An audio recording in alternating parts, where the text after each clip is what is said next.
Okay, if anyone can hear me, I'm back. Didn't think of all the everything, did I?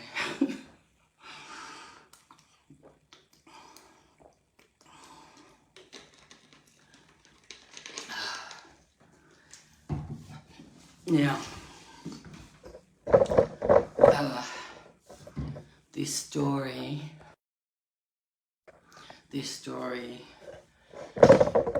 is a doozy, and you'll see that in a minute. Because I just got the last of the memories 2 nights. No, what was it? Not last night. Night before. So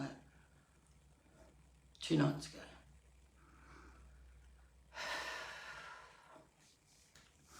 Okay, so I got latched on by a psychopath. But we'll fast forward from there. So that's, I mean, I met him, I think, at the end of 95. We got together in 96, like within 6 months he latched on to me. And it was the trippiest flipping thing. Yeah, I'm not a dumb person, never have been. Used to go to the women's refuges and everything, and I used to volunteer around town. I was in the local state emergency service, the SES is what we call it here in Australia. And I did all that because it kept me safe in the open, because I was surrounded by many, many, many people. I did many, many, many things. I thought, well, can't keep hiding. And what I mean by hiding is the town had these tunnels, and you could go right up.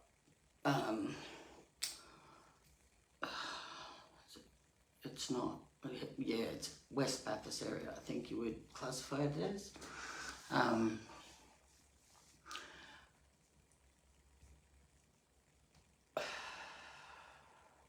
Look, I knew this town like the back of my hand. I knew every house, every bush I could hide behind, every wall I could hide behind, every laneway, alleyway, crack big enough to get through, tunnels, you name it. But you know, this is my country town. My family had been there since the 1800s, and we all had photographic memories. My dad had a way better one than me. My other sister was a crazy genius. The other one, split personalities, that was fun. I was abused by my sisters.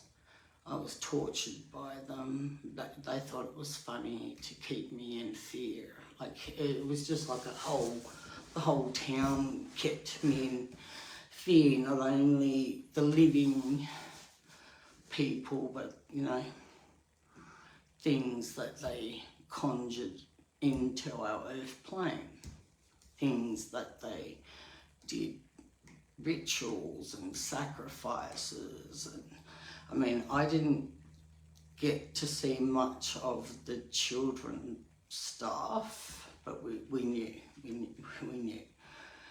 And I was by 2 priests. And the place. I did a poem about I wouldn't eat my vegetables. And I snuck away from the table because I never ate vegetables. I was very sick and I was put on strict diets and vegetables. I had a very bland diet. I didn't really experience much because food made me sick. A lot of foods made me sick. It still does. And it's like, you know, the stuff I shouldn't be eating, but I can't help myself stuff.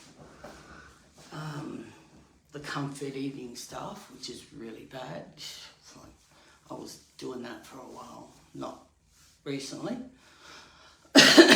Well, yeah, recently. Who am I kidding? I don't lose, I mean, I fluctuate between 5 and 10 kilos, 5 and 10 kilos, 5 and 10 kilos, like, yeah. So I don't really put on any weight, and I don't really lose weight because it'll be back on. Had 10, no, I remembered last night when I stabbed myself with the pitchfork. I had to have an operation on my foot. I forgot all about that one. So I've had 11 operations, and how many procedures, I don't know. My body's given up on me. The brain hasn't, but you know, my body has. I'm trying, you know. I do the vitamins, I did the research, like, yeah. I've been through heck. Went through 2 cancers. Thyroid cancer was 2019, but here we go. So I get with a psychopath, spend 8 years, but I knew him for 10, knew his family for 11 before he came there. So I think that he came there in 95. We left, went working at the end of 96. We went, you know, a month, not even that, I think 3 weeks or something like that, but it was just before Christmas. Did a lot of travelling around, bullshit, all that crap. But 2001, he tried to murder me in front of my children, and his mother stood by his side while he was doing this. You know those big steel barbell bars, you know, they have that real big shit, clean and jerk shit, that bar that goes in the middle. Probably not clean and jerk, but you know, heavy fucking bodybuilder shit, because I used to be a circuit trainer, bodybuilder circuit trainer.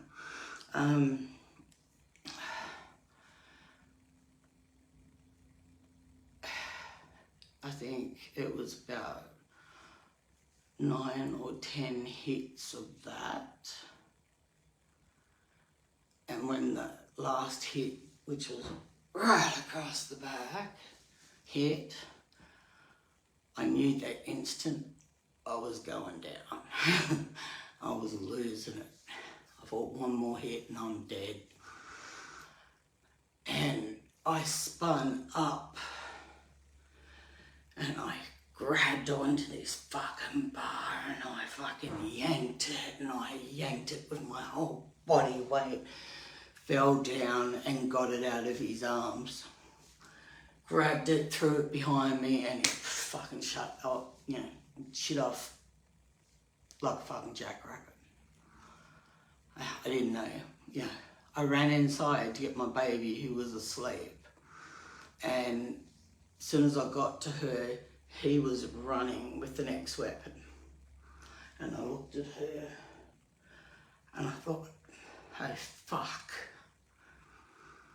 And he belted across my legs and belted and belted and belted and belted. You know, those ones where their eyes go black. Those mothers. Those possessed.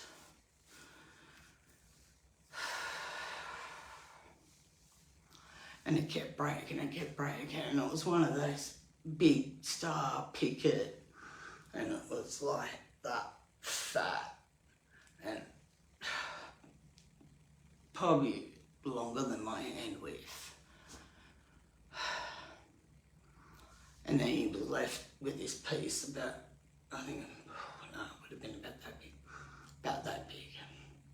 This big, fucking massive. And I looked down at him, And he looked down, and then he looked at my baby, and he threw it. The words in my head were, I'm gonna die.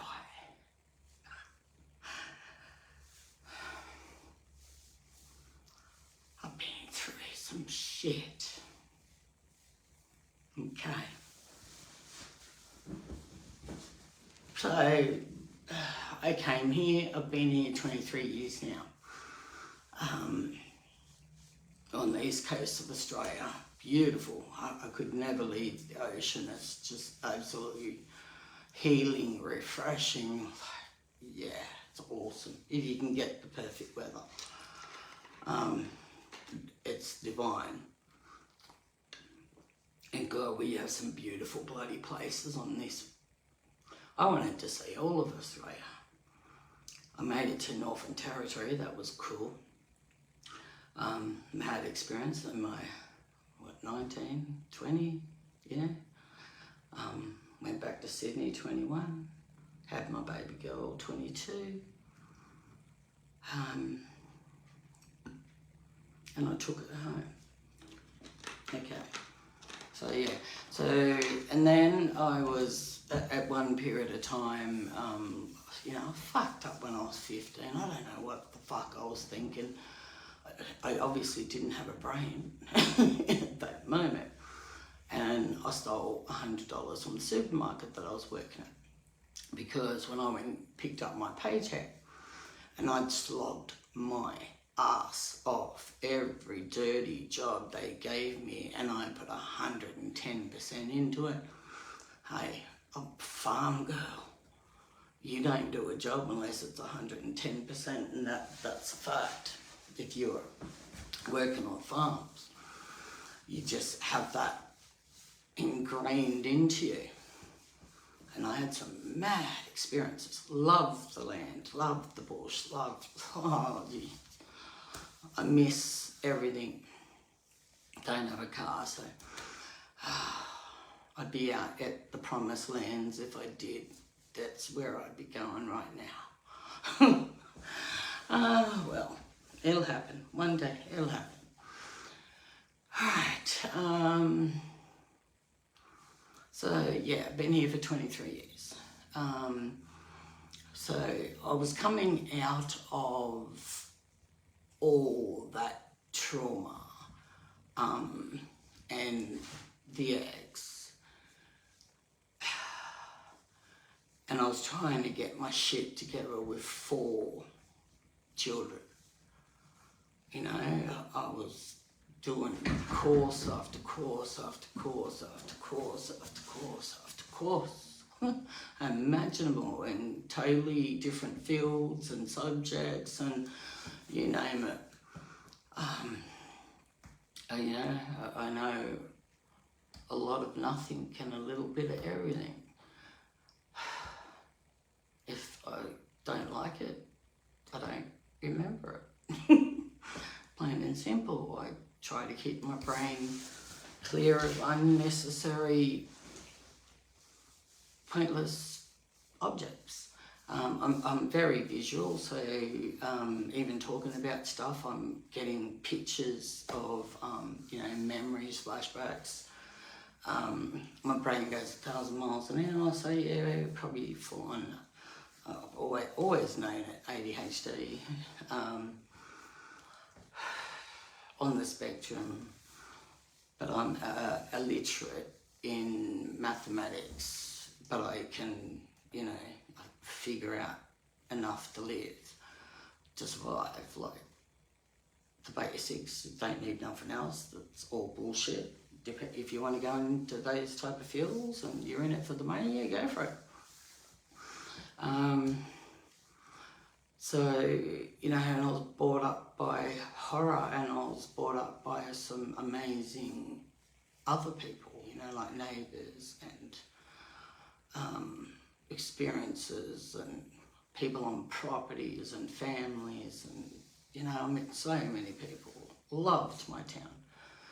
You know, I would walk in this paddock and it just had this mad hill.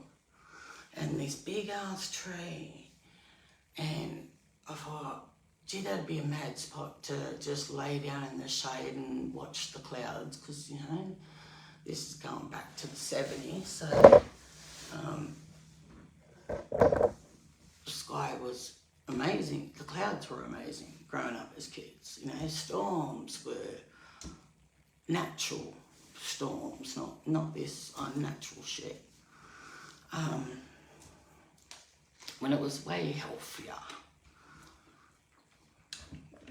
You know, come home when the street lights weren't on. Until you're a teenager and you fuck off and go partying. At least, anyway. But that partying got me out of that town. And my friends who became my family were, you know, we stuck up for each other. We didn't leave no one behind. We always came back, we always checked, you know, we always made sure everyone was as safe, as many as we could. You know, there was a lot of people in that town that used to do shit like that. And we were part of it too. But, you know, they fucked up, we fucked up. We got into a lot of fights. They were big on King hitting. You know, I took hits from, you know, pugs of Burke and, oh my God. And straight after they hit me and I didn't hit the ground, they shook me hand. Like, you're the first one not to fall. Stuff, and it was, yeah, mad shit. I've been pummeled. You know, I've been hit in the jaw with a flag and bottle. You know, I don't know if you just, those big ass, thick litre, I don't know what they are, 2 litre, fucking 4 litre, big glass fucking flag and bottles. I think twice I've been hit with them, one on each side. I've done hitting, like that, just, yeah, you survived. That's how you had to keep yourself safe in any way, form. You took beatings, you know, you gave them, you took them. It was out west, like, seriously, that was just, yeah, they had fighting tents and fucking everything in the 70s, 80s. It died out, you know, somewhere there in the 80s. In most places, the laws got stricter. But yeah, but there was some whacked up shit happening. And, you know, this shit, that story goes back for centuries. But, okay. So I was doing all these courses and I was doing it to get into TAFE so I could do community services, you know, Cert 4. And, you know, had shit happen, but we'll come back to that. That's important stuff, so we'll come back to that. And I got the, I don't know what you call it, you know, the thing they put in your arm. Instantly my health deteriorated at a rapid rate. I became allergic to things I never used to be allergic to. I got Bell's palsy down the left side of my face. I was headed to university to do my social science degree. I'd made my decision what I wanted to do with modules of psychology to see if I still wanted to do that. Never made it. Never made it. Okay, so I'm going through all that shit, got really sick, ended up in hospital at the end of the second year. They thought it was pancreatitis, but no, it was a medication that I'd had and had no reaction to, but it burnt my stomach. And it was massive, and, you know, allergic to codeine.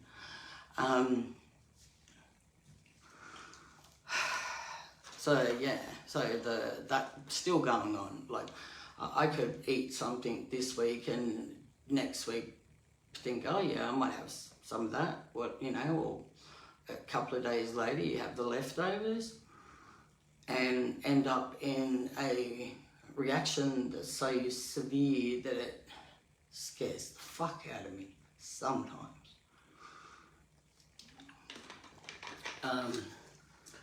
I reach level of pain levels, and I call it 15 pluses, but they're not so bad since I got my thyroid out. They removed, they settled down a bit, like majority of it, well, I mean, I still got massive damage from him trying to kill me, so that pain's going to be there. I've got all the other injuries. Pitchfork through my foot.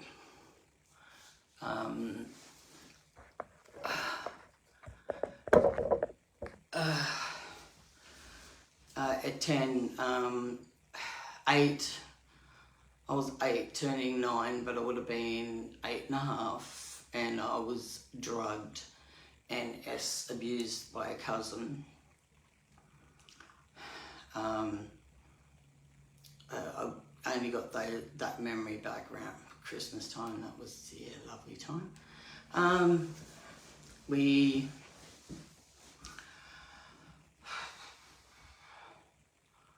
like major, 11 operations. So yeah, major shit. Big ass scar that keloided when I got my gallbladder out. That was gangrenous. Okay.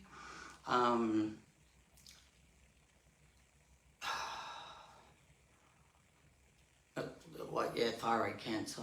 Oh, massive, like, maybe I'll do a list up one day and fucking show you, like, massive amount of fucking injuries and operations and pain.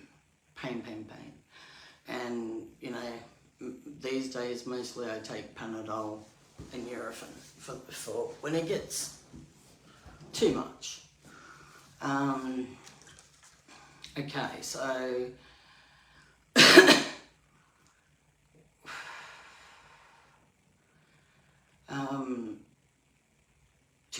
okay, we're back to TAFE, and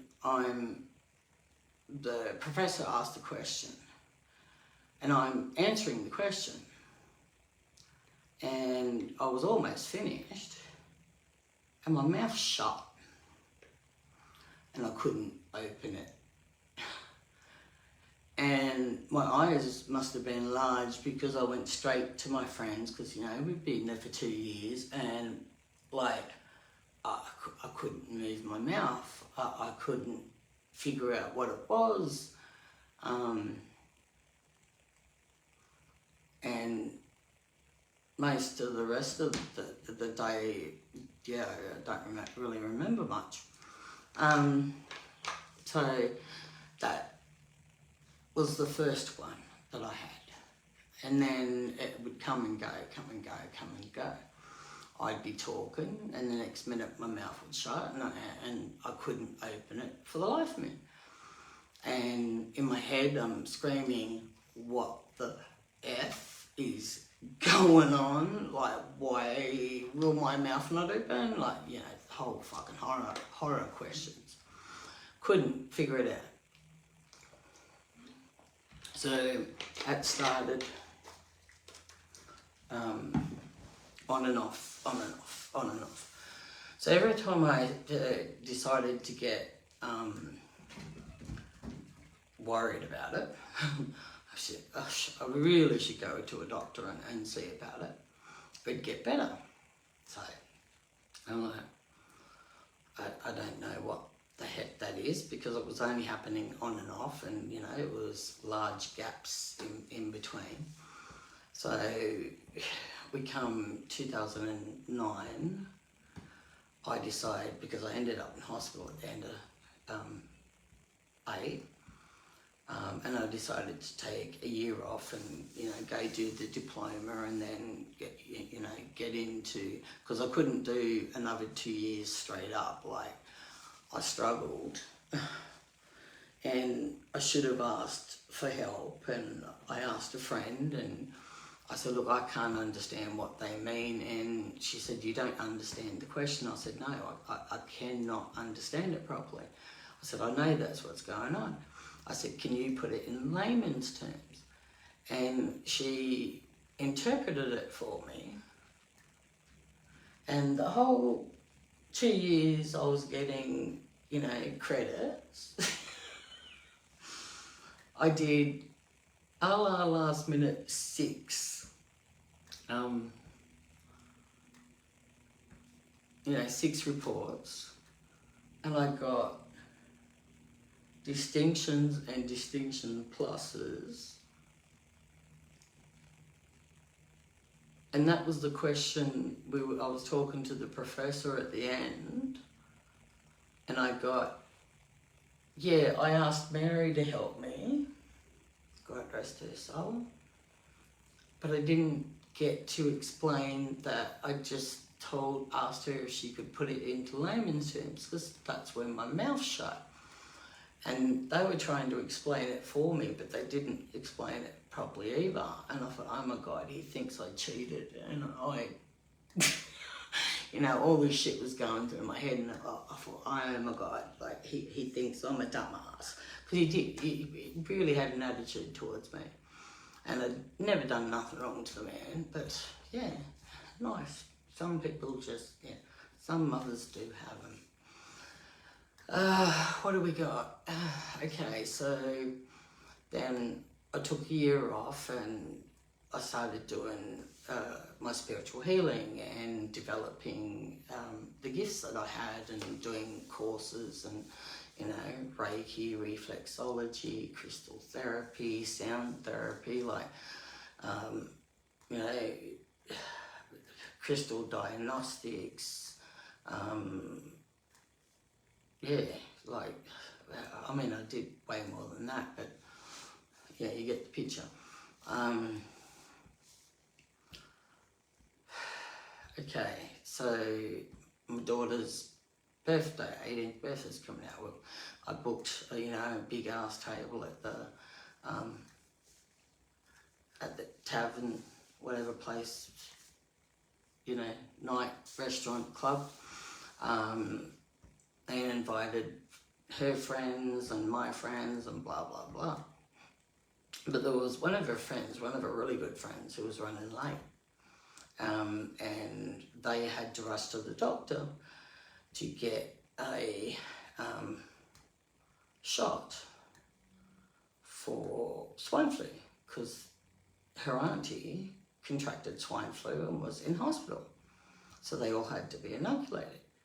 Well, every single one of us that night, so me, my 4 kids, her best friend, my eldest girl's best friend, a nephew, and I think there was someone else, and we all woke up with swine flu.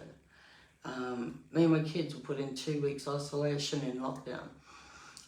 It was the scariest. I felt like I was dying, and I had children worse than me, and I had to do what a mother does. And I got up. I had 2 kids on a mattress in the lounge room.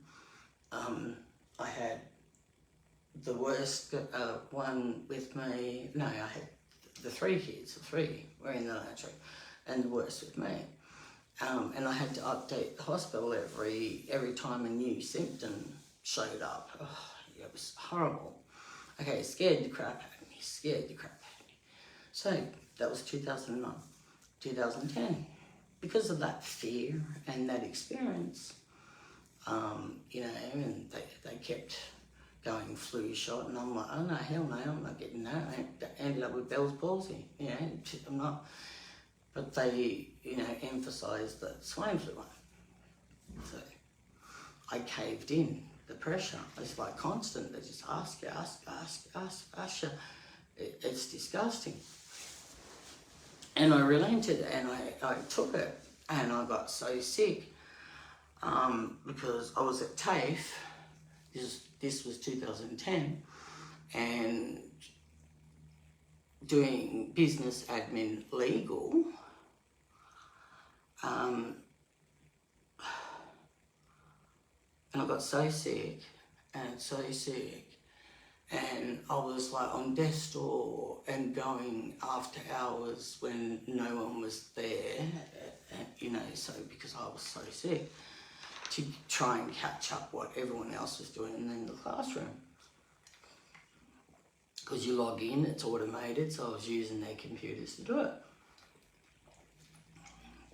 Also, it logs that you're there. But I got so sick, and I had these two little psychopaths in class who just thought they were just shit, and I was a piece of shit. You know, and made false reports about me. And I just thought, oh, fuck this shit. I can't take this shit. Like, I'm too sick. I want to die.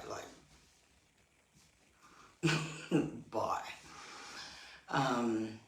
But then that little thing where my mouth would shut started happening more and more. And I'm like, no, this is not right. I've got to go to the doctors and to get better. No, this is not right. I've got to go to the doctors and then it get better. But it was starting to like ramp up and happen more often.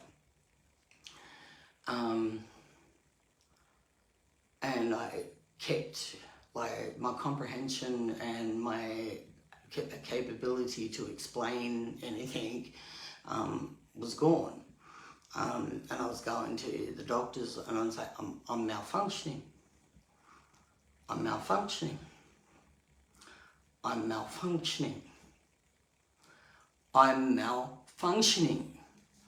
And every time they asked me, like, what do you mean by that? But I couldn't answer. I didn't have that capability to answer. But that was my brain's word for what was going on. And I just started forgetting everything. And I was going, the thingy, and that was getting more prominent. And it got to the point where I was forgetting things that I'd known all my life. Like, for the life of me, I couldn't find the words wouldn't come out. And I just kept, you know, failing. I'd walk into the girls' room and I'd go, the thingy, and they'd be cracking up. They thought it was hilarious. I'm like, fair enough, yeah, you know. I couldn't explain to anyone what was happening. You know, I had doctors suggesting, oh, that's a bit hypochondriac of you, and I had doctors suggesting, I think you need to see a psychologist. And I was already seeing my psychologist because I couldn't understand why they couldn't understand me. I know it was weird, it was twisted, but he was a really good psychologist. And he helped me, like, he taught me so many coping skills, so many. He was brilliant, this man. And I'm using them today, and you'll understand when that comes out. I think I went through every emotion possible in the last 2 days, like yesterday. Every emotion known to man and beyond. So that's why I'm here tonight. I've got to be careful not to think or see a picture. So like when I'm doing that, I'm actually stopping my brain from making that materialise.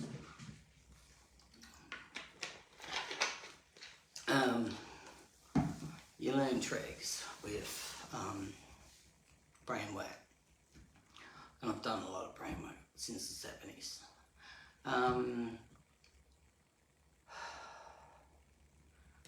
So that went on, and I kept disappearing. Like, it wasn't that I was disappearing, but pieces of me were disappearing would probably be a better, appropriate explanation.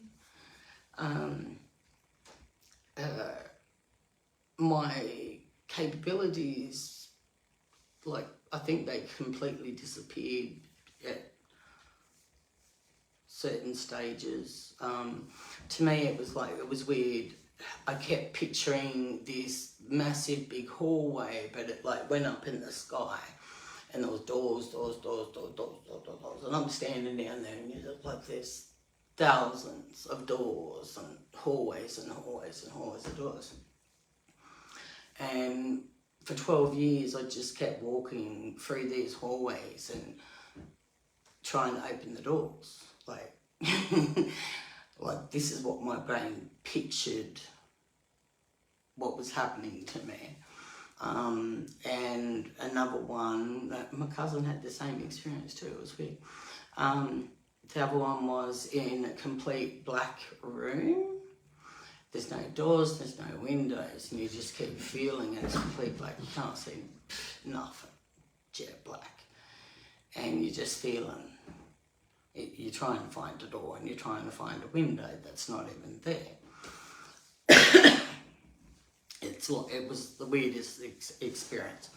So that went on for 12 years. So that was 2010 that started.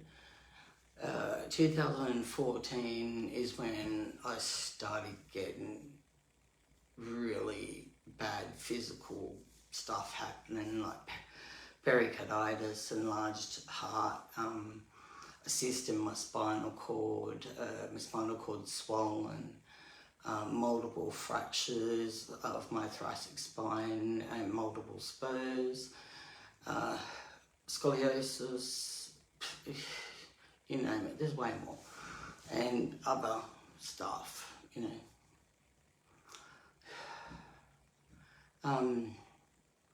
Okay, so while my body is disintegrating and my brain was just, everything disappeared. I stopped doing everything. So 2009, I was developing web pages, and I'd already finished 2, and I was almost finished my 3rd one. I was just about to put money into crypto when it first came out, but I would have been a millionaire. I was a graphic design artist, an artist full stop, because I love my art, but all that, like, I couldn't even hold a brush because my hands were tremoring that much. That went on for years.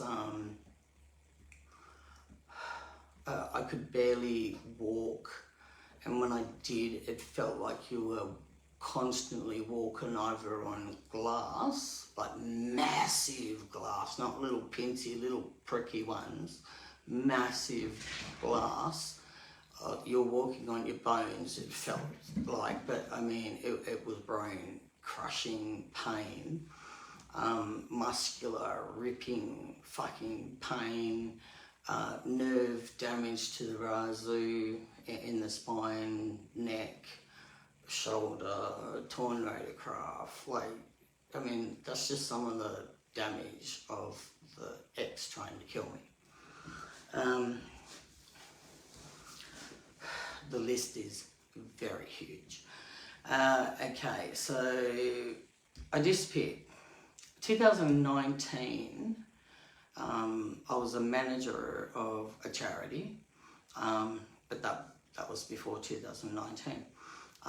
But I was doing the business admin, business admin, and I was manager of the shop. I got covered for 2 days, but I was there for 4 days.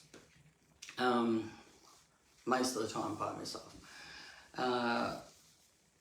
And doing the course for 2 days a week.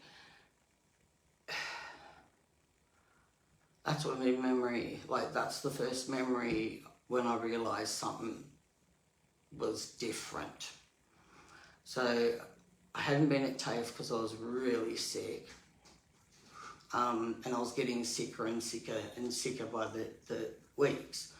And I'm like, this is getting bad. Like, what the fuck's going on? You know, I was walking probably anywhere 3 to 4 Ks a day, 5 days a week,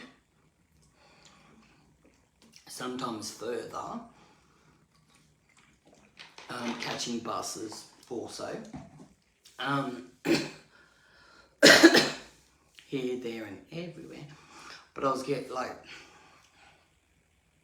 getting harder, and I thought, isn't doing, you know, and I'd lost 25 kilos, so I'd been going good. I'd just changed direction of where I was walking to. And, you know, I had to go a bit further. So that consisted of walking, buses, being on my feet all day, buses, walking, etc., etc., etc. But I was getting worse and worse and sicker, and the pain was getting more intense, and it was just building and building and building. And I'm like, shit, something's not right. Well, I had to go in and get an MRI done on the cyst in my spinal cord, because, you know, I'm on the watch and wait. You know, if it gets any worse, better, whatever. So I had that. And the doctor said, well, we'll discuss all that when you come back, because you got to get that, you know, done first. And I come back, and he goes, oh, you know, you've got nodules in your thyroid. Turned out to be one of the safer thyroid cancers, but had to remove complete thyroid, and that's a bitch. Oh, God. Okay. So I came here I've lived here from 2002. Now, you got to remember, okay, I've lost my memories. I lost everything. Photographic memory. It drove me insane on one level, but I couldn't explain it to anyone on another. And I couldn't understand it myself, so like, what the fuck? I didn't know what was going on. I never put it down to the, you know, never, well, I didn't have a mind for it to cross my mind, but I did have doubts, and things didn't sound right. Certain things didn't sound right to me. And it was only because I'd forgotten the previous information. I've practically got it all back now. And it was one hell of a ride to get it all. Okay, so 2019, and I've gone back to TAFE after being sick, and the teacher said, I'd missed 2 weeks, and she said, look, you know, we've been doing this for the last 2 weeks. Here, do this, I'll be back in 10 minutes because I'm helping this person. I said, no, that's fine. And I'm sitting there, and because she'd already got me to open up Word or whatever it was, yeah, Word, I think, you know, design shit, whatever. And the next minute, I'm just going, blip, blip, blip, blip, blip, you know, tick, tick, tick, tick, ticking away. 10 minutes, she came back, I was finished. She goes, how'd you do that? And I looked at the screen, I looked at her, and I went, I don't know. That was my first memory coming back. And I didn't even realise at the time, not until she said, how'd you do that? And then more was coming back, and more. And it, you know, started, you know, where I would get massive downloads of pictures and movies and videos in my head and screenshots, and I mean, this is what they looked at, you know, this is how I received them back. I could literally see these things and, you know, read a message, like I could see a phone type thing, and I could read it. I've been able to do that since I was a kid. I actually, yeah, I'm trippy. My brain's trippy. But this is a true story, and you need to sit back, because we're almost getting to the good bit, the bit that's going to blow your minds. Okay, so where are we? Okay, so memory started coming back 2019. Like I did my shit on computers and phones, you know. I was all over the place when I was doing, you know, the web pages, and I was everywhere. ADHD on a computer rocks. I was a kid that read, you know, 5 big manuals, books, newspapers from cover to cover, magazines from cover to cover, anything I could get my hands on, cover to cover. You know, pictures, constantly looking through books. I had the whole library, I had everything at my disposal, and I was still using the city library. I used to walk down there in summertime and go get books and bring them home, and you know, and that's, I don't know how many Ks that is. It's a fair hike. I knew that, and it was all downhill going down and all uphill coming up. And ooh, you ever been to Bathurst, mate? Davis Hills will rock ya. You don't know a hill until you get pushed off a terrace in high school, and your tibia and fibula get broken, and so you're smashed into the ground after being pushed off. You got to get operated on, so you go to the next town. The sisters bring me back because my parents are at work and couldn't come and get me. That was my life, but yeah. So that's probably where I got the multiple fractures, but I mean, it could be car accidents, bike accidents. Yeah, I've had a lot.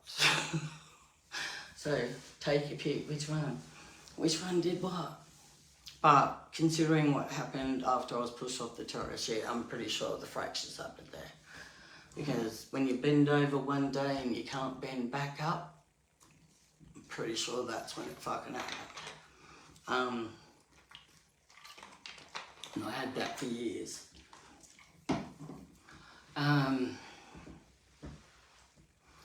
Okay, so, you know, pretty much going through, I've come here, me and the kids in a paddy wagon. They've brought us to the Women's Refuge. There was still coming backwards and forwards shit, and all that shit was happening. Oh no, I've gone back too far. No, we've got to tell you this bit. This one, yeah, pretty fucked up.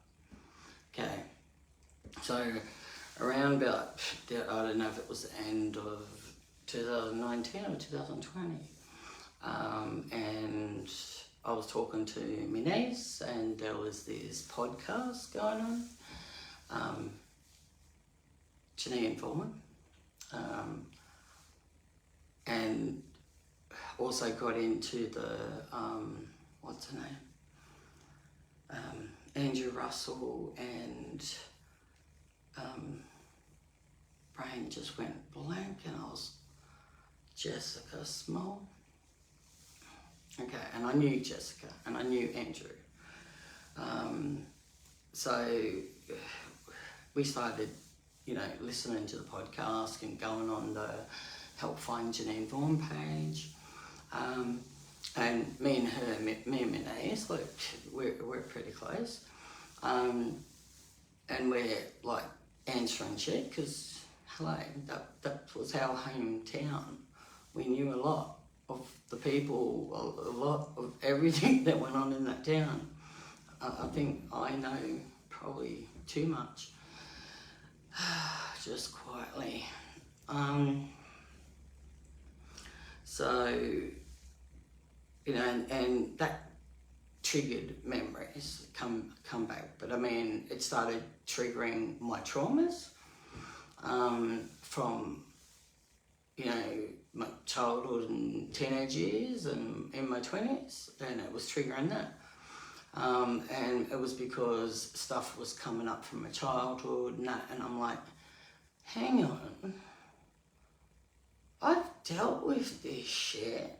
Because, you know, it was really making me emotional. And then, like, I recognised I got emotional. And I went, hang on, I've dealt with this shit. Because it, like, kept happening. I'm like, no. Because I started remembering all the therapy that I'd done. All the courses and, like, little bits. Big chunks were, you know, I didn't know how it was going to go. Sometimes I had massive downloads of memories and information, and the detail is crazy. I'm not going to get into the detailed version, even though you might think I suck and this is long, but it's going to be worth it, people. Don't you worry. Okay. So we started commenting, and this woman contacted me, and she was going on that, you know, she's Janine Vaughan's best friend and blah, blah, blah. She was a public figure, blah, blah, blah. I didn't think nothing of it. I thought she was a nice person. I thought she was speaking the truth. Like, I never doubted anything about her. Never doubted anything about anyone else, and until they started making me doubt, you know, people do odd shit and you notice. And that was triggering shit. And it was like, you know, something's not right, but you can't put your finger on it. You just can't put your finger on it, okay? And that was the experience that I was having. You know, and we became friends, and I shared my whole life with them. You know, they had photos of me, my children, my cats, my dogs when I had them, rest in peace.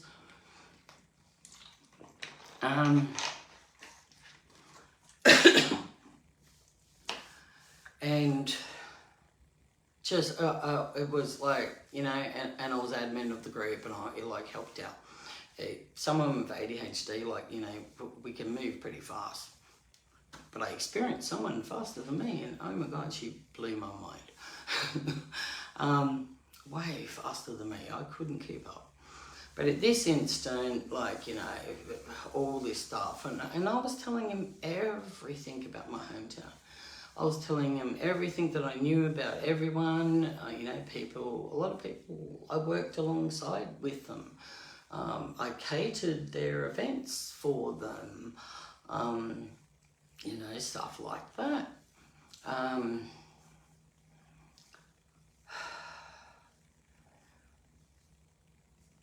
You know, I had some mad experiences with that too, but a lot of bad shit.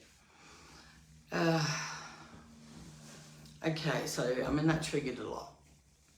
And it was coming in massive loads of information were coming in. And they just kept coming in.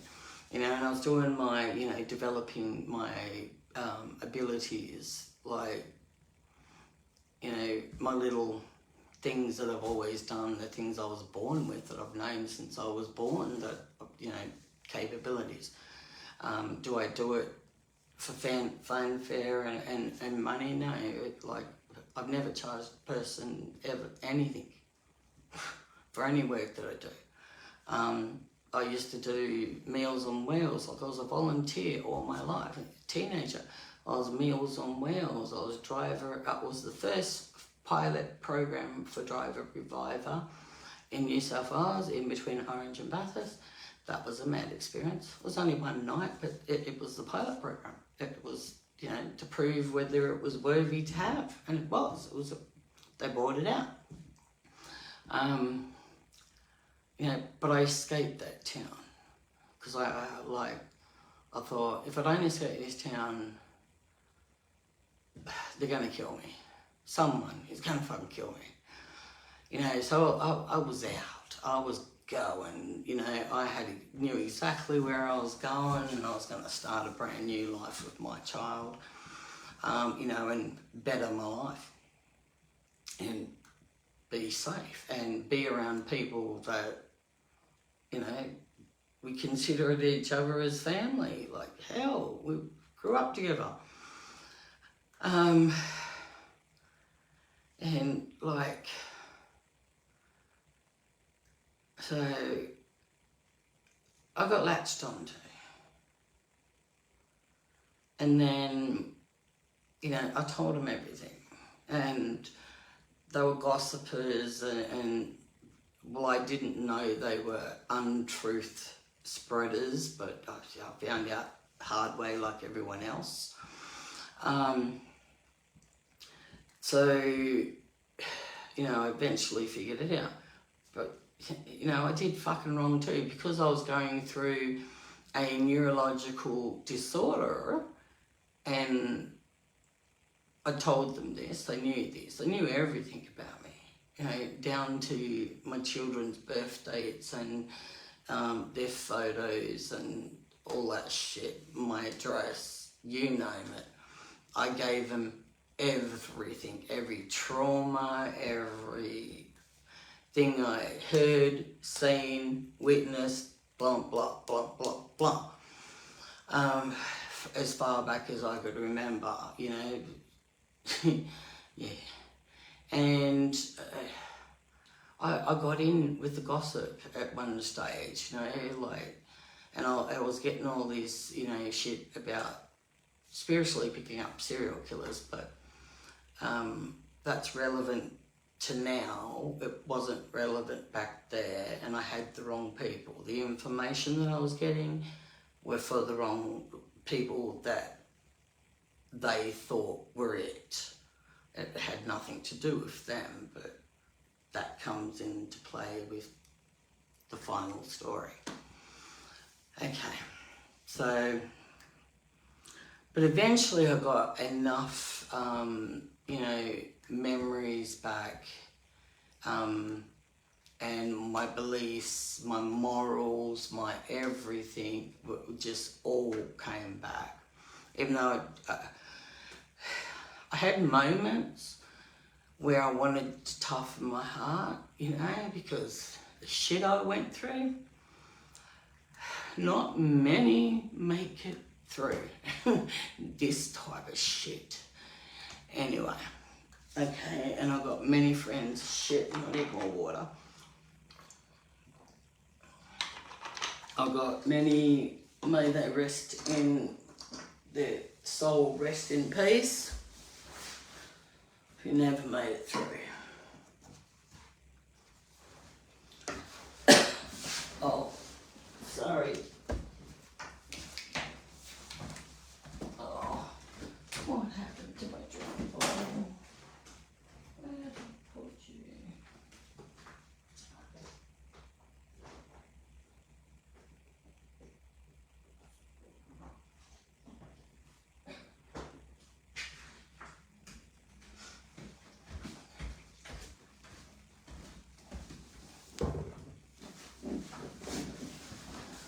Okay, so yeah, this one latched on to me. She convinced me, and I convinced my niece to delete our comments, you know, because she's like, oh, I'm my best mate, she's my best mate.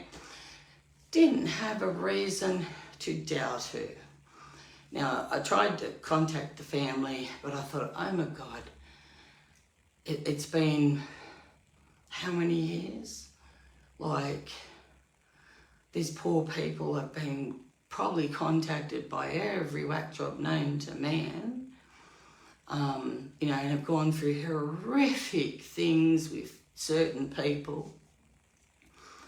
And, like, I wouldn't blame them to not get back to me. Like, you know, I expected it. Once I thought about it, I thought, oh, you know, they probably just think I'm another whack job. So I gave the story to this supposed best friend of missing persons, Janine Vaughan.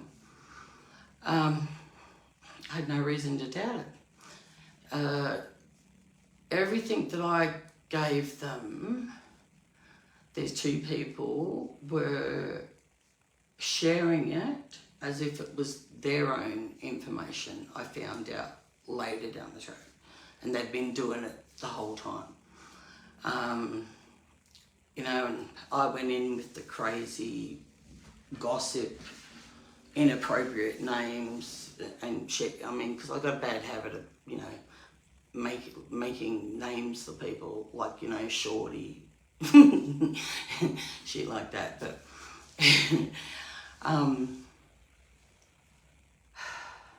but they latched on to me.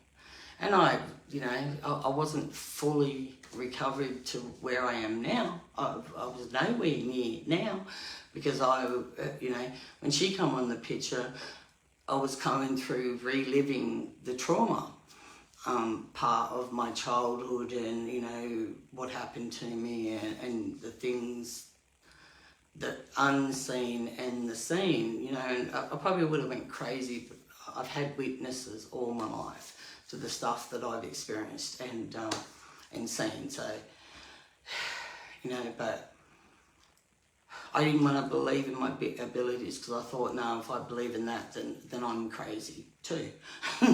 So I, you know, survived in fear, absolute infinity of fear is what I experienced. The most evil to butter won't melt in their mouth bullshit. I've looked evil in the eye one too many times, that's for sure. So, you know, and I became admin because my little, you know, all those capabilities were coming back. And, you know, and I was getting better. The more I used it, the more I was getting better and better and better and better and better. And, you know, but I was also getting the download shit happening constantly, because, I mean, it could be a song, it could be someone saying something that someone said something back in the 70s, and next minute my brain jumps to that memory. And that's how what's been happening. My brain will jump to that full-blown memory. If it's, you know, now I can handle it now, sorta, but yesterday was a doozy, and I don't think I'll finish my promise not to cry, because the end bit's going to be hard to say. Okay, so, you know, I woke up to myself. I seen the nastiness. I seen the, you know, talking behind everyone's back, and I woke up to myself. But I seen the public attacks and the public abuse and the neglect and people leaving families out, and, you know, visioning on one missing person deliberately type thing, and leaving the others out. And when it was about all three anyway, you know, and I ended up in hospital, like, because we went to my hometown Bathurst. She'd organised 60 Minutes film, and it was behind, what is it, that investigation show with Liz Hayes, behind Investigation with Liz Hayes, Janine Vaughan. I'm only in there for a split second, like, I don't give a shit, with purple hair, talking about the tunnels. But they'd given me the impression that the family was part of this. The family knew about this. Like, they kept feeding me lies, practically. just feeding me lies and telling me bullshit, and I'd go along because I didn't think they were lying, because I wasn't talking to anyone else. So, like, how was I going to know that they were doing this shit? And I sure as all hadn't spoken to the family. Not until the second visit back home. So, I mean, that was a bit, I think, that woke me up. And I started questioning. You know, I started questioning myself. I'm like, something's not right about this. Something's not right. So then we went back for the unveiling of the banner, billboard. You know, beautiful for the family to get that, to do that. And my so-called boss, because that's what I called her, my boss, came there. And, you know, we've done the whole thing, and all three members of the three families have spoken, and their investigator spoke. They were the ones that got on the news. And we all walked across the highway and went to, oh God, it was Maidarin back then. I don't know if it's called that now, probably not. But I remember that from the 80s. It was a drinking spot. So we went over there for dinner at the pub, I don't know, big motel club thing. And my boss and that, and I started noticing no one would talk to them. And I'm like, this is odd. And they were sitting by themselves, and I'm watching everyone walking around, but no one from the family would go near them. That's not the, you know, impression that I got. Like, I got that they were, happy, and, you know, she's their best mate, and she's friends with the whole family, blah, blah, blah. That's the story I got told. Okay, so I started noticing that straight up. And I walked over to my niece and I said, have you noticed no one's gone near them? And she said, yeah, I have. I said, come on, let's go over there. Oh, she might have said it. I don't think I did. I think she did.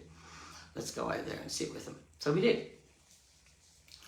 And then, you know, they reneged on 2 lifts, and I ended up having to catch the train the whole way down there, and the train all the way back, and ended up in hospital pretty much the next day after I got back, for a week. So I wasn't on my phone much. I didn't see anything. You know, it hit me hard. I was sleeping, resting. It was just too much for my body to take. I mean, 10 hours on a train each way? So, yeah, I think, I don't know, somewhere around there. Might even be more than 10 hours, I don't know. No, 10 hours, I think. So, yeah, it flipping hit me. So then I started doubting, and then I started seeing the nastiness and the abuse and the attacks, and I didn't have a clue what was going on until I got out of hospital. And I'm like, straight up, what the F? So even though I was being told, they're attacking me, they're doing all this, you know, it's terrible, it's horrible, they don't, you know, had this big story being told by this person who left 2 of the missing people out of her posts, which, yeah, like slapping the family's faces, why don't you?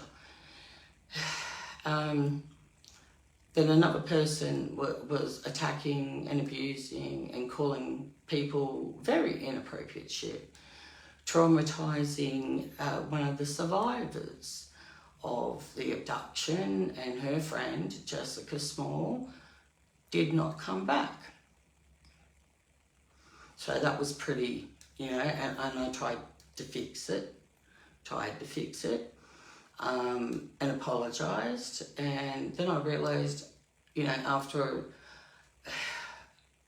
countless screenshots, countless messages, countless seeing things with my own eyes, and, you know, I pretty much probably screenshot all of it.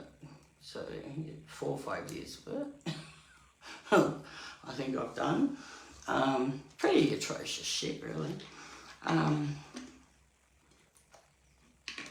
So I realised, and I got rid of the person who was traumatising the families. I blocked her. I told her, you know, you're a whatever, and blocked her. First time I ever spoke nasty to her, because I spent how long? Oh, you're awesome, blah, blah, blah. Little did I know that everything that I told my boss, she told her. And she was making out that, oh, a spirit's told me that, you know, this name, or this name popped in my head. I heard this or that. And, you know, I went back through the messages, and that's pretty much what it looks like. And I can show it. Nothing I'm speaking about with these people, I can't back up. I don't crop messages to make people to look crazy. And if I've even said something inappropriate, because, you know, hello, I was having a neurological disorder, and I was back in high school. You know those high school high semantics, the mean girls, but it was the psychopathic girls on the internet instead. Never seen nothing like it. So yes, but I was helping out, you know, with her group. I was admin, working my ass off. Had my own groups that I was admin of. Now I've got 3 groups admin page. I also admin for other groups. Probably haven't done much with them for a while, but that's part of the story too. Okay, so going through horrific re-trauma, and I mean re-trauma, because everything from my birth to now has pretty much come back. And it's been one hell of a fucking ride. Okay, so you need to get the picture, right? Okay, so, you know, I've blocked her. Next minute, I get befriended not long after. And I thought this person was my friend for 3 years. I thought she was a decent person, and I thought she was my friend. I don't judge people. I don't give a shit what you do for your fucking life, as long as you don't harm no one else, as long as you're not a fucking dead cunt, and, you know, bravado key warriors on the fucking internet. Like, I mean, seriously, come on, people. You know, how nasty do you got to be? You know, and everyone's going on about this narcissistic. Hello. That's a trait. Narcissism is a trait of others. Every mental health person normally has more than one to multiple.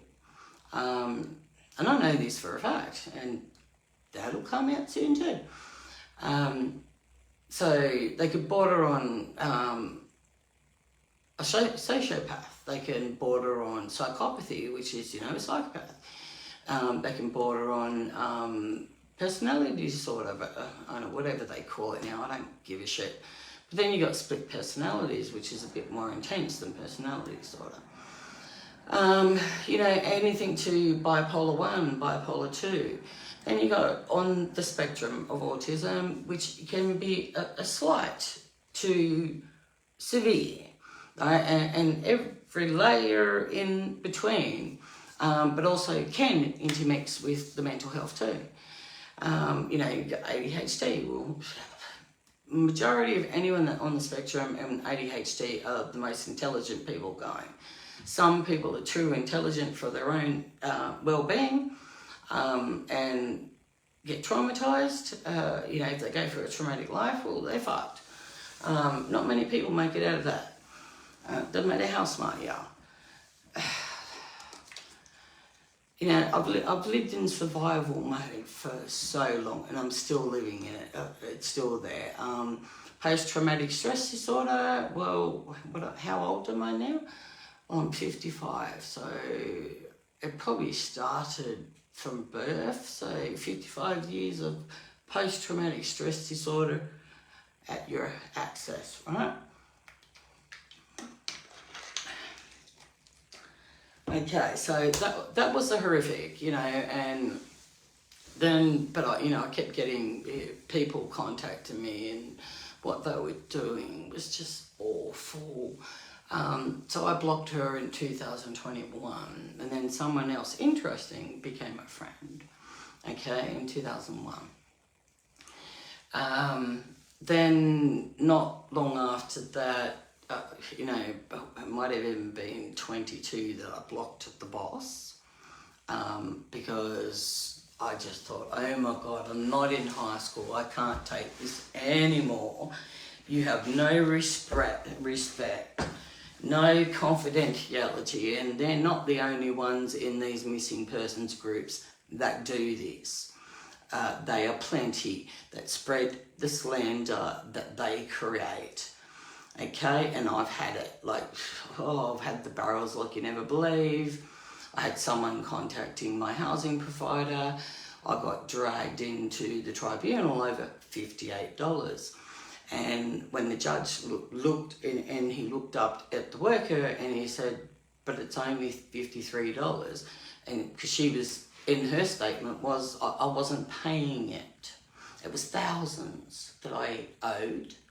And I borrowed and I borrowed and I begged my kids, my friends, whoever would help me in any given situation. And they helped me. I'll pay people back. Fuck, I'm not taking money off no one for nothing. It was loans, that type of shit. And I thought, my God, she went out of bat of hell to get me in this tribunal. But I thought it was my next door neighbour. I thought she was the one that made the complaint. But this worker went out of bat out of hell to get me to the tribunal. And lucky I begged and borrowed to pay it quickly and get it down quickly, because I had a sneaky feeling something weren't right. So I thought, no, I've got to.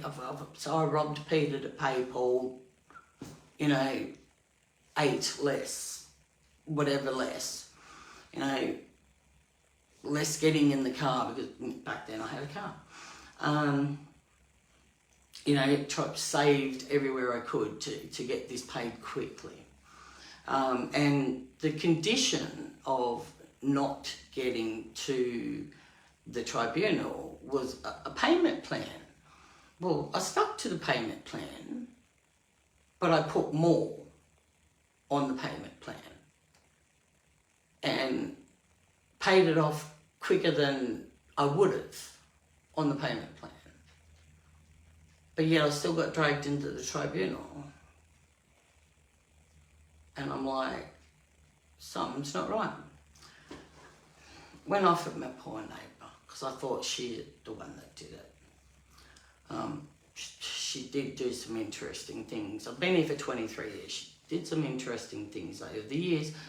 But I told them that. I gave them the ammunition to do everything. Everything. I gave them the ammunition to do everything. Okay, so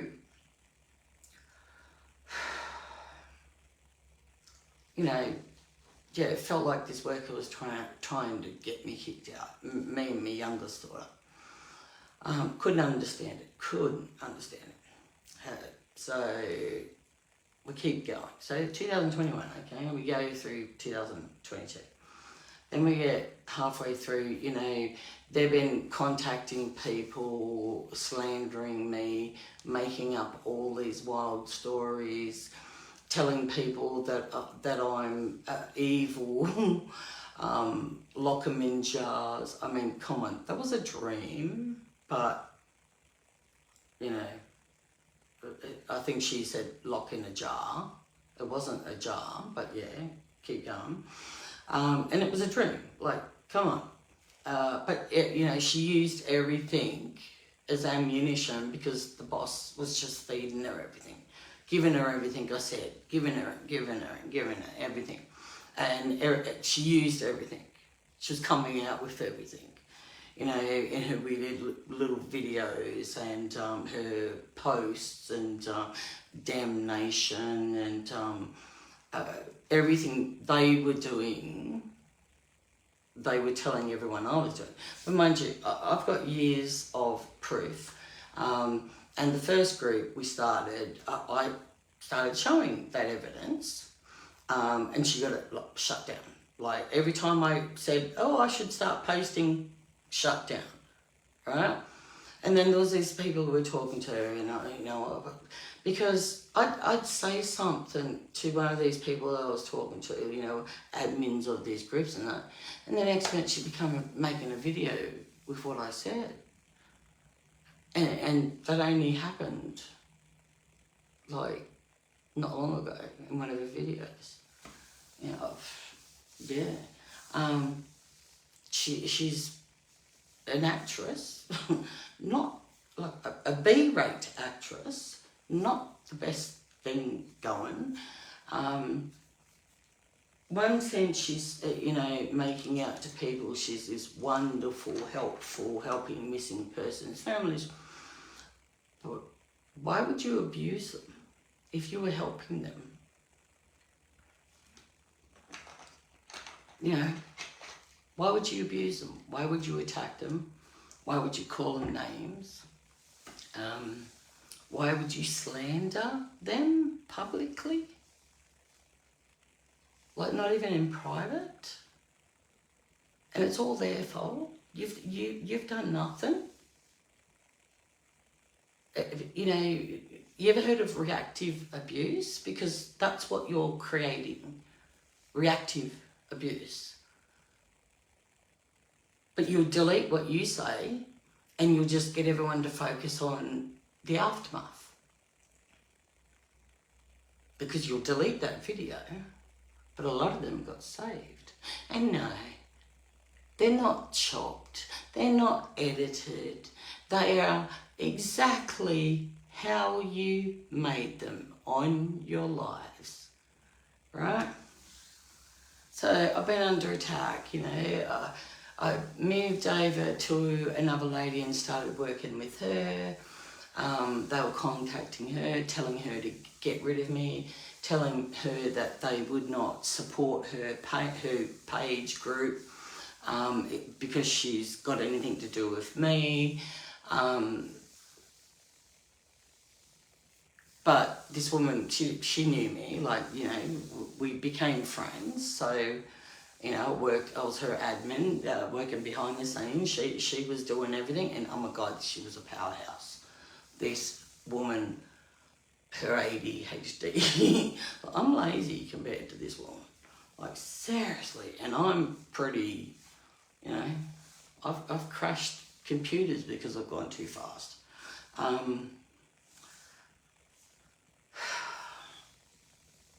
But that, you know, behind the scenes and making posts up.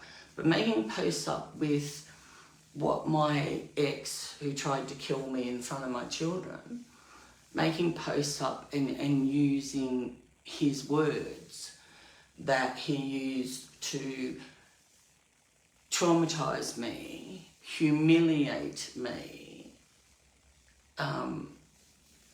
belittle me over, you know, the years, and at that stage it was, you know, it was after he was doing it and making these posts, you know, and they were directed at me. Hello, he used to say this shit to me all the time. But she's using it. And only recently, I think it was, last month, she makes this video and she's wearing this red flannel shirt. And I went back and found the messages that I sent the boss in, I don't know if it was 2023 or earlier, I'm not sure, I'd have to find the screenshot. So I screenshotted it.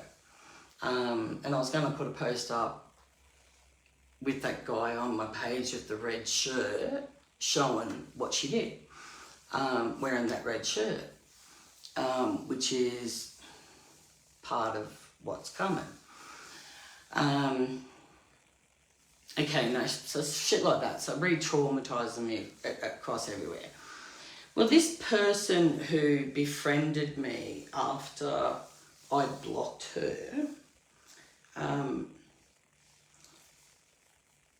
was like keeping me busy. It seemed like she was keeping me busy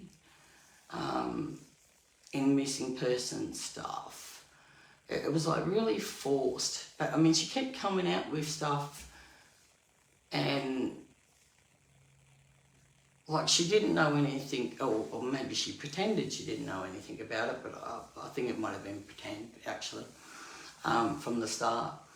But these were like traumas that I'd gone through stuff and that I'd told these two women, my boss and this other one. So it was sort of like, because my memories are coming back, so it was a thing with keeping me occupied but re-traumatising me at the same time, like constantly getting re-traumatised, constantly getting people, tagging me in posts where they've, horrifically hurt a family, horrifically abused, horrifically attacked, like horrific names, horrific stuff, divulging stuff before they even had time to process that their loved one, has been found, let alone, buried. Like, they're going through immense grief. I was 9 when my cousin drugged me and SA'd me. 2 months later, probably not even 2 months later, about a month or so later, his girlfriend murdered him. Okay, but I couldn't remember this. Like, I've only just recently remembered this. That memory was not long ago. Right, so, it was just huge stuff they were triggering and huge trauma. Because they knew I was in trauma. They knew. They had my whole life story. I told them everything. More detailed than what I'm saying here. Like, detailed to the shithouse shit. They had everything. Every quirk, every stupid joke, every stupid name, every stupid thought. Like seriously. I gave them everything. Okay, so this person, who I believed was the one that reported to me in my house and provider, because that worker, she was out for blood, man. She was out for blood, and I knew it. I had this feeling, and I went with it, and thank God I did, because it saved my ass, and I hadn't done anything wrong. I was still paying the recommended amount, but I was paying more. So, okay. But it was the complaint that probably, she's a drug dealer, selling drugs. There's cars coming at all hours of the day and night. No, I was bedridden, because I was bedridden almost 12 years. Yeah, pretty close to it. 15 plus pain. I'm still in pain, but I don't bedrid myself if I can help it. Because if I get up, I'm still going to be in pain. If I do something, I'm still going to be in pain. If I lay down, I'm still going to be in pain. If I rest, I'm still going to be in pain. So I force myself to get up to do shit. I'm in my bedroom. It got, I was gone for 4 hours. I had to get an MRI done. And I came back to my ensuite exploding. And I had Lake Michigan in my bedroom floor. So I'm sitting in an empty room, except for the built-in wardrobes and the vacuum cleaner and my shit. They did the flooring 5 weeks ago and they still haven't come back for the carpet, but that's okay. Like, I'm utilising it. But I think next week is when they're coming, hopefully. I've got my big chest of drawers, and I mean, they're massive, in my kitchen.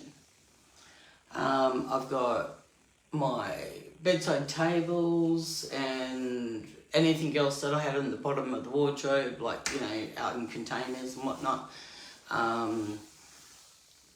Me hallway stuff on the kitchen bench. So yeah, my house is a bomb site, and this was the cleanest room to do this. And I've been a bit off lately, so haven't been able to do much. Okay, so yeah, so we had this, you know, how I reacted. Now, the reason why I got this treatment was because I apologised to these families, these people that were being abused and attacked. And I apologised them for ever being associated with people like that, with people that could do something so horrific, traumatising, you know, missing persons, missing loved ones, families, traumatised, you know, surviving victims.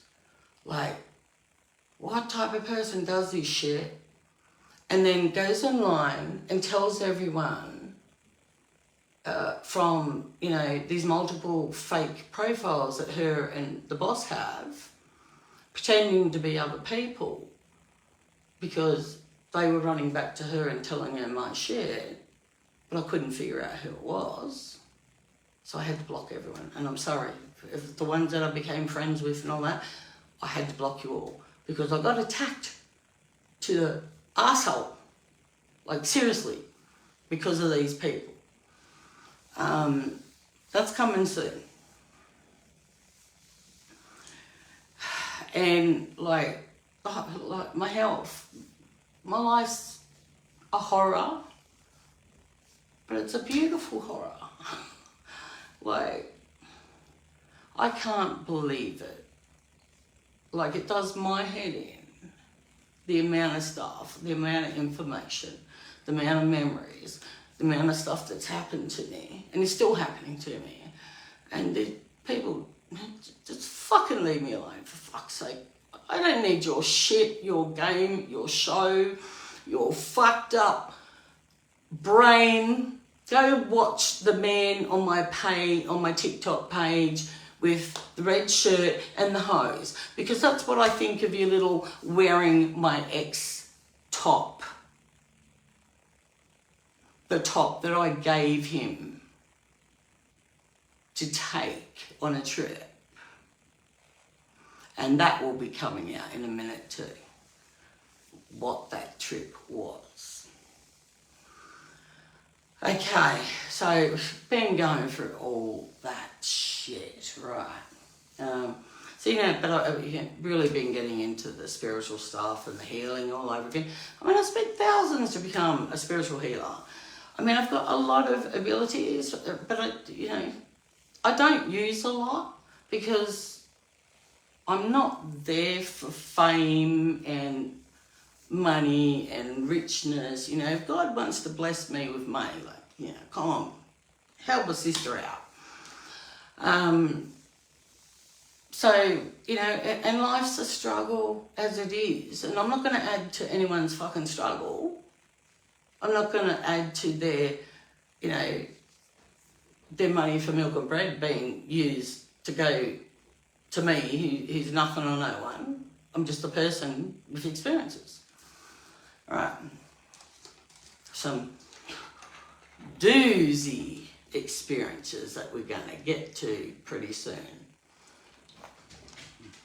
Okay, so we'd had that shit going on. I blocked her halfway through 2003, this person that I suspect made the complaints, because this worker, you'll understand when I say it. But I thought we were friends, but yeah, I mean, she was focusing on all the shit that traumatised me. It was almost like it was scripted, you know. I started feeling like someone was telling her this stuff. Because, I mean, she just kept coming out with stuff.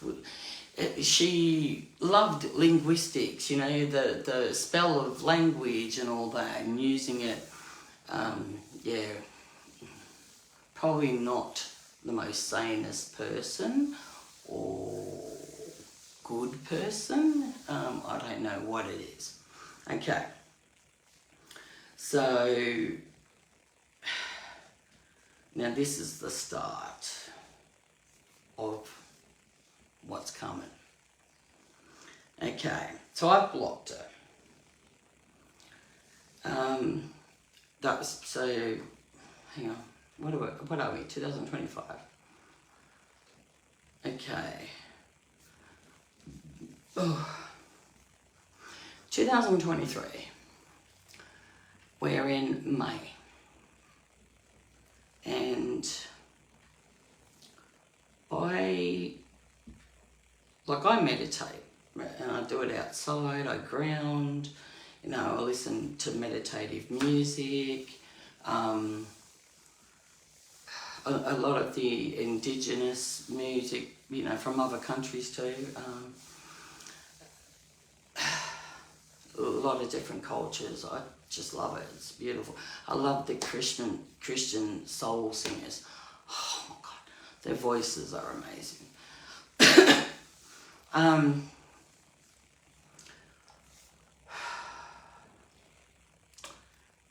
Okay, so it was 2 nights before my birthday, 2023. And I'm out there, and my headphones were fucking up a bit, and like I had to keep heating it because one of the speakers weren't working, and it was annoying me, and I fucking took it off. And yes, I'm a smoker, I'm sorry. Been smoking since I was 8 years old.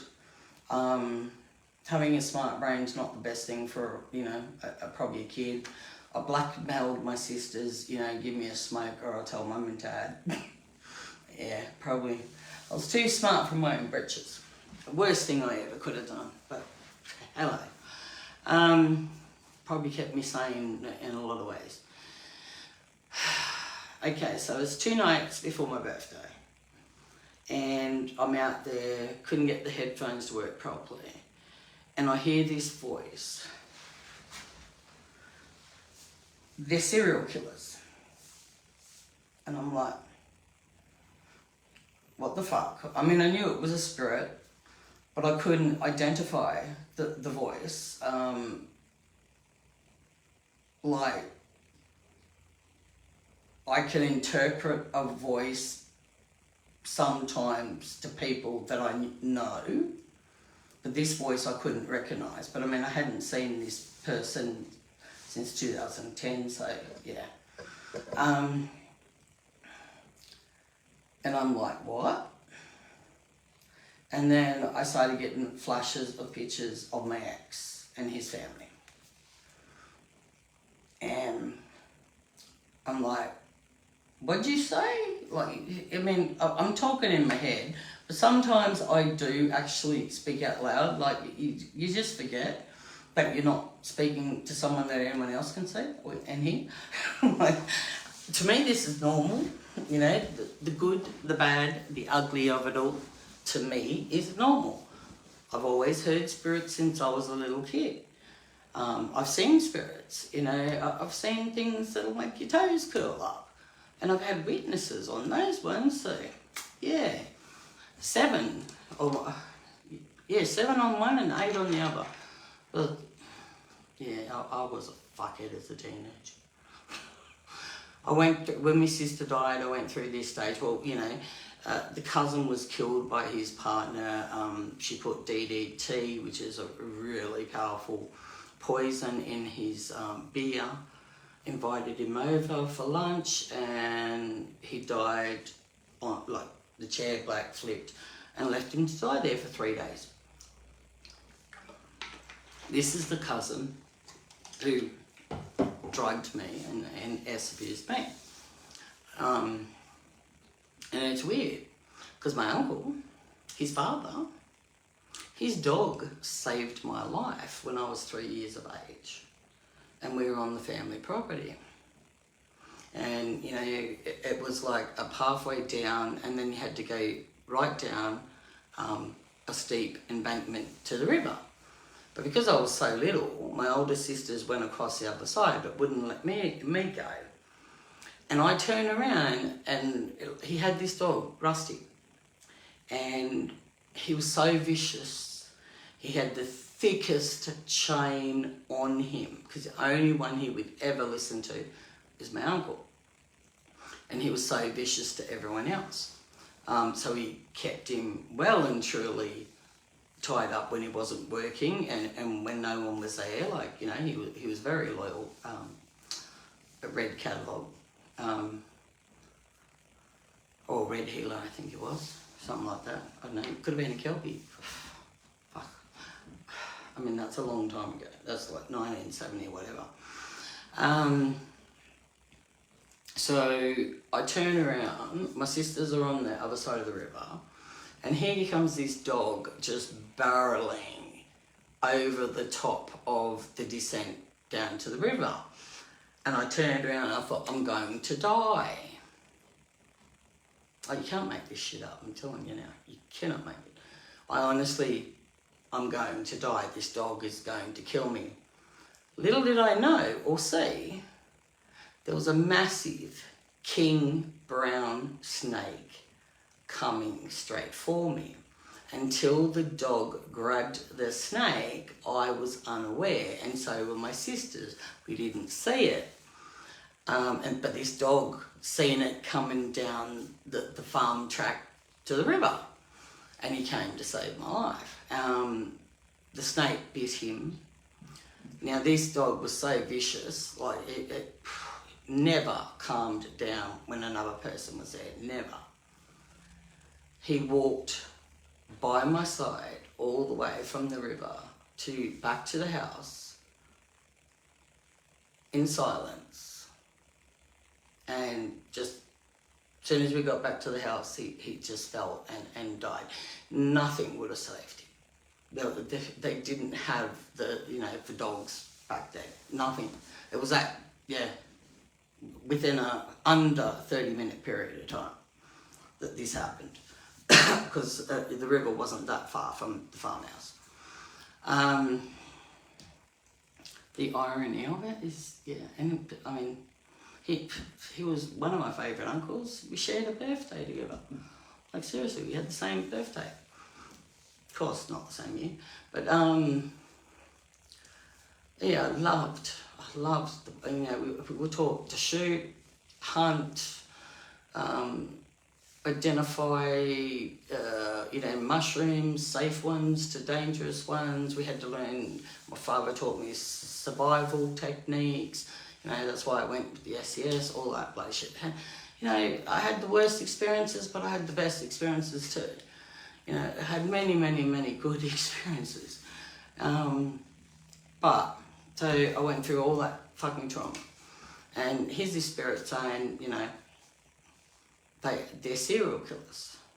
And I'm like, what do you mean? He's like, look it up.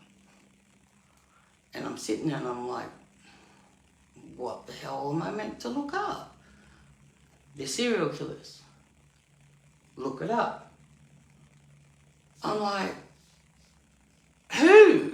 And then I had these pictures of my ex and his family. And I'm like, nah. nah, no way, nah. Like, and this voice just kept repeating that. They're serial killers, look it up. They're serial killers, look it up. I didn't have a fucking clue what the fuck I was meant to look up. I thought, what the fuck do I do? And I thought, okay, let's start with the first spirits that were calling me. Okay, so when I was doing all the spiritual, stuff and spending thousands of dollars to become a spiritual healer and to develop my already very high abilities, that became even higher after I got everything back. But I never, in my wildest dreams, thought this would ever.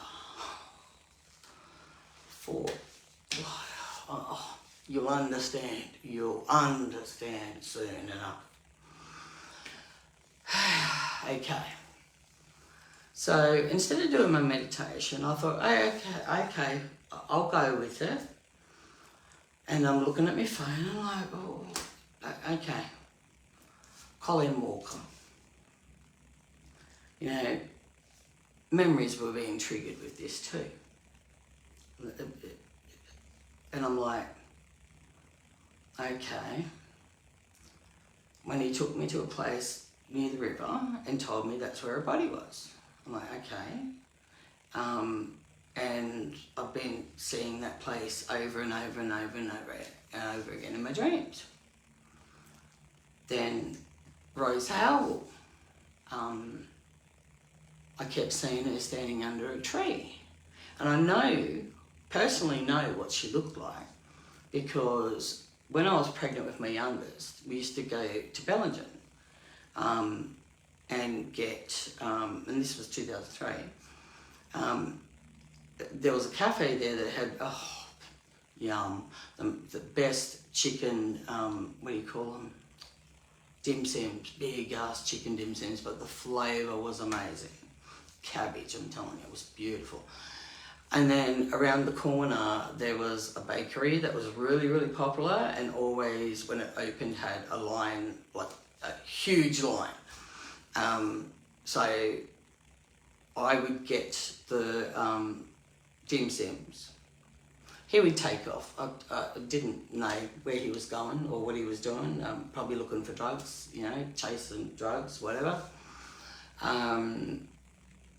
And I'd go window shopping, and I'd go into the fairy shop, and I'd go into the art. I don't know, but it was a huge, huge art upstairs place. Like, it was amazing, the shit they had. I don't even know if it's still open. I haven't been back for years. Okay, and we'd meet back up around where the bakery is. But I used to go over across the road to the park, because I went to the toilet, and then I'd sit on the table and chairs waiting for him to come back. And this one day we went there, and I seen this amazing looking person. I thought, and she had a mohawk, and I thought, oh my God, and she's so stunning. Like, she was amazingly stunning. And it didn't matter that she had a mohawk, because it bloody suited her that much. She could have been in a brown paper bag, shaved head, anything, lightning bolts, whatever. She still would have looked stunning no matter what. That type of face. And I think she came down the street that way, and she spoke to some people at the bakery, and she walked down a bit, and then she was coming back up, and around about the same time she started coming back up, my ex showed back up, and we're sitting there. I said, I just waited for you. I'll finish this, mate, and we'll go over to the bakery. And I'm still watching her because she was so stunning. And I went, see that chick over there? I said, can you see how stunning she looks? I said, she's got a fucking mohawk, but she's amazing. And he goes, oh yeah, that's Rose. I'm like, wow, didn't think nothing of it. Okay, so that memory come, you know, a little bit later, but I've probably told it sooner, but that's giving you an idea what's coming. Okay, so I got with this man in 06, beginning of 07, January, February, we went to a caravan park in South Australia, up from Gawler, in the Barossa Valley. So, you know, we were there, it was a heat wave, like, oh my God, a fucking torture. So we were there, but we ended up leaving there. Weird stuff was happening to me, and I started questioning stuff, but I kept getting sick, like, and I was sleeping like a log, and that's unusual for me because I've always been a person that, I've always was a person who stayed up very late and didn't sleep for long. And whether you want to call it insomnia or whatever, I grew up like that. I've always been like that ever since I was a little kid, like hard to get to sleep. I was zooming off the page. I was very active as a kid, teenager. I mean, I used to, me and my friends would walk 40 miles in a 24-hour period. Like, they were city kids, I was a country kid. They gave me the city experience, I gave them the country experience, but I also gave them everywhere they could protect themselves, where they could run to. I taught them the lay of the land. You know, and that hill that had that beautiful tree, I actually did it one day. And the farmer couldn't believe it. I didn't know there was a bull, big ass bull, in this fucking paddock. I never seen the bull. I used to cut through it, never seen it.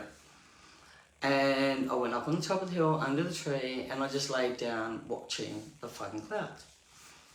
And I hear, you know, I've got my eyes closed at moments because it was just beautiful, looking up at the tree, looking at the sky through the branches and the leaves. Like, that was my fun. Like, you know, full on nerd, but nature freak at the same time. Farm kid. I'm farm, the land at heart. And this bull, like, when I realised it was a bull, oh yeah, well, I was shitting myself when I realised it was a fucking bull, and it was fucking humongous. Humongous, this mother.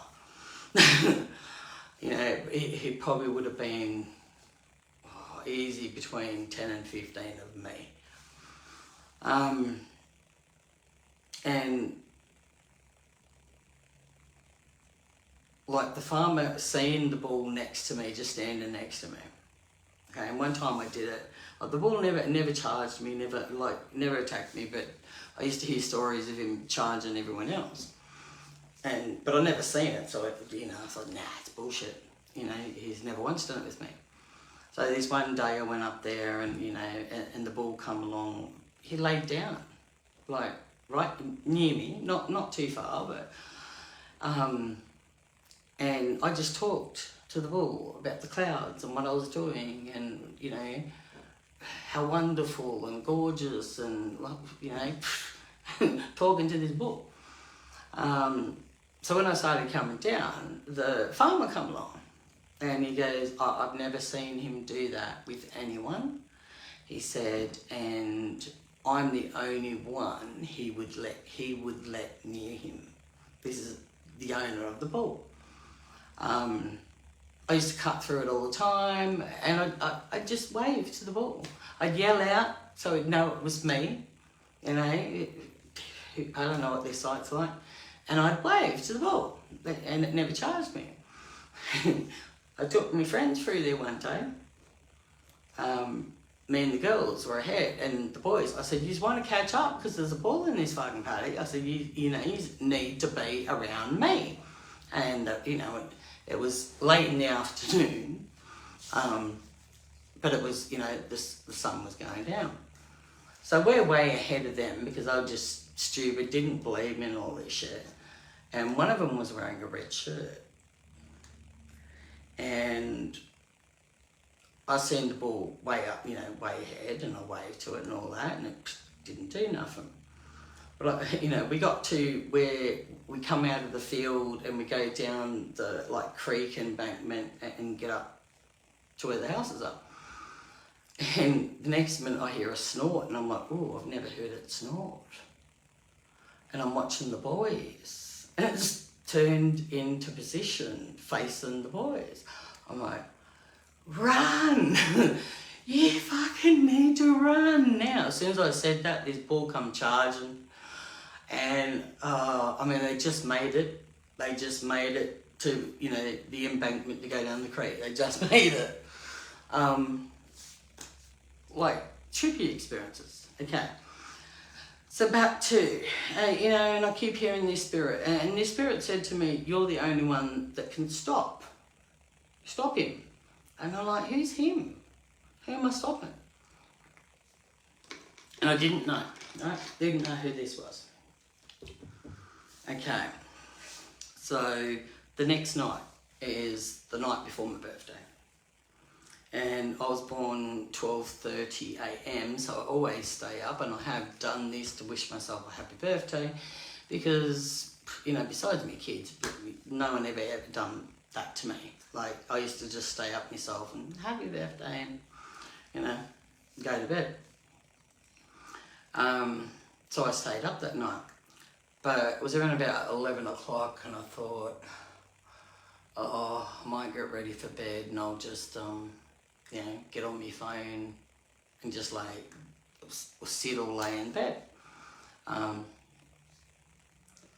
Because, you know, I just didn't have the energy or the, you know, I was in a bit of pain and I just like, oh, I've just got to lay down. But 11 p.m, my nephew popped in my head. And I'm like, gee, I hope he's going good, you know, in my head. And I thought, I haven't seen him since 2010. Like, it's a shame.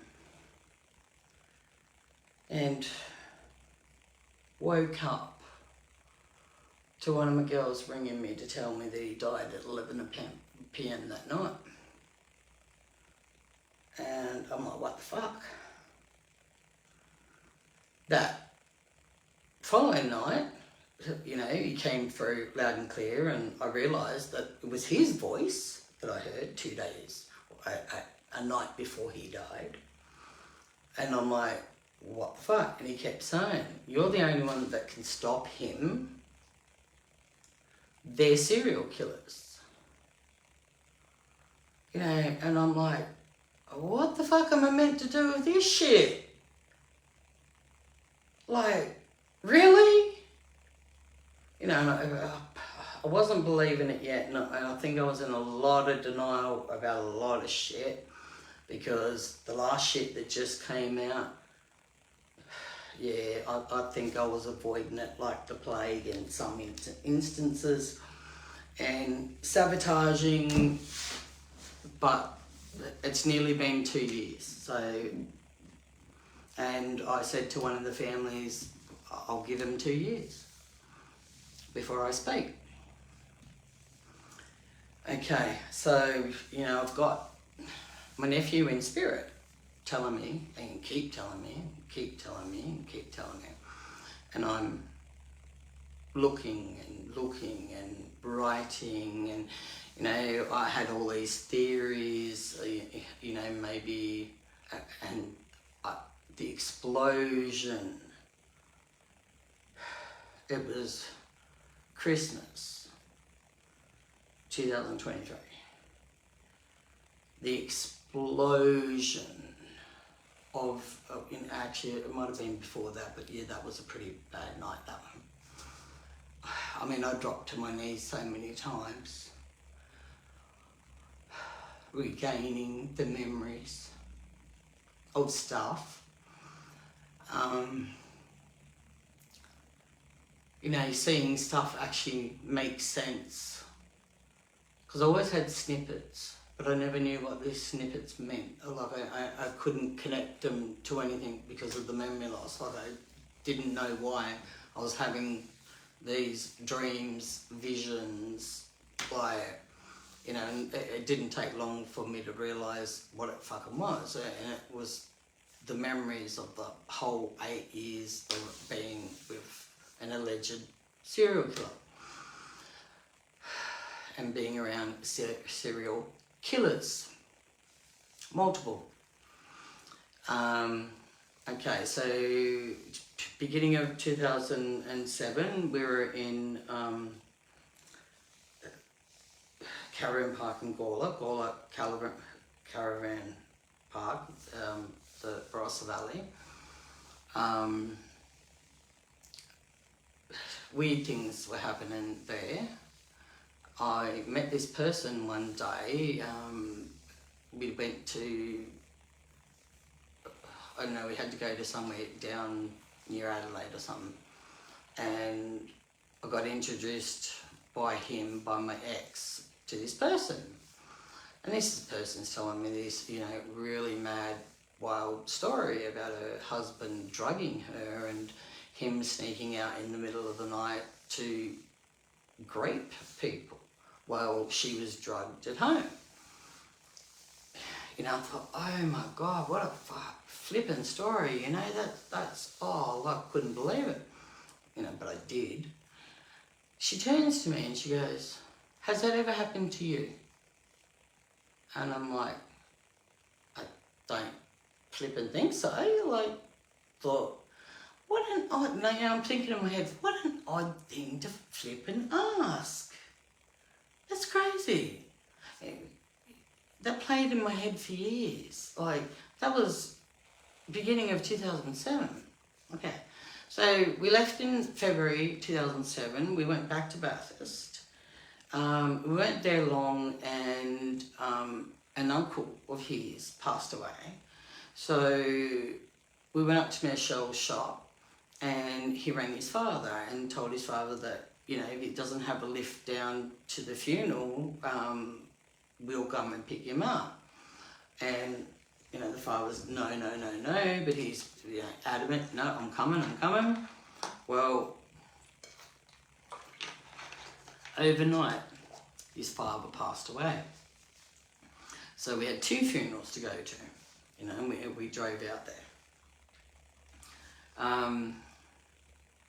Now to Jessica Small, I knew Jessica. I'd seen her around all the time, you know, she used to, I used to give her money so she'd buy food, whatever. I didn't judge, you know, she smoked, she'd get cigarettes off me, and I seen her and a friend at a friend's place of ours that we'd met in Bathurst, that we'd made. She had a crush on one of her sons. The wife of the home got really annoyed and turfed him out. But both me and my ex knew who these kids were, you know, yeah. Then 2007, before, like, okay, so we went out for the funeral. Oh no, I forgot. This one is important. Okay, so 2006, we actually went out to his hometown, which is Bray, and we stopped off in Dubbo. Now, most of you probably know Malcolm Naden. Malcolm Naden is his cousin. He supposedly murdered 2 people in Dubbo.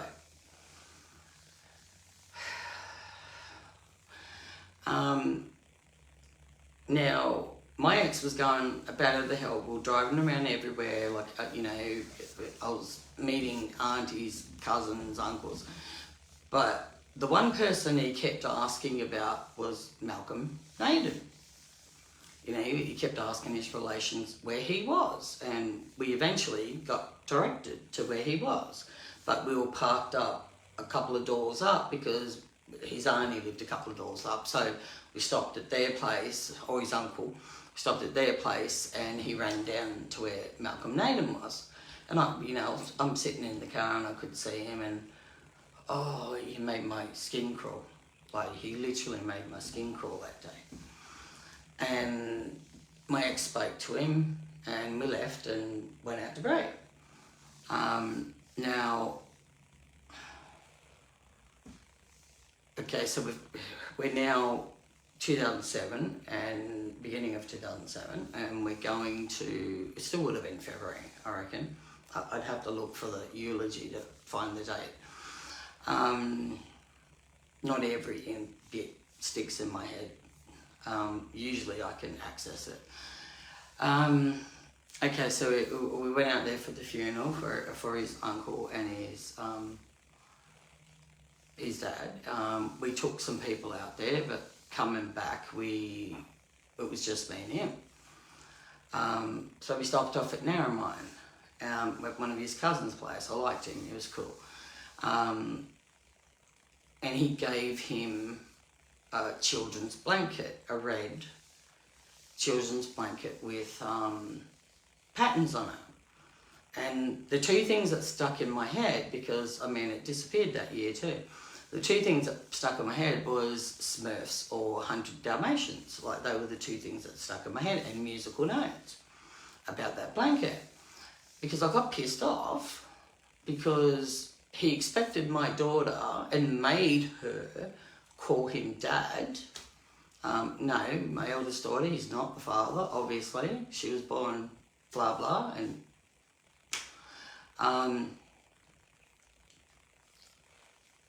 I got pissed off because he wouldn't let her use it. I'm going to give it to someone, blah blah blah. I can't remember what he said back then. I wasn't paying attention because I was pissed off. I thought, that's an arsehole act. So he wouldn't let her touch it, wouldn't let her use it at all. Now, we've gone to the funeral, we've come back to Bathurst. We've now left Bathurst and we're driving all the way up to Blackhall, where the Black Stump is, I don't know, up near Queensland, to his father's house. We only spent the night there, and we left the next day, didn't touch anything, didn't take anything, we just, I mean, the man just passed away, like hell. So we've left there in the intention of coming coming across, down and across, and down the coast, and travel a little bit. And we ended up coming down, we went through Woodenbong, went to the top end of Nimbin and come down the mountain through Nimbin and to Lismore. And we were at the caravan park there with the big Rip Circle pool, Bruxner Caravan Park. Okay, so we got a caravan, we're staying there. We didn't stay there for long, but I mean, okay, Easter, his brother-in-law and sister came to the caravan park because they were on their way up to Broome. So they spent the night there and we caught up with them and that was around Easter in 1997. Then, I mean, so what's that? That's April, May, June, July. I think it was, around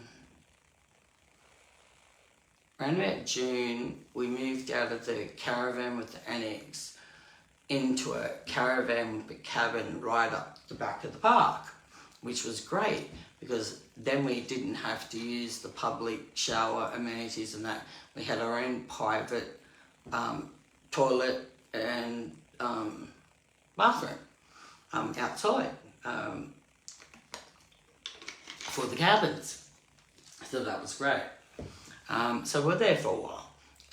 We, car races come on in Bathurst. Because I remember we had the TV on, but we only had it on as background picture instead of having a lamp on. We were using, a black and white TV. I had my own black and white TV I had as a teenager, little square box. But then he said he got offered work in Bathurst. And he was going down, and I naturally thought he was going to take the car. He said, no, I'm not taking the car. He said, I'll leave that with you. I'm taking a mate's car, or cousin or some other, I don't know. I can't remember which one he said. It was a white Commodore, and it had a hole in the front footwell. He picked me up me and my daughter coming back from town, and he'd packed up all his stuff out of our Ford and put it all in. He put that blanket in. And I gave him my red and black flannel shirt to take with him too. We always had beanies and caps and all that stuff, so he had all that shit. So he took that. He also had my dad's tools, every tool imaginable in the boot, because my dad, being the person he is, gave me everything I ever needed when I left town for good. So it was there. He gave me his fishing tackle box and all, and he gave me his one of his toolboxes. Okay, so that was all in the car, and I drove around in the Ford. I mean, he was gone probably. I mean, it was definitely a week. It might have been a little bit longer than a week.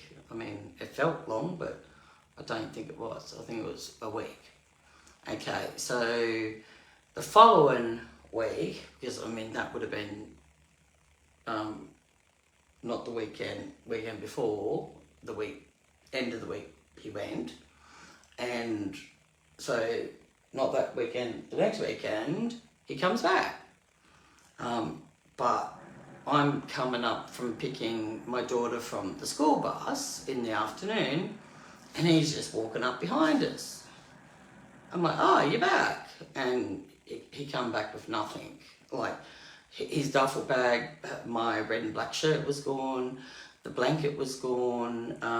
He said, he had to get the tools off his mate later, blah, blah, blah.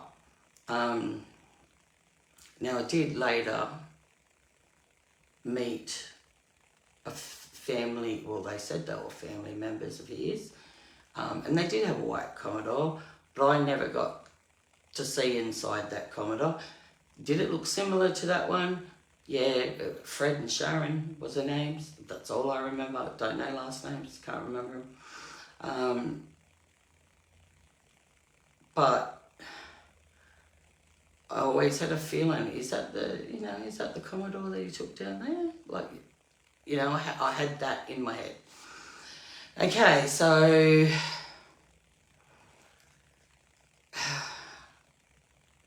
that was in 97, and that was after the car races. So that would have been sometime in October, towards the end of October in 97. Now in 96, and I've got to go back to this, in 96, the beginning of 97, before we left, when we come back from South Australia, he drove up this street, and as he's coming around the bend, he's beeping the horn. So I naturally thought he was beeping the horn for the house on the corner. But then he goes 2 houses up, it was either 2 or 3 houses up, and he goes, oh no, one of his exes lived there and he's just stirring the pot. I'm thinking in my head, well, why would you be all the way back there? Like, I'm thinking in my head. I mean, I had these thoughts, but I never went anywhere with them. Because I stupidly believed everything. And I mean, yeah, I felt like I was brainwashed.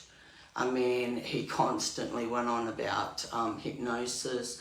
He used to talk in this like really monotone voice. I was being drugged. My insomnia, he came into my life, my insomnia went out the window, like it was non-existent.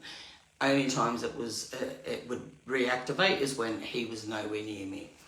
And then I'd go back to it being, suffering insomnia. But I didn't care because, I did my art, did what I wanted to do. Only times. But I felt stupid because, I was one of these teenagers and I used to watch my friends in and out of the flipping women's refuge and smashed up faces and, jaws smashed up, rewired, drinking through a straw, being smashed into, cement, like just, and some deaths. Like, I've been through heaps of shit, and I've been through that. But I was one of these teenagers, these stupid teenagers, no, it won't happen to me, there's no way I'll get him in like that. And I ended up like that. But I didn't notice it. Well, all rationale goes out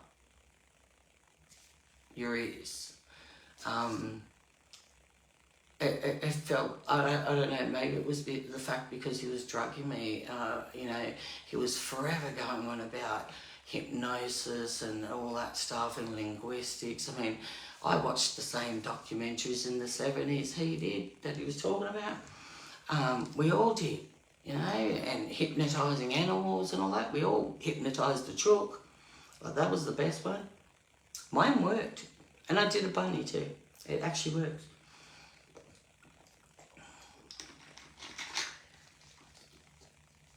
Okay, so there's that one with the car horn beeping. And the cornerhouse is Jessica Small's house, where she lived. So he was driving past his alleged victims with me in the car. I didn't have a clue what was going on. Didn't have a clue. Every bullshit story I fucking believed. Because, I mean, I don't like lying. I can't lie. I'm one of those people that, you'll see it on my face if I even try. And I don't like people that lie. But he had me, whatever he was doing, it had me in this confused state all the time. And I didn't know whether I was coming or going. I didn't know if I was after him for half the time, because he was putting so much doubt in my mind, twisting it, playing mind games, intricate mind games, intricate psychological warfare is what I would call it. It was torture. My sisters were pretty bad, man. It was torture. I mean, yeah, horror movie stuff. Now I'm going to try real hard not to break down here, but I'm probably going to fail that one. Okay, so my brain grabs, everything's a picture in my brain. Hello, my baby girl. Hey, what you doing?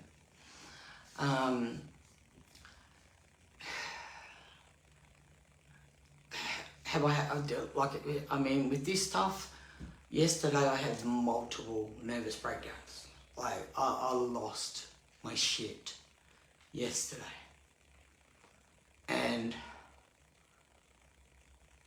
with these memories coming in now, and I mean they're still coming in now, and it's more detailed, it's more intricate. The pictures, I'm trying to mentally make them hazy because I see everything. I remember everything that I've said, done, experienced, seen. Now I'm one of those people that I could tell you a specific date, everyone that was there, everything, exactly what they were wearing, what the weather was like, whether it was, you know, sunny, windy, dry, hot. I could tell you what conversation not only I was having, but what everyone else was saying, word for word, pretty much. So that 12 years of losing myself, and you got to think, I mean, I lost myself for 12 years, but I also lost myself for, you know, how many years before, and I definitely lost myself in that 8, you know, year relationship. But you know, I'd known of him for probably 9.5 years, 10 years, but I knew his family before. I met his stepdad and his mum, and I think one of his sisters before I met him. And me and his stepdad were in hospital together, like, you know. So, yeah, getting all this back in so much detail.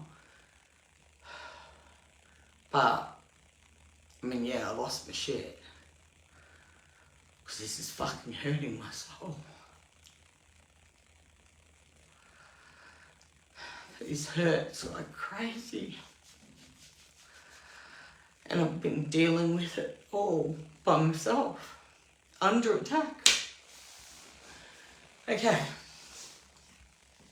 So where was I? Where was I up to? Okay, so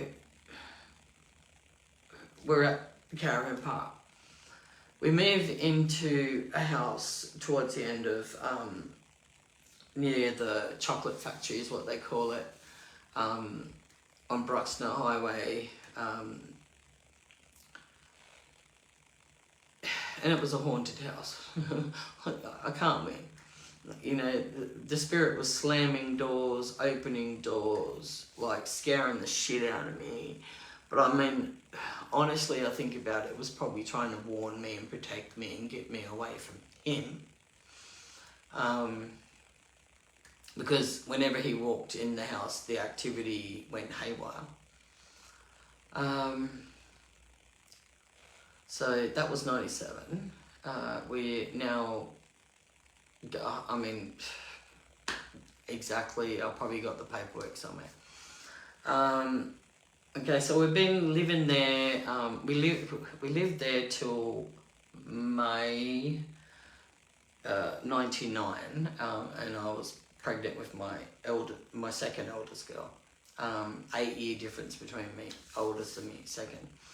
I got told I couldn't have no more kids, like, literally got told. 3 more kids later. But I was going through a bad time because, you know, I got told I didn't have any kids. I had CIN3, which turned out to be CIN4, so it's stage 4 before it spread into full-blown cancer of the cervix. And I had that for years because the first doctor I spoke to, or gyno I spoke to, said, oh, there's nothing to worry about, don't worry about it. And then, you know, went for another check. Oh, no, it's nothing to worry about.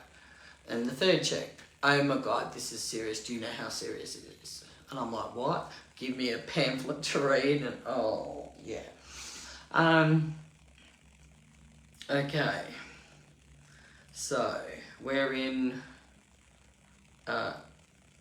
1998. Oh, actually, it might have been the beginning of 98 that we moved into the house. I mean, I'd have to look at the lease, which I mean, I'm a bit of a hoarder, so I've got a lot of shit. But I've got the lease somewhere, I think, or the dates, anyway.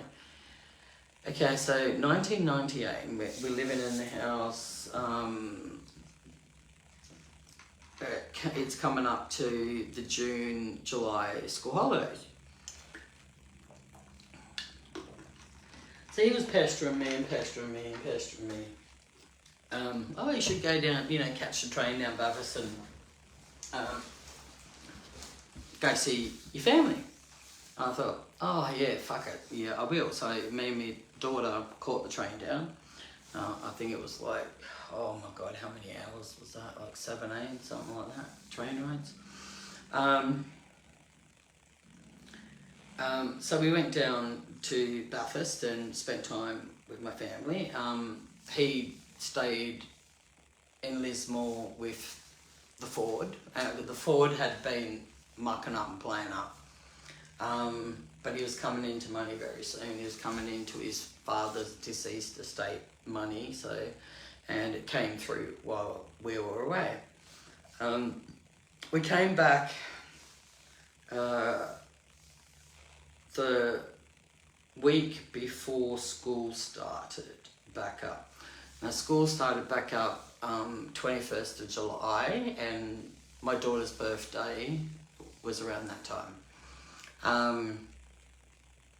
So we come back before the weekend. Okay, so in that going down to the laundry to wash our clothes, and I never washed me girls' school uniform, so I chucked that in. I thought, I've got two days before, it was sunny, no rain.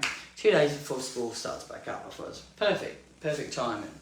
But I mean, he bought a car because the Ford broke down, so he went across the road with the car yard and bought a car and drove down to Bathurst in that car with a puppy, and said, because my birthday's in June and one of my daughters in July, he said, oh, this is your birthday present.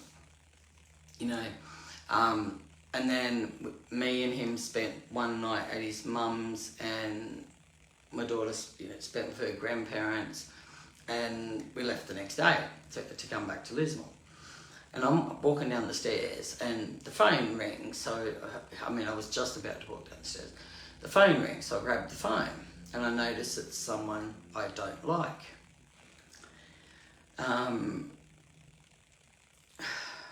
Someone who I thought was a very bad person. Go figure. So, and I've got one of those phones that you can walk around without the cord. So I've come down with the basket in one arm and the phone and said, here, it's, such and such on the phone.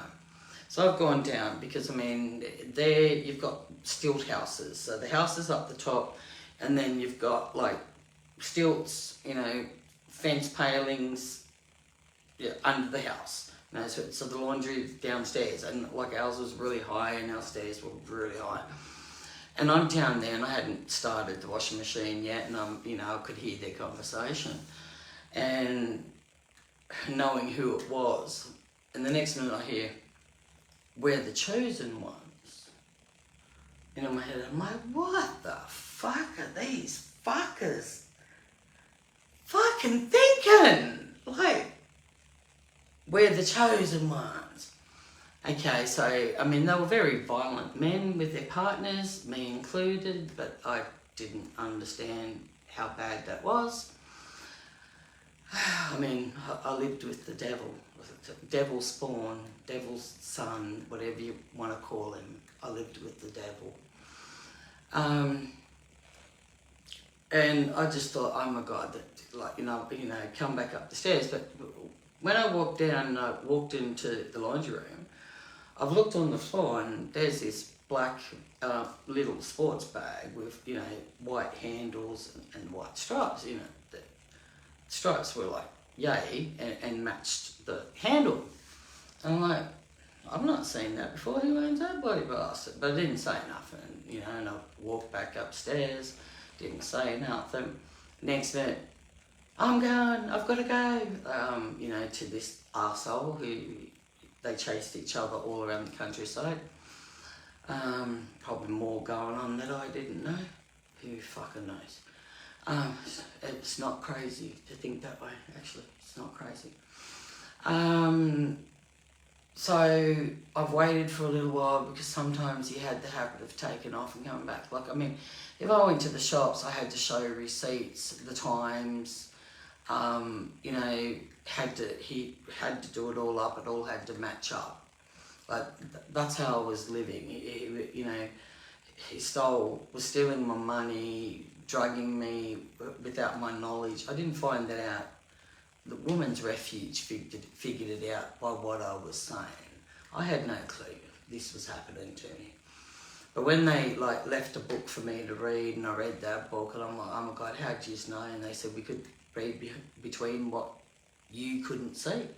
We were reading between the lines. And I'm like, no, this is crazy.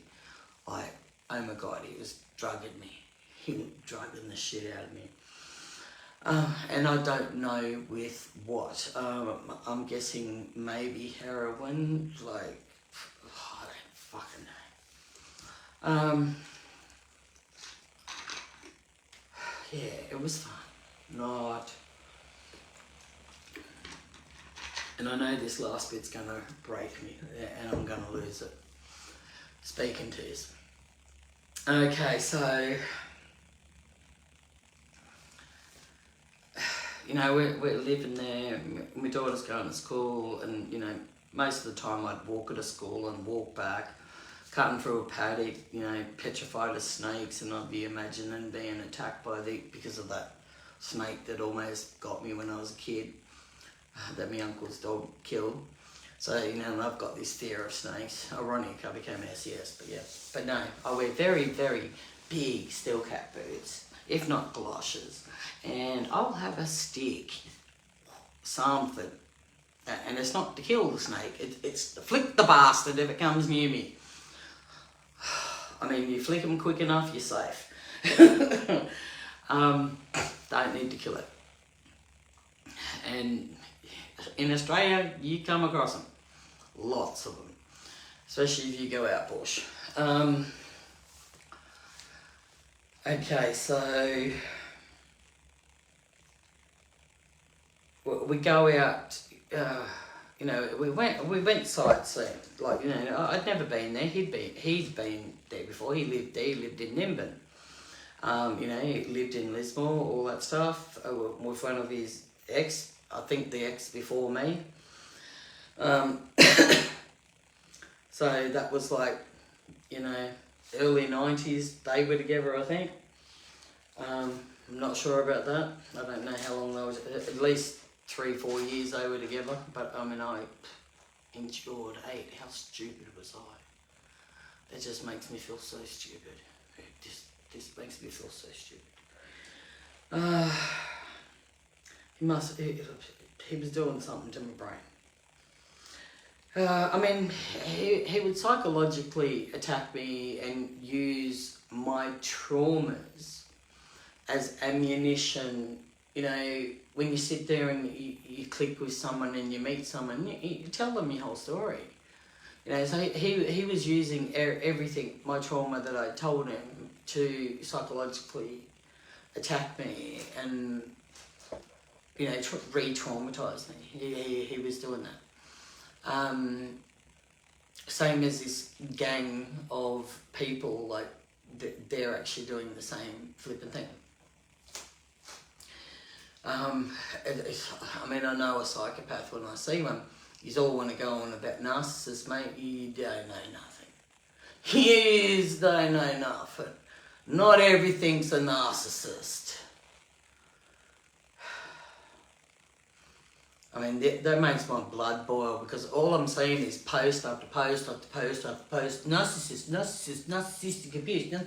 I mean, yeah, it is really prominent.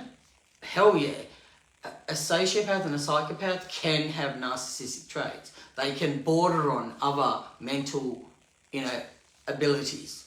Some of them are that smart that they use those abilities to con you, to manipulate you, to rip you off, to lie to you, to get sympathy, to make you feel so sorry for them that you bend over backwards for them and get kicked in the guts. You give them everything, you give them the shirt off your shirt, and you get abused and attacked and run down and called everything under the sun behind your back. You know, these people have got no soul, or they've sold their soul to the devil, you know, are into black magic and the lot. You know, these kitchen witches who, oh, I'm a witch, I'm a witch, I'm a witch. You know, this pisses me off because witches is not what they are. Witches is not what a healer is. A witch is not a, you know, a cult is different. Probably occultism is probably the closest to witchcraft. Spells. You know, you don't do spells. You don't. You don't do a spell against another person against their wishes. Because that karma, as my shirt says, I am going to let karma fix it. Because if I fix it, I'm going to jail. And I don't do that type of stuff anymore. I'm too old. I'm too old. I'm too old. I'm too fat. And I'm too ugly for this fucking bullshit. I left high school in 1984. Grow up, people. I'm fucking serious. These evil, mean girls, this evil, nasty bullshit. Oh, and these scammers, mate. You keep ringing my phones and yelling out hot dog and hanging up. And I'm like, and these are the scammers. Like, how dopey ass. And what does hot dog mean? What does it mean, someone ringing you and going hot dog and hanging up? Because, I mean, to me it's a food source. Like, it's something I don't eat. I haven't eaten it since my kids were younger. I mean, all the guts and processed bloods and everything in those. I eat fish and chicken. I don't really eat red meat. Red meat makes me sick because I'm allergic to the gelatin in it. What is it? I don't know what do you call it? Preservative, gelatin, fucking, I don't know. Okay, so we've come back probably the 19th of July, before the school starts back up, okay?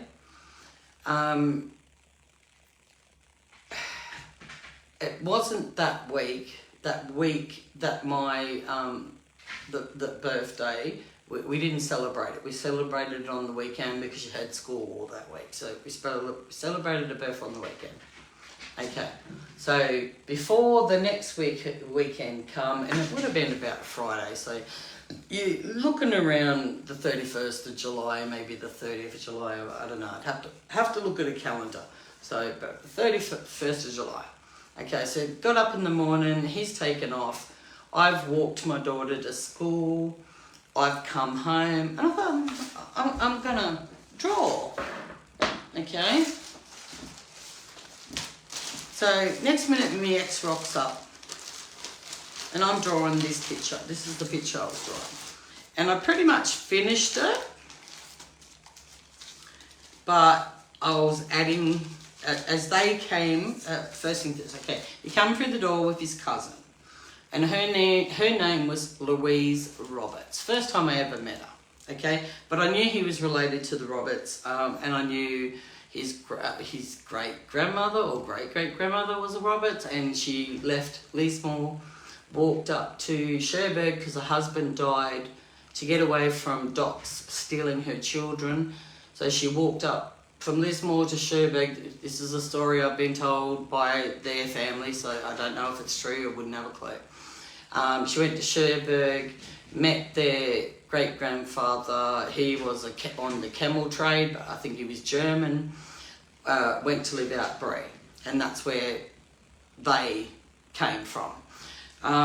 Now, they've come through the door, and I'm sitting at, we have one, you know, those plastic garden tables that should be outside. Well, we didn't have that much money, so we were buying cheap. You know, we had the plastic chairs. I've got photos of it. So I was drawing this picture, right? And it's a pregnant woman near water. Now, the place that I was drawing, but I've got no head. I just drew the body, okay? A pregnant lady standing near the water. Because the doctors had told me I'd never be able to have kids again, I was like devastated. So, you know, I woke up that morning when I got back from dropping my daughter off. You know, I stopped at the shop, got something for morning tea, because I knew he'd be, you know, somewhere about 10:30, 11. I thought, oh yeah, you know. And I just started drawing while I was waiting for him to come back. But he came back with Louise Roberts, okay?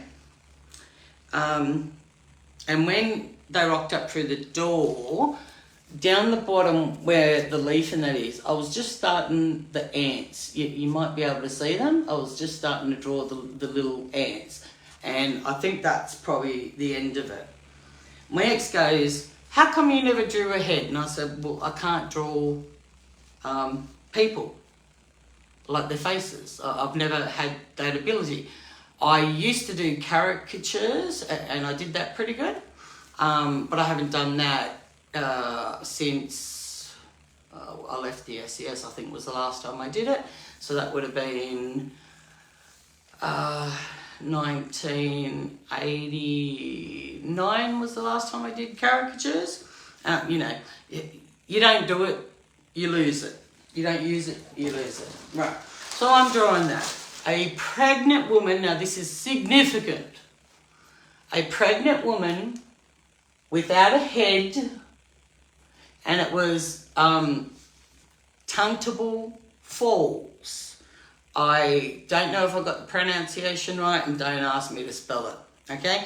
Tuntable Falls, which is Aboriginal women's ground, okay? So men are not allowed to go there. Men are not allowed to go there. And he knew this, but he tried to go there. When we first got to, and went through Nimbin, we went out to the Channon, and he wanted to go to this Tuntable Falls, and he was telling me it's women's ground. I'm like, but you're not allowed to go there.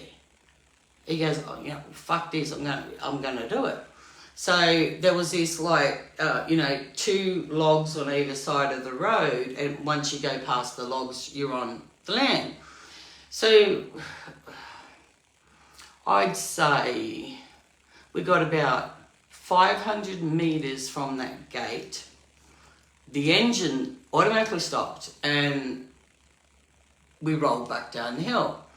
He tried to start it and start it and start it. It would not start. So I said, look, just roll down the hill. I said, you might be able to, you know, kickstart it, whatever. So he rolled down the hill and ended up getting it started, but it started back past the logs. He's driven again. Same thing happened again. The car conked out. We rolled back down, started. He tried this 3 times. He went back up, conked out, we rolled back down. And I said, there's no point doing this. You're not, they're stopping you from going there. You're not allowed to, right? You're Aboriginal man. That's Aboriginal women's ground. Like, you know, fucking wake up to yourself, is what I was saying. So we went to a place called Protesters Falls, which is a really, really, really nice place. You know, you can get out, you can, I mean, we took an esky, we had a picnic, I took photos, I've got these photos. I took photos of, I got down on the ground and took a photo of a big goanna, risking being ripped to pieces if you know, but I wanted that shot, not the best shot because it was a throw-down camera. I didn't have anything decent, it was just a throw-down cameras you buy at the cheap shops. Okay, so we went out there. I mean, I was in a lot of pain because of my multiple fractures and all that shit to my spine. I couldn't walk too far, and I was in excruciating pain. Still am, but you know, another day, another drama. So we walked up to the pathway, which was a bit rickety and over rocks and beautiful, beautiful, like rainforested dieful areas, and a massive big waterfall coming down, huge rocks going around it so you could walk around on the rocks. But I couldn't do that. So I sat on the wall, and then, you know, we weren't there for long, and I said, look, I'm in too much pain, you know, can we go? So we left. But we ended up going back, right? And that's the important one, the one going back. Okay, so his cousin, they walk through the door, and you know, and we're talking about, she'd just come from an art group, she was telling me, and she had these drawings. Now, in the process of this, she gave me these drawings to look at. So me, her, and my ex, fingerprints would be on here, and I'm not going to re-fingerprint much. I can't show you that one because it's got my girl's name on it. Okay, so I can show two, I can't show the third one. She was doing this, it was like 1998, and I don't know, she was up Canelabar or something like that. And they were doing this art program, designing a new Aboriginal plant. Now, they're quite yellowed and, you know, brown, because I've had them since 1998. She gave them to me that morning, and she said, can you keep them safe, my cars? And I said, yeah, I can keep them safe, no worries. She goes, I'll come back and get them in 2 weeks. I'm like, okay, you know, that's cool. And because my daughter just had a recent birthday, and she goes, oh, when did you have that? And I went, oh, you know, blah, blah. But I knew it was like, you know, 2 weeks before, because it was at the end of the week. It was the weekend. It was the Friday. Because she was at school this morning. I know, because I walked her there. And he went off and he came back with Louise. Now, he made her tell me a story all about, she had a court case. And she told me it was like, you know, huge abuse. Judges, lawyers, doctors, she goes barristers, teachers, police, like, you know, she just listed all these people, and like, I think that might be significant. Okay, so she's telling me this, and we're talking. She took one of the drawings and she wrote my daughter's name for her, so, you know, belated birthday present, and I said, oh, cool, thank you, you know, she'll love it. And you know, we sat there talking, we had morning tea and a cup of tea, and I thought, oh my God, she's such a beautiful person. And I'm like, you know, why did we, you know, why did I not meet her before? Like, you know, he was always talking about the Roberts and, you know, family, like really obsessed with all that stuff. Now, you know, they're walking out, and I'm hearing them as we're walking out, because they're in front of me and I'm walking behind them. And she's like, oh, you'll pick me up this Arvo? And he goes, yeah, I'll pick you up this Arvo and bring you back. And I knew they were going to Nimbin. I knew that. I knew this other person was in town, and I'm standing at the top of the stairs at the front waving them off, you know, and I wanted to see which way they'd go. And like, he didn't go out to the caravan park because this person had moved parks, I think. I mean, I wouldn't have had a clue what park he was at unless he told me. I couldn't stand the man, he makes my blood crawl. from the very first moment I met him, my blood crawled. So that I've waved him off. She was never seen again. Okay. Now you got to think, I lost my memories. So, but I had these niggly memories, and I had these niggly things. Like, I literally drove to Lismore one year and we stopped off. We were going up to the fun parks at Queensland. And we stopped off at the caravan park with the pool, because I was hoping to see someone from the family, Louise Roberts, family,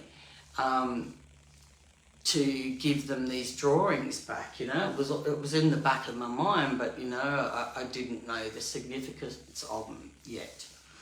But these memories are just pummeling me. Okay, so then May 99, because the ghost in that house was just getting too ridiculous, and it was scaring me. So we just took off, left the place, took as much as we could, left full on furniture, everything, and just the house was clean, it was spotless. Hell, it was me. I was a pretty anal cleaner back then, a regiment cleaner. So we went to Armidale. Now, so we were there a week before my birthday, because my birthday was in June, because we went out that night and I won $157 on the Keno. Was stoked as all hell that I'd won 100 and blah blah, until I walked up to the counter and the guy looks at me and he said, if you picked 15 games, he said, you would have won $20,000. And I just looked at him and I said, now why the fuck did you do that, cunt?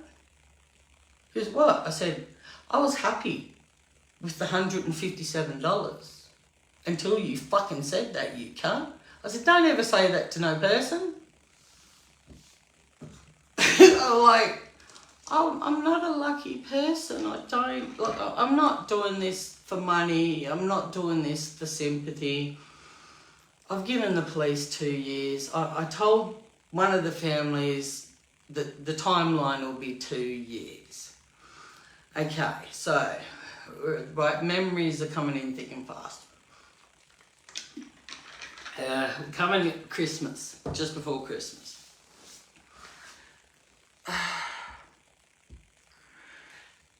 This is when the bad memories started. This is when all of it, some of it started piecing together in my brain. And I was getting more pictures and more memories by the day. And I didn't know what to do. I didn't know who to speak to. I didn't want to burden my friends with this. I didn't want to burden my kids with this. I didn't want to burden my family. And I'm like, what the fuck do I do? The memories coming through, I was just dropping to the ground. And I kept dropping, and I kept dropping, and I kept dropping. And it was hurting my heart so much, because I had to realise this was true. This is what they were doing. So I contacted my ex-boss because she knew my whole story. And I thought, she'll understand. She's the only one I can speak to. I needed help. I needed help. This is the fucking middle of the fucking night.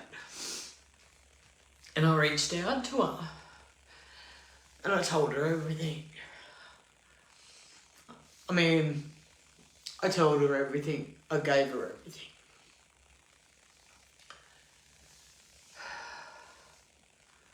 And, you know, the attacks started again. TikTok videos she started with. I had people contacting me, you know, telling me what she was doing, sending me, you know, tagging me, sending me links to these videos, these posts. I had people, organisations contacting me. I had families contacting me. I had, you know, bosses contacted me, telling me what they were doing and what they were saying, you know, about me, and making out that I was this terrible person while I was breaking inside. Every minute, every memory, every flashback.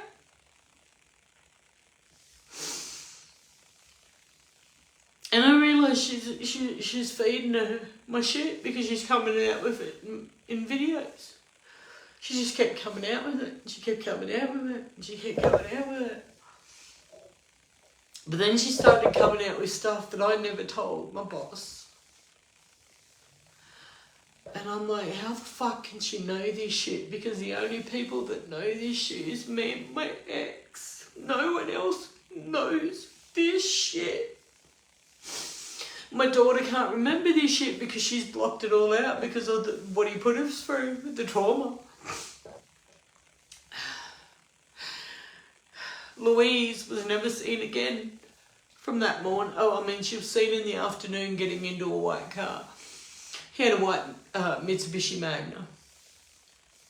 He went to Bathurst when Jessica went missing, in a white Holden with a big ass hole in the floor, because when he took me to town, I had to get stuff before he left because our car was playing up. I had to get a part, and Mick and Sarah and his dad fixed that while he was gone down to Bathurst.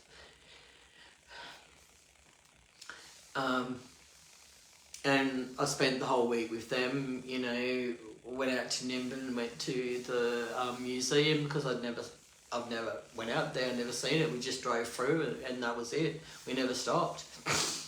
So it was my first time seeing everything, and, you know, we had a mad day, and, you know, mad lunch with them, and their little boy, my girl was at school, you know, and they were coming around the cabin, so, you know, they were keeping me company. It was just me and my daughter. Like, I didn't feel scared being on our own. You know, we went swimming in the pool, and I spent the week just having fun with these. I mean, they were a lot younger than me. I was 30 when I had my second child, so, you know, I was, what, 99 was when I turned 30. So, you know, I made some really good friends, but they weren't my friends for long. You know, I'd be walking to the school, you know, made friends with mums, you know, and their kids and my daughter going to school, you know, like you do. You know, we'd be walking to school, and I'd see my friend, and I'd go to wave, and she'd put her head and start running. And I'm standing there with my arm in the air going, what the fuck just happened? And then it was friend after friend after friend after friend. You know, the whole isolation, you know, I was away from my family, I had no one. I was isolated, and he kept it that way. You know, and when you got a family that you've been through trauma, you know, the ones that cause the trauma, like, and you don't know nothing yet, my fucking childhood, you know, you sort of turn away from everyone. You know, I mean, I've been called everything by his family other than a human being. The day he tried to kill me, and I grabbed the bar and I went crashing down, because I knew if I didn't get that bar, I was gonna die. I knew. And I had to do everything to get that bar. And I did. I managed it. And I've fallen, and he's taken off, and his mother was standing right next to him. You know what she did? She bent down and she goes, "You deserved that."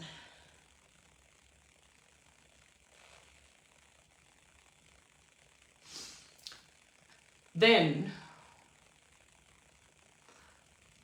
she goes and tells the family that I bashed her. Never touched her on the head. You know, besides hugging the woman, I never hurt her, never touched her, never hit her. I mean, when after he did the legs and he took off to get another weapon, and I grabbed my baby and I run to the toilet, because, you know, it was one of those little tiny toilets. So I could get, the door was here, and I had my legs on the wall, and my baby, you know, holding her with one arm, because I couldn't use my left arm after what he did with the steel bar.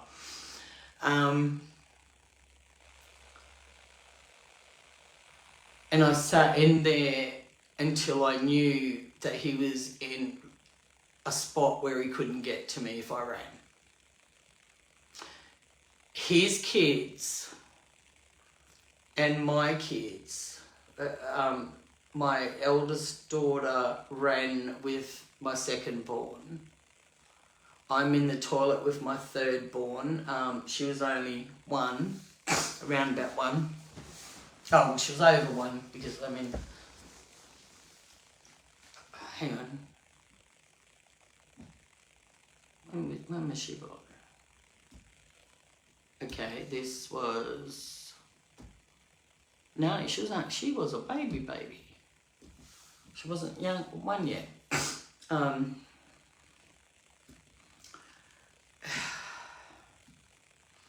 as soon as I knew I was safe to run, I ran.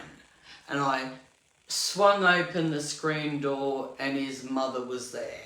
And I've swung open, and, you know, the door on my arm would have shoved her, no doubt. Like, I'll own up, I don't give a fuck. I mean, I don't need to fucking lie. This is 100% the fucking truth.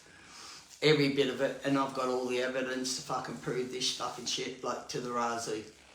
I've got years of evidence. I mean, I'm a hoarder. I carried everything around me for years. Okay, so that's happened in Lismore.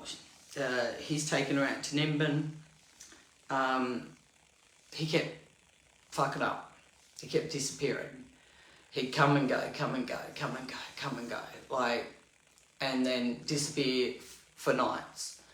You know, for a couple of nights, and I wouldn't see him. So that went on.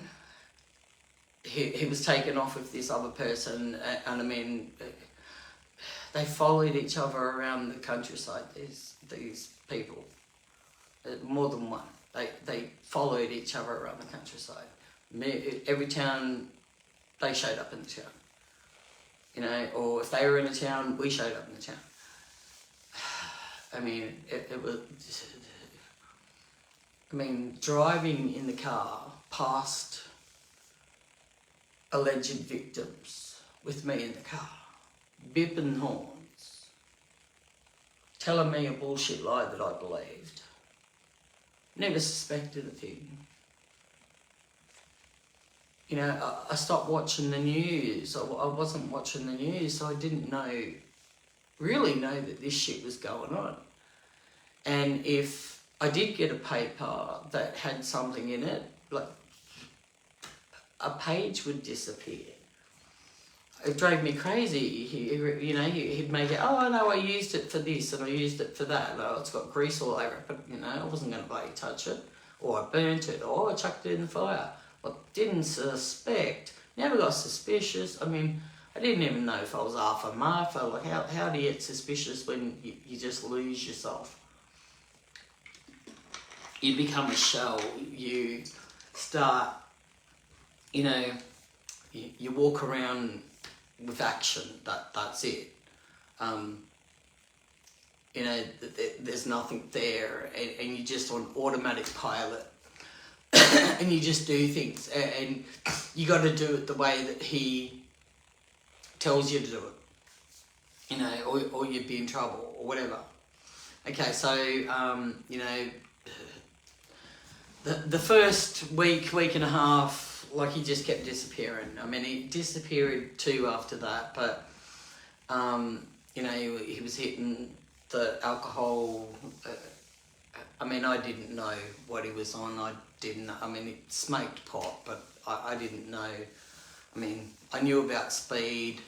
Anything else, I didn't have a clue, because I never had those fucking experiences. Like, I fucking didn't know what to look for. I didn't know how you fucking look at their eyes and you can see it. Because, all I was seeing was black eyes and evil. So we had a white owl. We had huge, the biggest, what are they called? Oh God, what are those trees? There was a huge tree out the back. It had fruit. I used to put it in the cakes. It was awesome. I got one in my yard, and I got one down 4 houses down, and now I can't remember the name of it. Not gooseberry. Okay, so we had this big tree, and it was gigantic. It was like, I don't know how many years old, but it was gigantic. And we had this white owl, and that white owl stuck around for 3 weeks. And it was hooting and hooting all day, all night, all day, all night, all day, all night, for 3 weeks. Didn't stop. I didn't know what it meant. Like, I didn't have we didn't have the internet back then. Well, I didn't anyway. I didn't even have a mobile phone, fuck's sake. I didn't get one till 99, and that was a Nokia 3315. That was nothing. But it was my safety phone. Anyway. Okay, so, and he just kept disappearing. Some young girl from the fruit market wrote a love note to my address, and of course I opened it because it had big kisses on it and addressed to my ex. So, he was cheating everything that had a hole. We had the green eyes. Everyone loved the green eyes. Like, it was stupid. But, he was constantly changing his appearance. Him and the other guys, like, they constantly, shaved their heads. Number 2s, number 1s, dreads, long hair, short hair, moustache, beard, without a beard. Constantly changing their appearance. I didn't suspect a fucking thing. Okay. 3 weeks later, he comes back one night. He's blind drunk. It was after Mother's Day. Hang on. No. Because I'd won this bottle of Baileys and milk. And I won it last Mother's Day. So I'd had it for a while and I hadn't drank it, and I wouldn't let him drink it. And I'm like, no, that's mine. I won that for Mother's Day. So he comes back, he's drunk, and offers me to sit down for a drink. So I probably had 2, maybe 3, and I didn't even have them strong. And sitting before me, his eyes go black. 5 hours. 5 hours. I was terrorised, bashed, blood everywhere. Yeah, you know what he did? Look what you made me do. Grab the towel. Oh, I should have said this should be a fucking trigger woman. Grabbed the towel, cleaned up all the blood, washed the towel, walked outside and hung it on the clothesline and came back in the house and then terrorised me more. And you know the funny thing was, it was summer. It was summer in Lismore. It was fucking hot. And I had every single window in the house because it was so fucking hot. And it was, you know, those old wooden houses on stilts that you can hear a pin drop bullshit, you know? And I screamed, and I screamed, and I screamed. For 5 hours, I screamed. I screamed for anyone to help me. Anyone. 5 hours. No one rang the police. I had to wait for him to pass out and rush to the lounge room and ring the police. And the police got there, and I told them, and I told them that the kitchen was covered in my blood. And they looked around, you couldn't see one drop of blood. And they looked at me like, really? I said, he cleaned it up with a towel, he washed it in that sink. I said, and that's the towel hanging on the line, soaking wet right now. They treated me like I was some, I don't know, it's the first time I ever went through that. So, like, I'd never experienced a beating like that.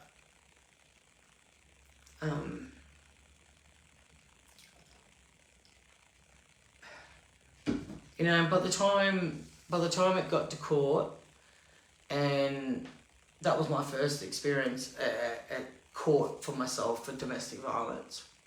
And I sat there, and the lawyer turned around and said, oh, the reason why he bashed her is because she cheated. Never did. The judge looks at him and starts nodding like, oh, yeah, I understand. Now I know why. He got a good behaviour bond. I stormed out of that courtroom, and the court police officer, I don't know what you call him, he comes running out.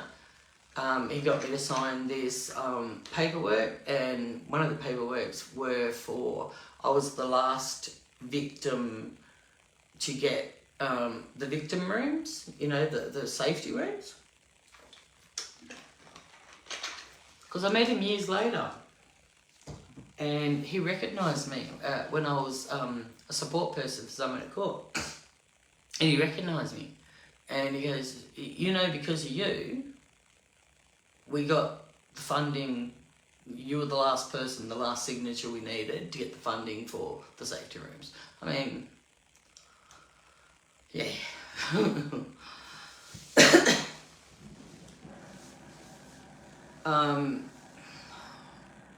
You know, and the interesting thing about the white owl, and it was pure snow white, because you could see it with your eyes, you could hear it, and I wasn't getting much sleep from this little poor bugger, but they're not really a bird you see in suburbia, and they're not really a bird you see in suburbia in Australia, because, I mean, they're, you know, like an Arctic owl, white birds, you know, and I didn't know till I looked at it, I think I looked it up a couple of years ago, when I wrote the poem. I actually wrote a poem about what happened. I don't know, I mean, it might be on this group, but I'm not sure, but I mean, yeah, you're going to get a lot of proof, don't worry. So, all these memories, dealing with the Xbox, dealing with the psychopathic, whatever she is, who is the most disgusting female human being I've ever seen. But I mean, I know there's worse. I've come across worse. I mean, I seem to attract them. Like, it's just my life of, you know, psychopathy. How I've come out of it saying, oh, I don't know. I mean, it surprises me too. It, like, you know, it does my head in with everything I've endured and everything I've been through. And I say it to myself all the time, how the fuck did I survive that? How the fuck did I survive that? How the fuck did I survive that? And I'm still doing it today with all this new shit. Okay, so I was so traumatized and I was so alone and I had no family, I had no friends, I didn't know what to fucking do. You know, I got the police to take him away. I was the first one ever to put him in jail. Oh yeah, first one ever to put him in jail. First one to ever do, you know, a tiny jail stint.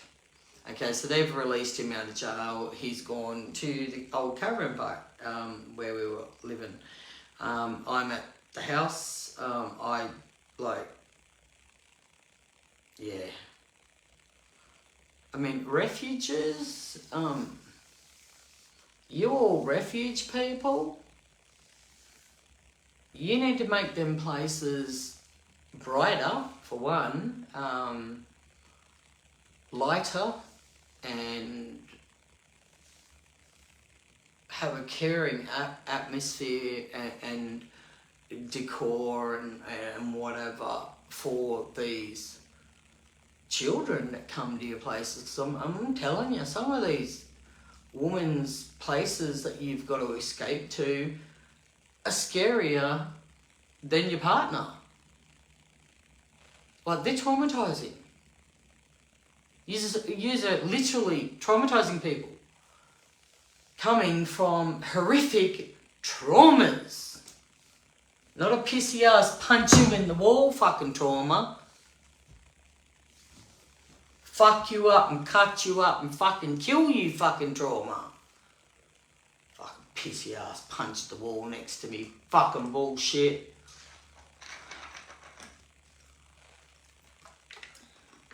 You know, I really hate these poor me bullshit cunts that use the poor me for fucking money. They're like a fucking... It does my head in. It does my head in. And everyone falls for it. Like, I mean, don't get me wrong, I've fallen for it plenty of times. Because I'm one of those people, man, I'll give you my last loaf of bread in the fucking freezer. Or I'd say, come, you know, give them enough for their family. I'll say, you know, just give me some pieces for breakfast tomorrow. Like, I'm that type of fucking person. My door's fucking open to anyone. I've done so much charity work because, as a teenager, because I loved it. I loved fucking yarning up when I was doing fucking home service and Meals on Wheels and yarning up with the old people, because, I mean, they got the fucking best stories. Like, better than fucking reading a book, listening to an old fella or an, you know, old person telling you their fucking shit. It's hilarious. But nah, everyone's worried about, look at me, how beautiful I am. And, oh, I mean, they kicked me out. But yeah, I got kicked out of 2 places. And I got kicked out of, you know, when I was doing house sitting because my animals destroyed the lounge and I, you know, I trashed the house and the cats trashed the house. Well, hello, darling, I've never been kicked out of no fucking cunt's house. I've never been kicked out by real estate. I've never been kicked out by anyone in a caravan park or anything. A tent.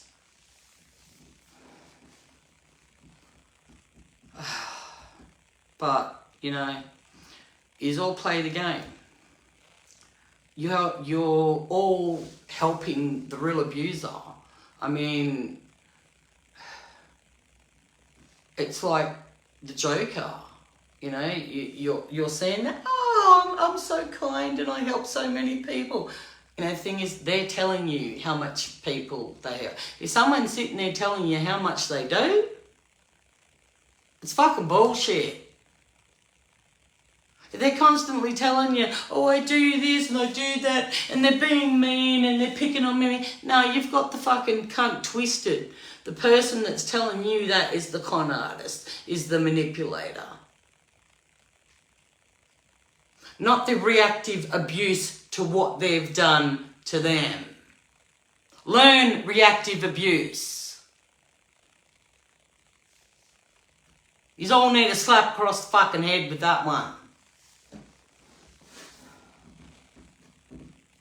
You know, why do you got to be so mean? Why do you got to be so nasty? Why do you got to fucking lie about people? Why? I got enough on my plate than to worry about people doing this shit. You know, I've just gotten the last fucking 5 years of fucking bullshit. You know, there's people younger than me that's gotten longer than me. It's gotten 8 years from these people, the abuse, the attacks, fucking bullshit.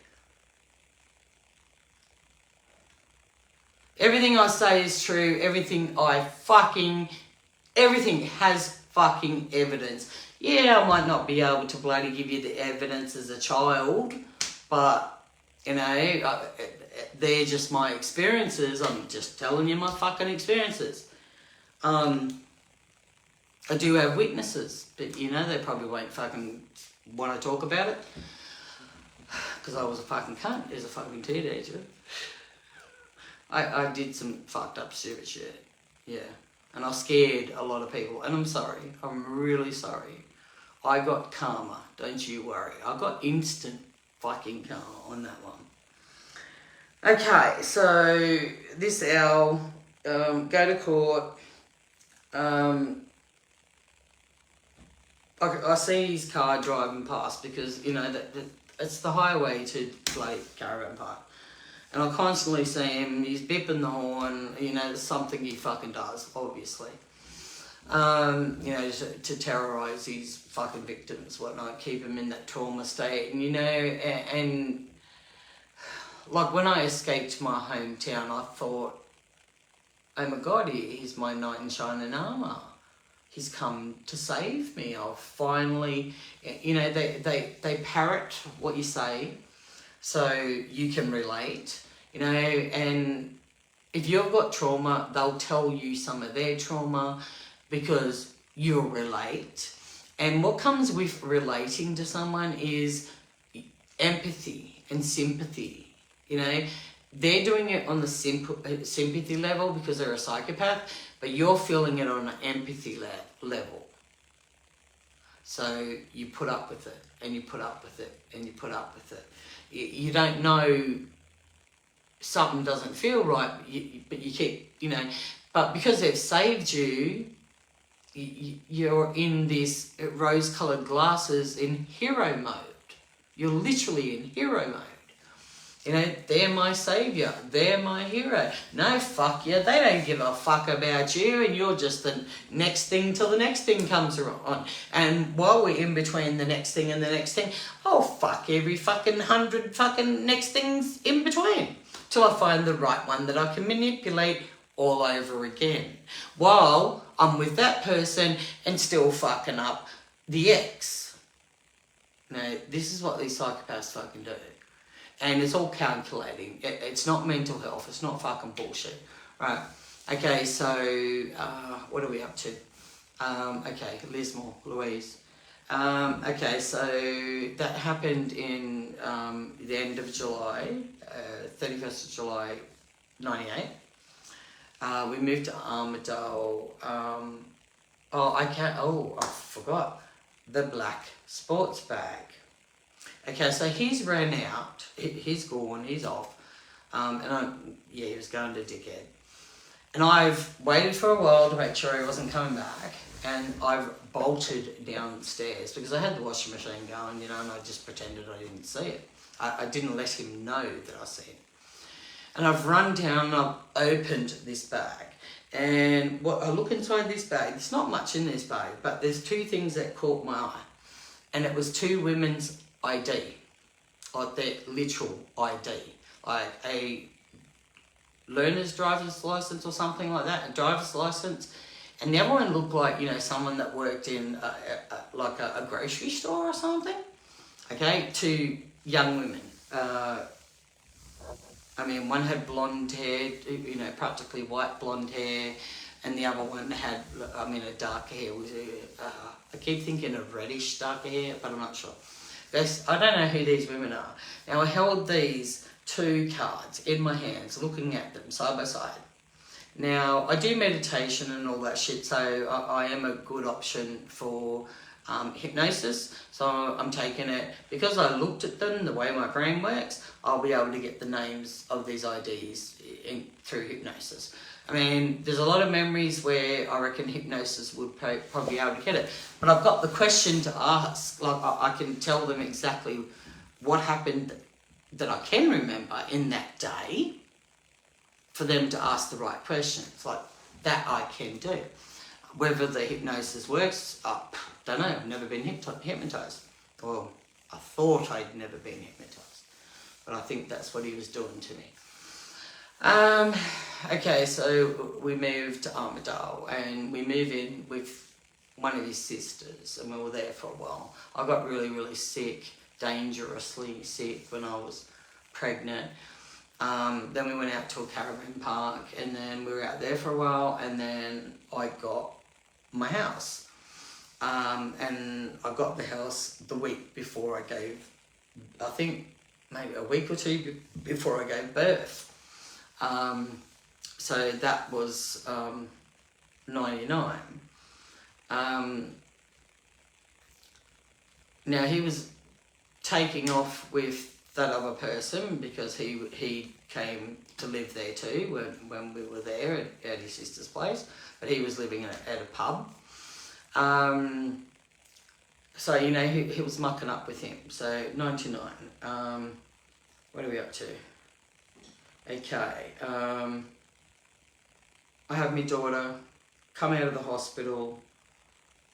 He's had all his family there, and they decided to have a water fight in my house, and so there was mud from one room to the next, just everywhere, mud and water. They didn't even bother to, you know, and I was in the hospital for a week because I had a dry birth and she split me. And I ended up getting septicemia, so, you know, I spent a week in hospital with her, and when I come out to that, lovely. So I started cleaning and cleaned and cleaned until it was all clean, all up again. You know, this is the shit that I sometimes put up with. His sister helps him to find women. When he targets and that you're going to be his next, he goes out of the hell and targets you. And he used his family to help him target. Because I've seen it. She would mumble things under her breath and all that shit, you know, and I'd be telling him, you know, she's doing this, she's doing that, but because she would do it when no one was around, she made out that she never did it, and I was the crazy one. Oh, the shit they put my head through, the shit they did, the mind games, oh my God. I felt so stupid when all these memories started coming back. I just thought, what the fuck just happened? Okay, so then we go to Armidale. Okay, so we go 2000, which was another assault. Beginning of 2000, January something. I do have the dates written down in a book somewhere, but I couldn't find it. The last 2 nights is what has made me do this tonight. Like, it's time. It's almost 2 years. Like, we're coming up to it, but I don't really want to do it around my birthday, and I don't really want to do it around, you know, the death of my nephew, even though he was the one that told me about this. If you believe it or not, I don't give a fucking rat's ass. I really don't. You know, okay, yeah. Turn off, piss off. Like, you do not need to be an asshole. Just fuck off, for fuck's sake. Leave people alone. Leave them be. Everyone's got their own fucking choice. You know, stop trying to fucking control shit with nastiness. Okay, so beginning of 2000, I mean, he just disappeared because he smashed the front window. I knew, I had a feeling something was going to happen this night, and I prepared, right? I put the furniture, like, you know, the dining table, chairs, whatever I could think of and use as a weapon. And there was a big massive storm rolling over. You could fucking see it, the lightning fucking storm. But I just had like an electrifying feeling that he was coming to kill me. So, you know, I put the kids in a safe room, and I just grabbed the furniture, sat in the central part of, you know, where you go out of the lounge room into the dining room, kitchen, and then the hallway. So I sat there so I could see every fucking window, every direction, every door. And I put the kids in a safe spot because I knew he was coming. Came alright, picked up a shovel, smashed the big, gigantic lounge room windows, and I knew if he got in the house I was dead. So, you know, the dining chairs were flying. I didn't give a fuck. I was just throwing everything and anything I fucking could. I went outside and got tools, and, you know, I was fucking throwing, you know, forks and spoons. I didn't give a shit. So then he moved on from that, and it was just pure evil I was seeing in those black eyes. He moved on from that, went around the corner, smashed the two little, you know, sliding, but they weren't that big. They were probably about that big, windows above the kitchen sink. Smashed that, and then he went to the back door and took to that with the axe that was outside that I should have fucking grabbed, to the back door, the back screen security door. But he couldn't break through that, so that was good. But I mean, he came back around the front, and I just kept throwing shit and throwing shit. You know, the police were coming. Like, once again, no one in the neighbourhood rang the police. I had to figure that out, and I had to. I mean, I got one of the neighbours and asked them, I said, "Could you fucking ring the police for me?" Like, fuck's sake. You know, I had 2 kids inside. I was pregnant with my third. She was born, you know, a couple of months later. But he disappeared. I didn't know where he was. I heard at one stage he was with this other person living with him. I heard he was at a caravan park. I heard he was at a friend's place and back with the other person that followed him around Australia. But that other person, because I hated him, I absolutely hated his guts. And I talked my ex-partner, I talked his sister into getting divorced from him, right? And she did it. Well, that was my payback for doing that. He spent, I don't know how many months, like, banging on the walls, banging on the windows. I mean, before this shit happened, like, you know, my ex and him went out, and my ex had lost the house keys and the car keys, and the mate, you know, was saying, you threw them on a rooftop, you know, like, we can't get them. But, you know, I had to, like, I had my eldest girl, and she was going to school, but I had, you know, my next daughter, and I would walk uptown, her in the stroller, because he had the car. I didn't have a car. It was his car, the one he bought in Lismore. And you know, I'm one of those people that I'll go around the house and I'll check and make sure all windows are shut, locked. You know, I'll put sticks in window sills, you know, any sliding doors, because you know, people can fucking get in those towns. I still do that to this day.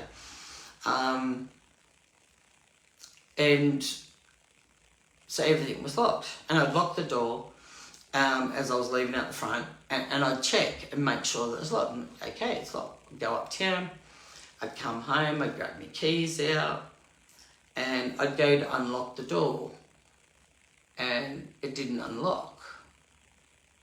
And I'm like, now, does that mean that someone unlocked my door and I've just re-locked it again? You know? Then the next time a window would be open. And I'm like, now I know I fucking closed that window. I swear I did. You know, but you still have that doubt in your head. Next minute it'll be a different window.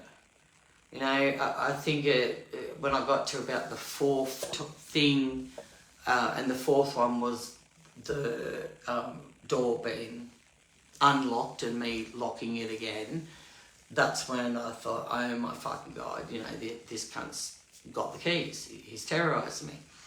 And then for months he was, you know, banging on the walls and all that shit in the middle of the night. So I wasn't getting much sleep.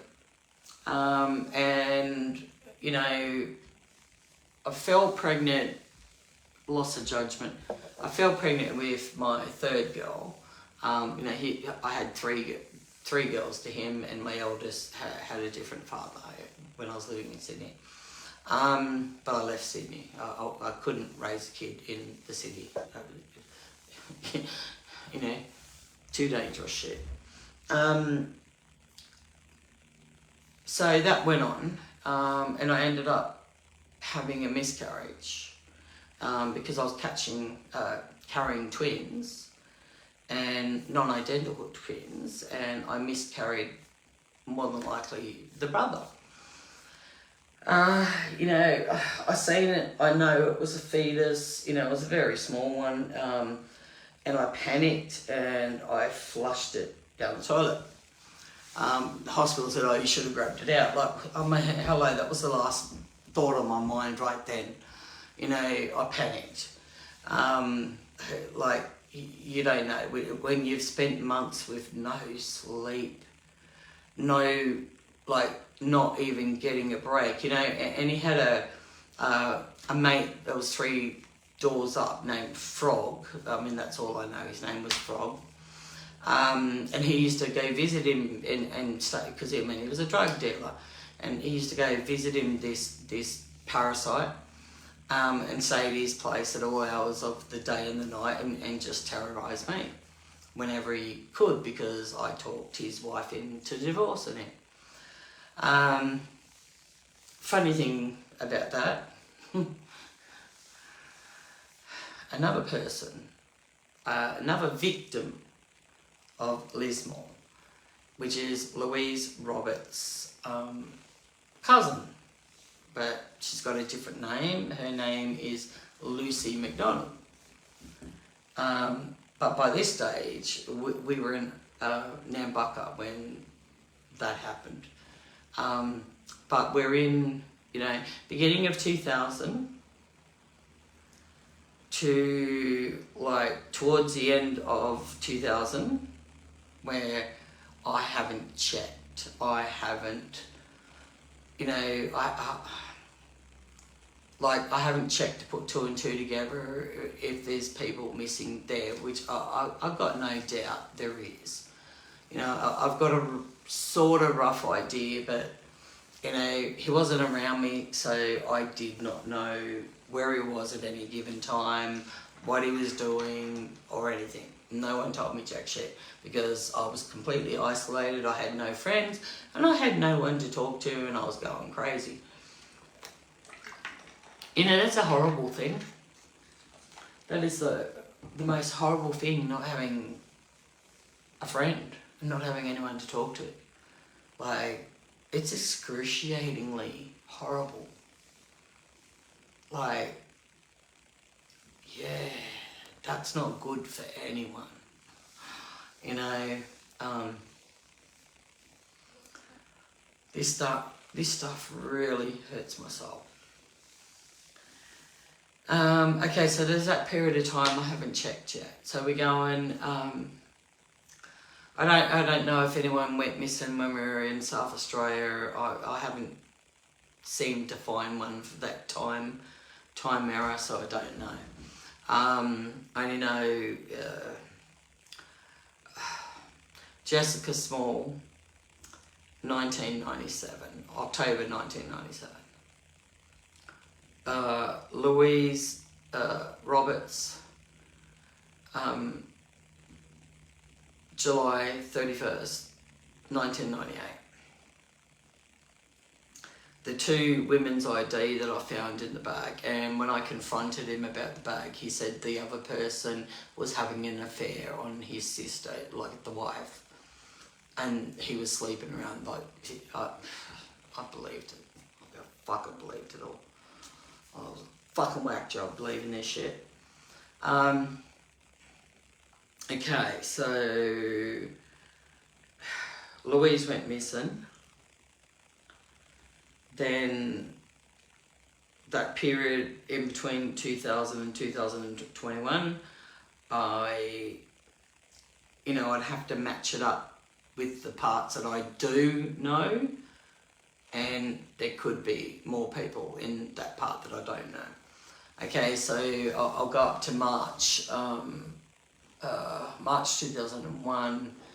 He'd taken off with his kids that came out of care, and he took off because his half-brother was living in Maxwell.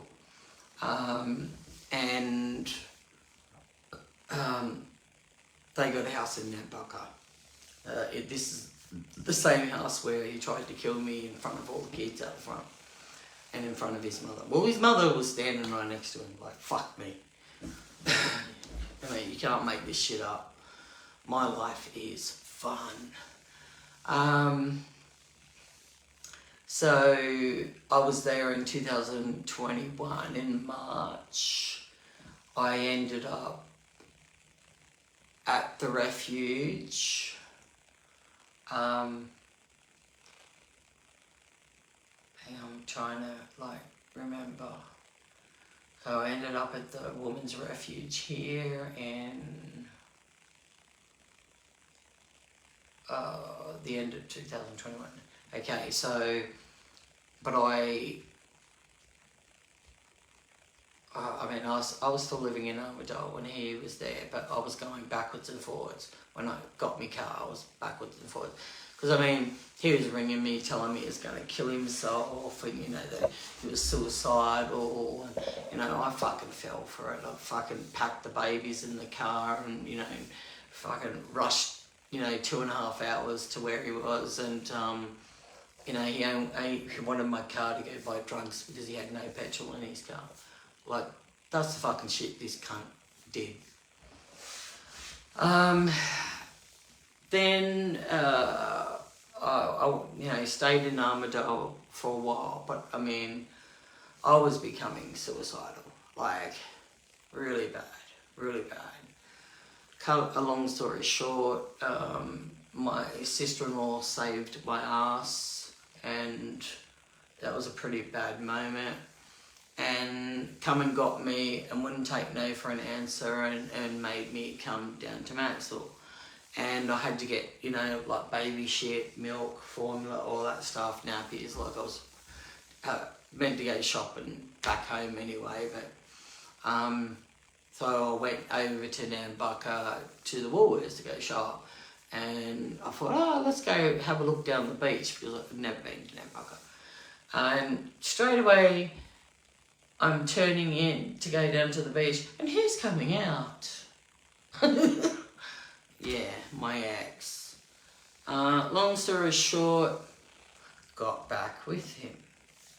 Okay, so now we're going tail end of, it had blah blah shit happening. There's too much information.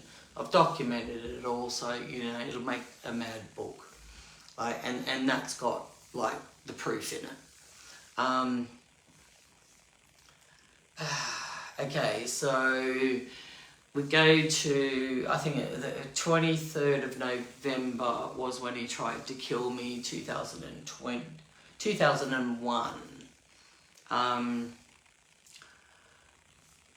So that was the 23rd of November.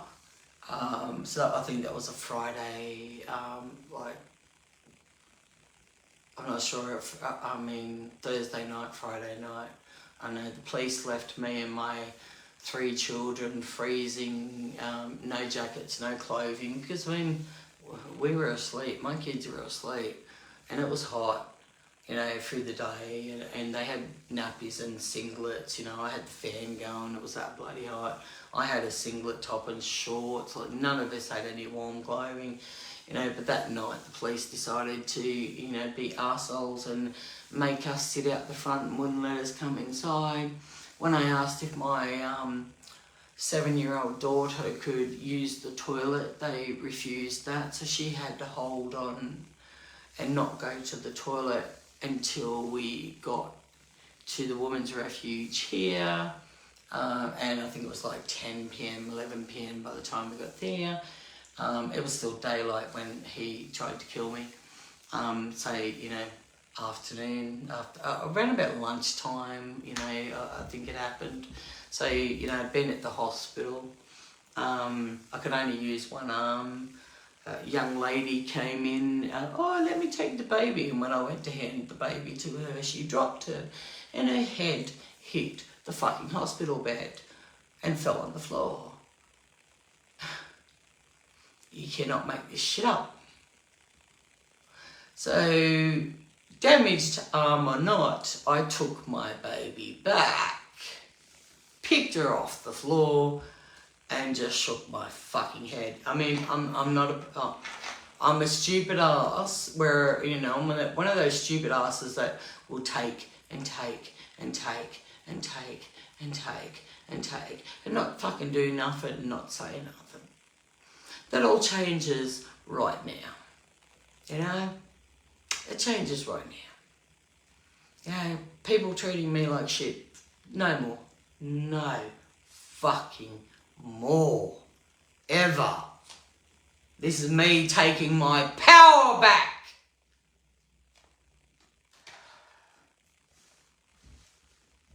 I'm sorry, baby. I am. I scared you. I'm sorry.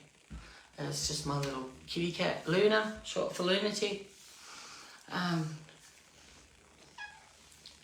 She's a Cell Point Siamese, my little baby. She sleeps with me. Okay then, Dragon's leg. And she's a lunatic. But I love her. I love you, and you know I do, don't you? It's wonder you're not handing me for a feed. That's probably why you're here, are you? I might have to go, pause for a minute and, use the toilet, get more water and feed her.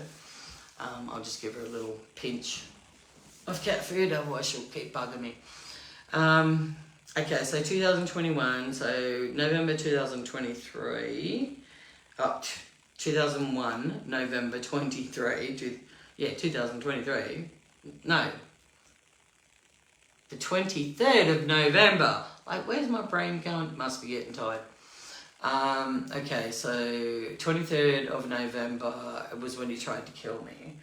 And I ended up here, being brought in a paddy wagon with my children at, 10, 11 p.m. at night, to the women's refuge. I didn't know where I was going. It was, pitch black. I didn't know which direction, Arthur, Martha, and I didn't know where I was until I got here. But yeah, that was fun. That was an experience and a half, but that's another story.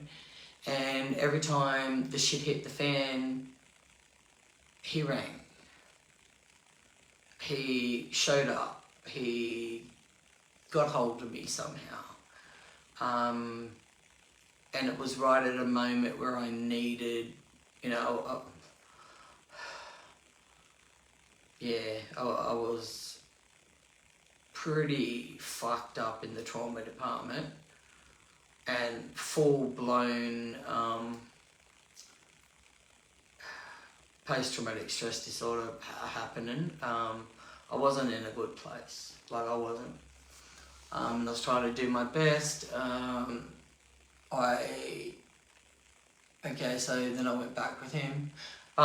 The interesting part. Okay, so it's 23rd of November 2001. So that first week, it was a Friday, so you couldn't do much.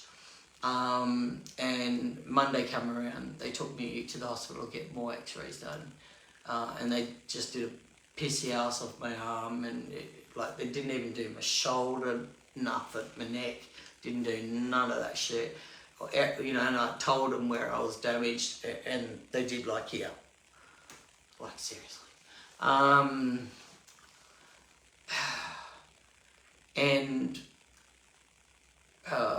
then they took me, to doctors, me and my kids, took to get payment fixed up, an emergency payment. So that was all that week. Okay, so then we come to, the weekend comes around again, and the next week, I think it was either a Tuesday or a Wednesday, so that would have been, the Friday was the 7th of December, so it would have been like the 5th or the 4th of December. The Women's Refuge took me out there to Nambucca, but we stopped off at the police station first. The police station retook photos because by that stage, the bruises were black. So they retook more photos. Because I didn't have, I had swelling and, bleeding and all that shit, but the blackness hadn't come out yet. And I was very black. The arm had faded, the blackness had pretty much gone, but my fronts of my legs were completely black still. And I mean black, with multiple colours, but yeah, mostly black.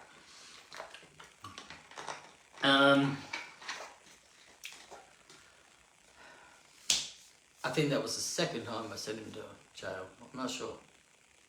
I'm not sure about that one, but I'll come back to that. No, he didn't go to jail because his lawyer turned around and said to me, I put it to you that you bashed yourself. And I said, excuse me? He goes, I put it to you that you did the damage yourself. And I'm like, are you serious? I couldn't believe it. I couldn't believe the lies and the bullshit these cunts fucking can tell in court.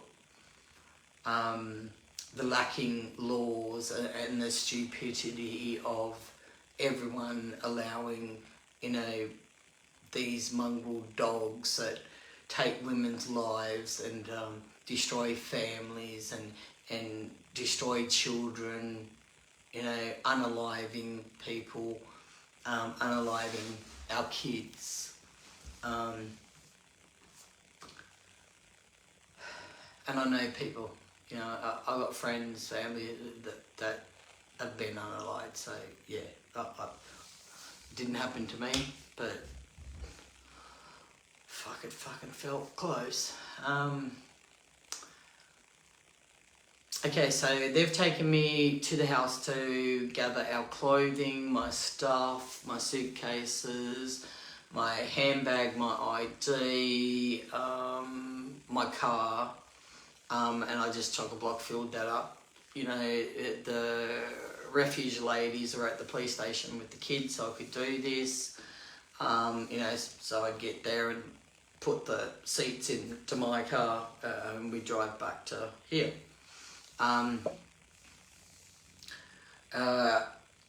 His mum was still there, which surprised me because, the whole 8 years we were there, she never really come visit us.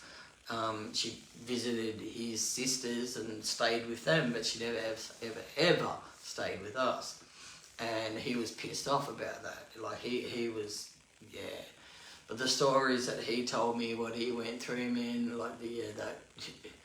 There's no surprise he became what he became.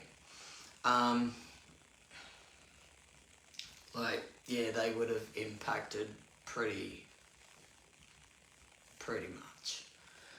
Okay, so we've done that. I've come back here, and years later, like, you know, he kept coming here, and, you know, first time he came here driving past, bipping his horn, and I couldn't see it was him, but I knew it was him. You know, and we were crossing cars. So I went up past my house, because he knew where my house was. I went up past my house and I went up the hill, did a U-turn in the cul-de-sac and chased him. Because I knew it was him, and I was right up his ass fucking chasing him. He would have fucking shat himself. And I chased him and I chased him, and you know, we got down near town and he crossed over to the highway. So I went up and shortcut so our cars would meet, and I bit the horn as he went past, and I'm like, yep, that's him. Went down the highway and bit the horn. He went straight ahead up the highway, and I, you know, turned to go back home. That was the first one.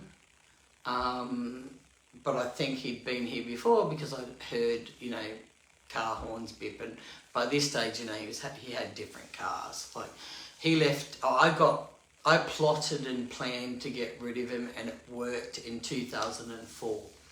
Okay, so we're 2001, and I ran into his my stepson. His son came and stayed with me for a short while years later, and I asked him. I said, you know, what happened, you know, after I come and got the stuff? And he goes, he drove Nen back to Bathurst, and we all went to Bathurst. And I'm like, okay.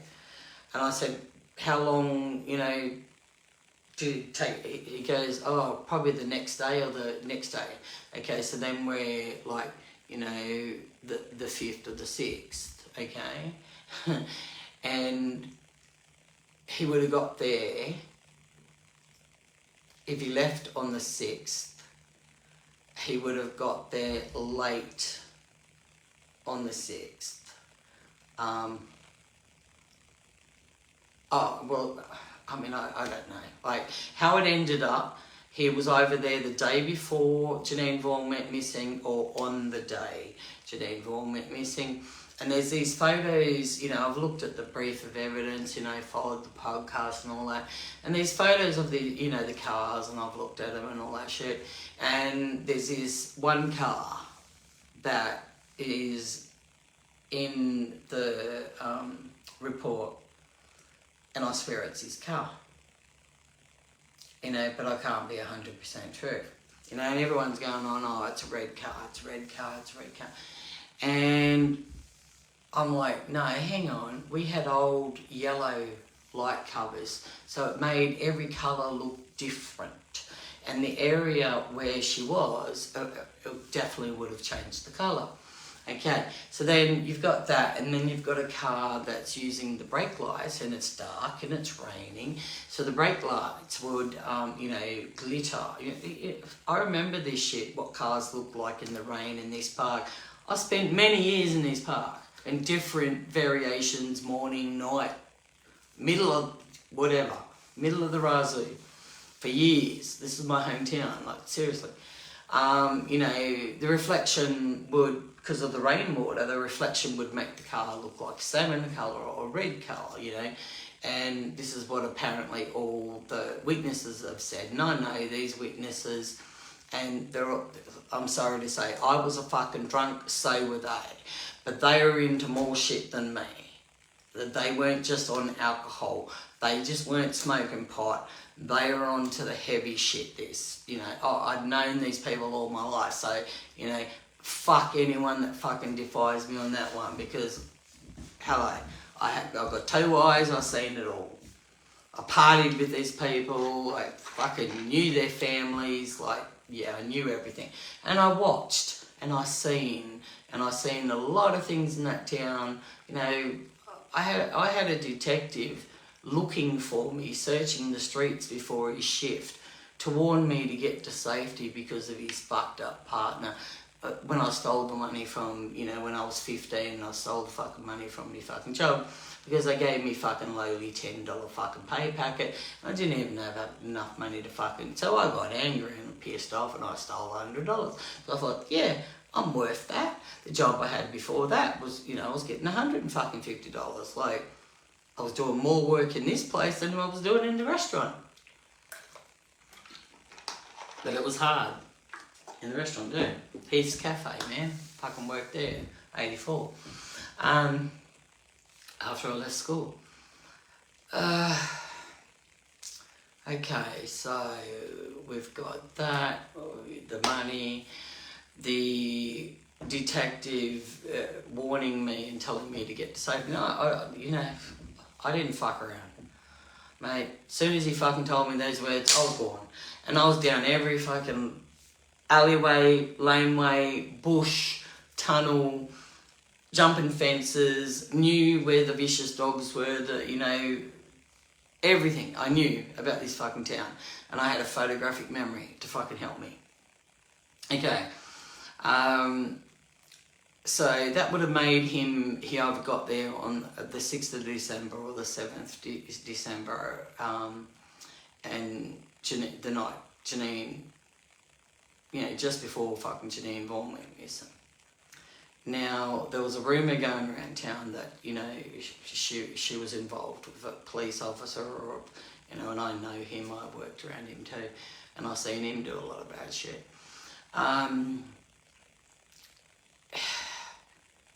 Now, my ex, hated this copper, loathed this copper. So it's not a small task that their paths didn't cross, him and Janine Vaughan's. Now, he was going there, we were going there for Christmas, taking the kids. We went there 97 because my sister's got, I think it's 97. I've got it written somewhere, all this shit. I'm just going off my head at the moment because that stuff's all going in the book. In the books, not just one book. The Experiencer will be its name. And each book will have whoever it's about and what it's about. Because I pretty much documented everything anyway. So that makes him there. Now, he was, we were going backwards and forwards since 96, we were here, there, everywhere, but we'd go backwards and forwards. Even when we moved, we'd go back for Christmas, or, a special occasion, or we'd go back for a funeral, whatever happened, we were going back and forwards. Sometimes he went there without me, so, and he was a qualified chef, that lady in Byron Bay talking about getting in the van with the guy with the knives, and all I could think of is, oh my God, it's him. It was him, too much of a coincidence. And I'll get to that, and you'll start seeing, I'll start telling you the coincidences, and you can tell me whether I'm fucking talking bullshit or not. And I've got a couple of theories, running through my head, but the one I got 2 nights ago, it rocked. I'm going to try really hard to get through this without fucking crying, but I don't know. I'm not making no promises there. Okay, so he, would have dumped his kids with his ex-baby mama before me, or he left them at his mother's house, I dare say his ex-baby mama's house, and he's gone roaming around like he always fucking does around town, looking for... I think some of them, I think Louise Roberts' one was planned because of the court case and the severity of the people involved in the abuse that she went through. That was one theory. With Janine Vaughan, there was rumours going around. Now, she was hanging around people that he knew, and he my photographic memory compared to his is stupid. Like, I'm a dumbass compared to his photographic memory. So every town, every place, he was too knowledgeable. I swear he could, like, look at it. But back then, hey, we had the maps. So we were looking at the road maps. I swear he could look at a fucking map and memorise everything in 5 minutes and know exactly where everything is. We had that going on, but we also had, you know, around the Nambucca area and all that. Like, he was here in the early 90s. You know, he told me about the commune for Rose Howell. He told me about something about a sacred tree or a special tree. But, you know, obviously I hadn't had these memories back, and I was having these dreams of Rose standing under a single tree in a paddock. One tree, no other trees. You know, yeah, further back is trees, but this paddock was, and the tree was there. And she was wearing the dress that I seen her wear when I first seen her mohawk. And she was wearing this mad black dress. Well, in the dream, that's what I see, is that black dress. Do I know if she was wearing that dress that day? Don't know. Probably not. But, I mean, she could be just projecting that into my visions and dreams. And I see her standing under the tree. The spot he took me to outside of Barraville and told me that's where Colleen Walker's body is. I kept dreaming about that spot. Do I have a clue? You know, I'm guessing. I'm going off my abilities, my dreams, my visions, my gut instinct, and my knowledge of this psychopath. And I think I know where some of these bodies are. And I have been fighting that thought, and I've been fighting it with all my weight, because I didn't want to believe ever that someone could do what I think he did. You know, so as the time was going on and the time was going on, I was getting more memories and more memories and more memories, you know. I was having massive breakdowns. I was literally dropping to my knees and howling like a fucking banshee dog on heat because of the severity of the memory clenching in that I might be right. That what his nephew told me in spirit might actually be right. So all the process, you know, working for the missing persons pages and that, you know, and I kept having dreams and all that shit. But I was where I think their bodies might be. I fought it and fought it and fought it, and I was putting barriers up. I didn't want to believe it. I didn't want to believe that someone could be that evil and that vindictive and that vicious. And you'll understand why I say that now, because I've got to believe it.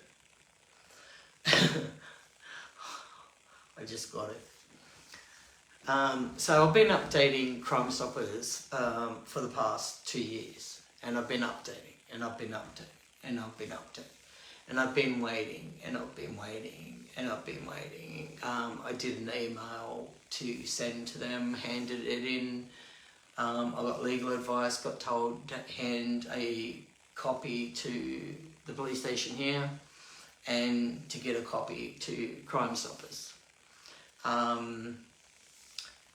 So, you know, I only did a little bit and I sort of stuck to facts that I knew and that I could prove. I got documentation for all this, but they said not to worry about that yet.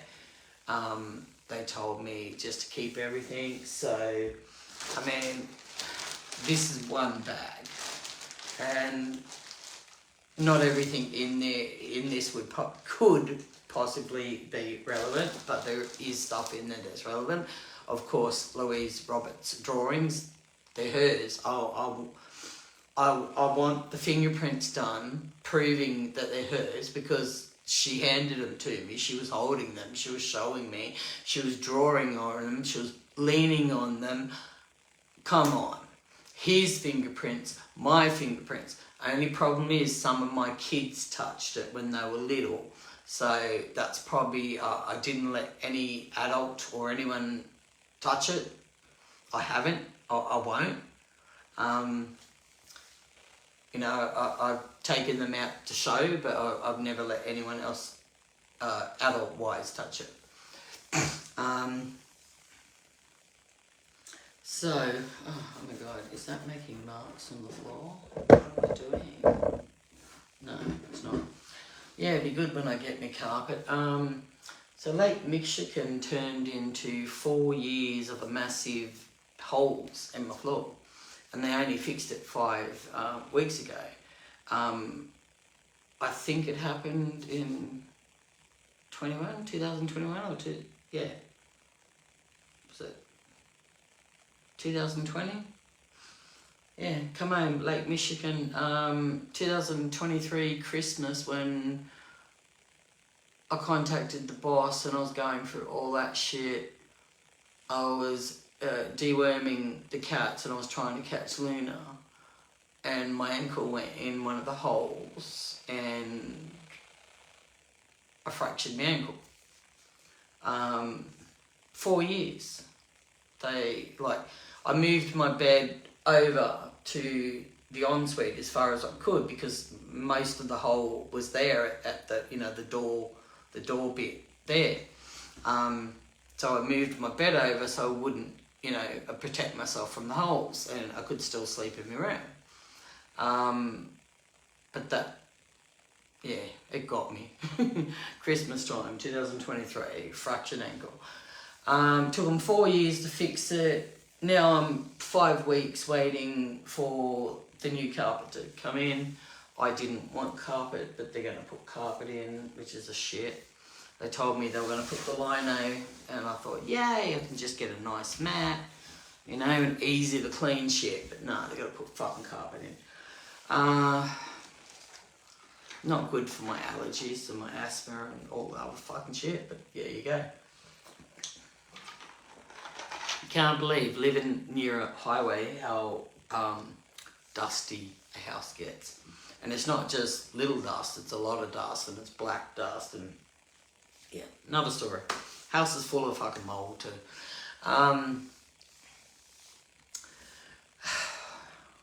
Okay, so, I didn't even know Jessica was missing. I didn't know Janine Vaughan was missing. I didn't know Andrew was missing. Because I stopped watching the news. I couldn't handle watching the news anymore, because every time I watched it and some devastating thing would come, I would just break down and cry. I mean, it could have been the post-traumatic stress disorder, or coming out of the trauma. I just couldn't handle anyone else's trauma on top of my own, dealing with my own.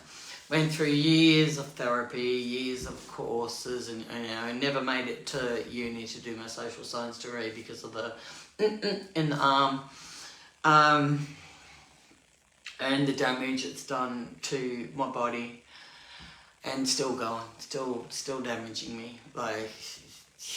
It's never ending. Where are we up to? Okay, so 2021. Right, so I end up at the refuge, but then I have to leave the refuge. They told me that they were doing it for renovations. Mind you, they never renovated anything.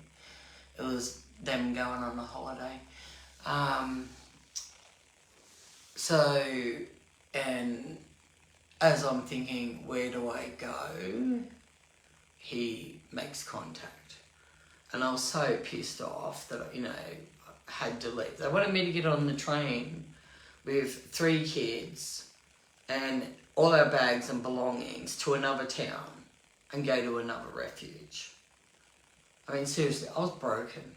I was broken. And he rang just at the right moment and went back to him.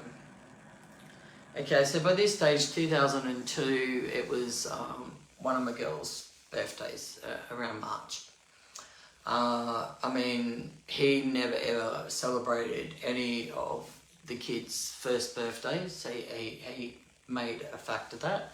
It was some weird thing in his head that he'd done even to his other children. And, you know, he started fucking up. Everything went to shit. He disappeared.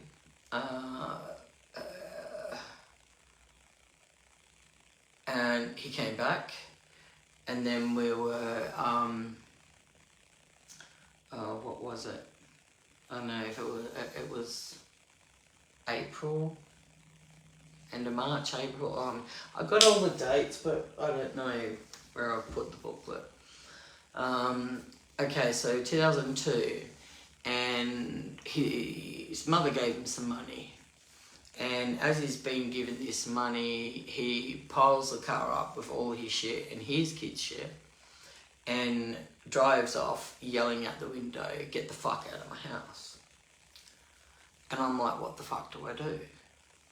So because I'd been here already, I called the Salvos and they instantly came with a moving truck, got my stuff out, and ended up going to live with another person I made friends with in Dorman's Refuge, where she had a flat. But I was really sick. So 2 weeks after getting here, I ended up in hospital, getting my gallbladder that was cement hard and so compacted that the keyhole surgery, they couldn't do it. And when they opened me up, it was gangrenous. Same thing happened to one of my girls just recently. Hers was gangrenous too. Maybe it runs in the family, I don't know. So I got my gallbladder removed. 2 weeks after that, I ended up in hospital, sent to another town with a gallstone in my bile duct the size of a golf ball. And I spent 2 weeks down there. My kids were put in care because I went to docs. I had to bite the bullet. I hated docs because of what they did. You know, they put us in the institution, you know, to be abused, and they never helped me in all the shit I went through. You know, I was being terrorised. You know, I was being tortured. I was being raped and abused and in every form and every way. So I blamed them. Ironically, I became a foster carer of extreme needs teenagers with mental health. And I did that on and off for 12 years. While going through my trauma. But I mean, by this stage, I was working on the trauma. And I'd worked through a lot. But I mean, it was dangerous work, not only for me and for my kids. I'm a glutton for punishment, but yeah, there you go. And I probably shouldn't have put my kids through that. I mean, honestly, I fucked up. I wasn't the fucking best mum. I wasn't, you know, they had to put up with me going through my post-traumatic stress disorder trauma. You know, that when you have a baby blues, like I had that all 4 kids. So yeah, you know, I was functioning, but probably not functioning like I do now. not a good functioning. And I apologise to my girls, like, you know, I own my shit. Like, I'm not perfect. I'm not no one special. I'm not, you know, I've fucked up. You know, I'm not afraid to fucking say it. I'll own up to my shit. Not like some who use it for monetary gain and sympathy, ploys, and the show. Look at me, look at me, look at me. I couldn't care less, like, seriously. I'm not doing this. It's time. It's just time. Because no one has spoken to me. The police have not gotten back to me. Crime Stoppers, detectives, anyone, no one. But then again, I've got a group of people slandering me and you know, saying awful things about me. I've got them making false, fictitious, or however you say it, fictitious reports to cybercrime, and probably whoever else will listen to their made up shit. And I mean, it's fucking made up shit. You know, they momentarily had me like them, and I was, you know, yeah, playing the gossip game until my memory's like, hang on, that's not me. I don't sit around gossiping about people. You know, I don't give a shit. I'll say it to your face. Like, whether you like it or not, I'll fucking tell you it straight up. Call a spade a fucking spade. I don't give a shit. That's just me. You know, but I don't go around fucking abusing people. You know, if you haven't done anything bad, I'm not going to make you feel fucking bad. I'm not going to fucking abuse you and attack you and all that shit. You know, but if you threaten my kids, that'll be, you know, or harm my kids, that'll be a different me. You harm someone I love around me, a friend or a family member, you know, I'll grab you by the throat and throw you out my fucking front door. No fucking worries.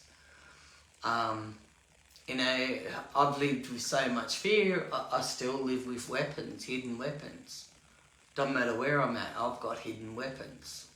You know, they're not weapons that, you know, people will go out and buy a baseball bat. No, mine will be a chair, you know, a vacuum cleaner pipe. Like, you can use anything. And if you've got someone coming at you that's fucking, you know, in that black eye stage, the look. And women that have gone through this danger know what I mean about the look. We've all seen it. We've all experienced it. We've all, you know, not all of us have survived it. Not all of us have survived. You know, the evil ones. Okay, so we're 2002. Years later, when the stepson was living with me, and I asked him, I said, where did you go? And he goes, oh, well, we went to the auntie's place in Armidale. He dropped us off there. He got the ex-family member, and from Armidale, they drove to Lismore. Lucy McDonald went missing. That was the weekend Lucy McDonald went missing that week, right? Because I think it was around 30th of April, maybe. I don't know if it was April or May. I'd have to look it up. I just got too much information in my head right now to remember it all, and I'm trying to get this story out because it's time. It needs to come out. And these fucktards need to stop and leave me alone and leave all these other poor families and people alone. We don't deserve this shit. We're not in high school. And anyone doing their shit with them your little fake accounts. You know, your fake accounts starting these, oh, let's do an exposure group, and it's yous guys. It's not us. That's happening. You're deliberately using these accounts to make it out that your victims are doing this. Like, come on, that's pretty fucked up shit there. You know, I used to say when you were targeting me and all that horrible shit you were saying about me, I used to say, oh, well, you know, they target me, they'll leave someone else alone. You know, I always said that. You didn't leave anyone alone. You won't leave anyone alone. And you will, you know, I took my girls to, oh yeah, I mean, the ex, he died. So, you know, in 2016, I took my kids to a funeral. I had someone looking after my house, you know, and things went missing and all that shit. And as soon as I got back, I had to drive down to Newcastle. One of my kids had to go to an orthopaedic surgeon down there and a neurosurgeon. And Sydney, so orthopaedic was Newcastle and Sydney was the neurosurgeon. And it was my neurosurgeon too. We have a similar condition, but different things of their condition. She's got Chiari and I've got shringohydromyalgia, which is a cyst in the spinal cord, and the hydro is a swollen spinal cord, causes a lot of pain, pinched nerves, blah, blah, blah. You know, but I've lived with this shit. I've lived with pain all my life, and it's just another day, another, you know, yeah, a moment. I can't plan, can't walk far. Before I'm limping, I've got hemiplegic migraines, which paralyse the left side. I'm classified as TIA, which is transient ischemic attack, which is mini strokes. My liver and my kidneys playing up at the moment and causing a lot of pain, but I'm drinking calendula tea and that's settled down a little bit, but I've only just started drinking that again because that helps the liver and the kidney. It's awesome, that stuff. If you're constipated, oh man, best thing. And it settles your stomach and helps with, yeah, your stomach and all that shit. Like, it's awesome, I love it. And since I've drank it, I've never been sick. Like, I've not got the cold or the flu, and I've been drinking it for, I don't know, a couple of years now. A few years now, probably. And I've never gotten sick while drinking it. Everyone else has gotten sick around me, you know, people are fucking dying from flus and blah blah, and it doesn't matter who I'm around or how often or how close, they could spit in my face and I still don't get sick. Because you know when people talk and a little spittle comes out, well, hello, who hasn't done that? If your mouth's dry, whatever, you know, too moist, I don't know, moist. People don't like that word. Like, fuck, it's a word. Wake up yourself. Okay. So 2022, we're talking about Lucy McDonald. And I've gotten the salvos and they've brought me back here to my friend's place. Then we've had the, you know, the gallstone operation, the laser treatment for the CIN4, the gallstone, this is all in a matter of months, the gallstone from a bile duct, size of a golf ball. Oh god, the shit makes you sick, that fucking shit. Gallbladder, man, that makes you so sick. So what else did we do? So that was 2002. Okay, so when I had me, I wasn't at me, my kids had to go in care because I had no one, had no family. My family didn't want, you know, extended family who I absolutely loved, you know, and cherished as a child. No one wanted anything to do with me. They couldn't understand it. Couldn't understand. Well, my dad held the family together for, you know, being close and celebrations. Oh, my dad did so much shit. And, you know, I lived in this fairy tale world that, you know, our family was beautiful and we all loved each other, and, you know, even though we lived totally different ways, my family was pretty poor and basic and looked down on. My dad was awesome. Like, everyone in the family, you know, you could be an arsehole, who couldn't? But I mean, everyone loved him. I loved him. He taught me so much. He was tough on me, but he was tough. You know, I used to get fucking drilled every day, questions, and you should know this, you should know this. And my dad's photographic memory just blew me away. My sister that passed away, like, she could listen to a song on you know, back then it was the radio or it was a record player. Well, it was a record player at my house. You know, and she'd listen to a song, she'd pick up any instrument and she could play it. Perfect pitch, perfect sound, you know, perfect everything. And she played so many instruments, it wasn't funny. I mean, she was the only one at the high school in the 70s that could bring any instrument home because she was so good. She was amazing with music, and she was a mathematical genius and all that. I mean, yeah. What normalcy of a abnormal family, when she died, that was it. My family broke. I mean, I didn't have much normalcy, or love. That just took everything else away. Anything good was gone for me.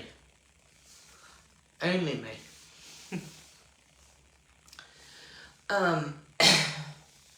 And I had this, after she went, I had this, like, I didn't care where I lived or died, and, you know, I did pretty fucked up shit. But not, you know, I'd play chicken with cars, and I'd jump off train bridges, and, you know, and onto cement pylons and all that shit. No, I did risky shit, but it was risky shit to me. You know, yeah, I drank, and I smoked pot once a blue moon. Never took any heavy drugs. Was never a heavy drug user. Never. Heavy drinker? No, that's a different question. I mean, one of my nicknames was Two Carton, so that explains it all. And I could drink and not get drunk. Like, I don't have many, you know, one hand, and it's less than 5, you know, that I fucked up drunk. And I'm 55, started drinking when I was 14. 14 to 20, 26, a little bit into 27. And then, you know, I gave up then, and got with the idiot. But I didn't need to surround myself with, you know, my friends who were complete alcos like me. But I mean, beautiful. I love these people. Grew up with them. They were my friends, and they kept me safe. So, you know, that stalker, arsehole, grape cunt, or anyone else could get to me. They were my protection. They were my safety net. And I had to drink to have that safety net. You know, I surrounded myself with my friends. But I could trust them. You know? I trusted them with my life, these friends. I mean, that's how good we were. And we were just fucking friends. I was friends with everyone. Didn't have a partner. You know, I used to get asked the question, you know, you don't have a partner because you prefer females. No, sorry, Joe. I'm not a muffin muncher. I can appreciate the human form on an artistic level, and I was studying the human form, you know, as a kid in public school. Like, I was doing all that 6, 7, 8 onwards. I mean, I'm an artist. Like, hello.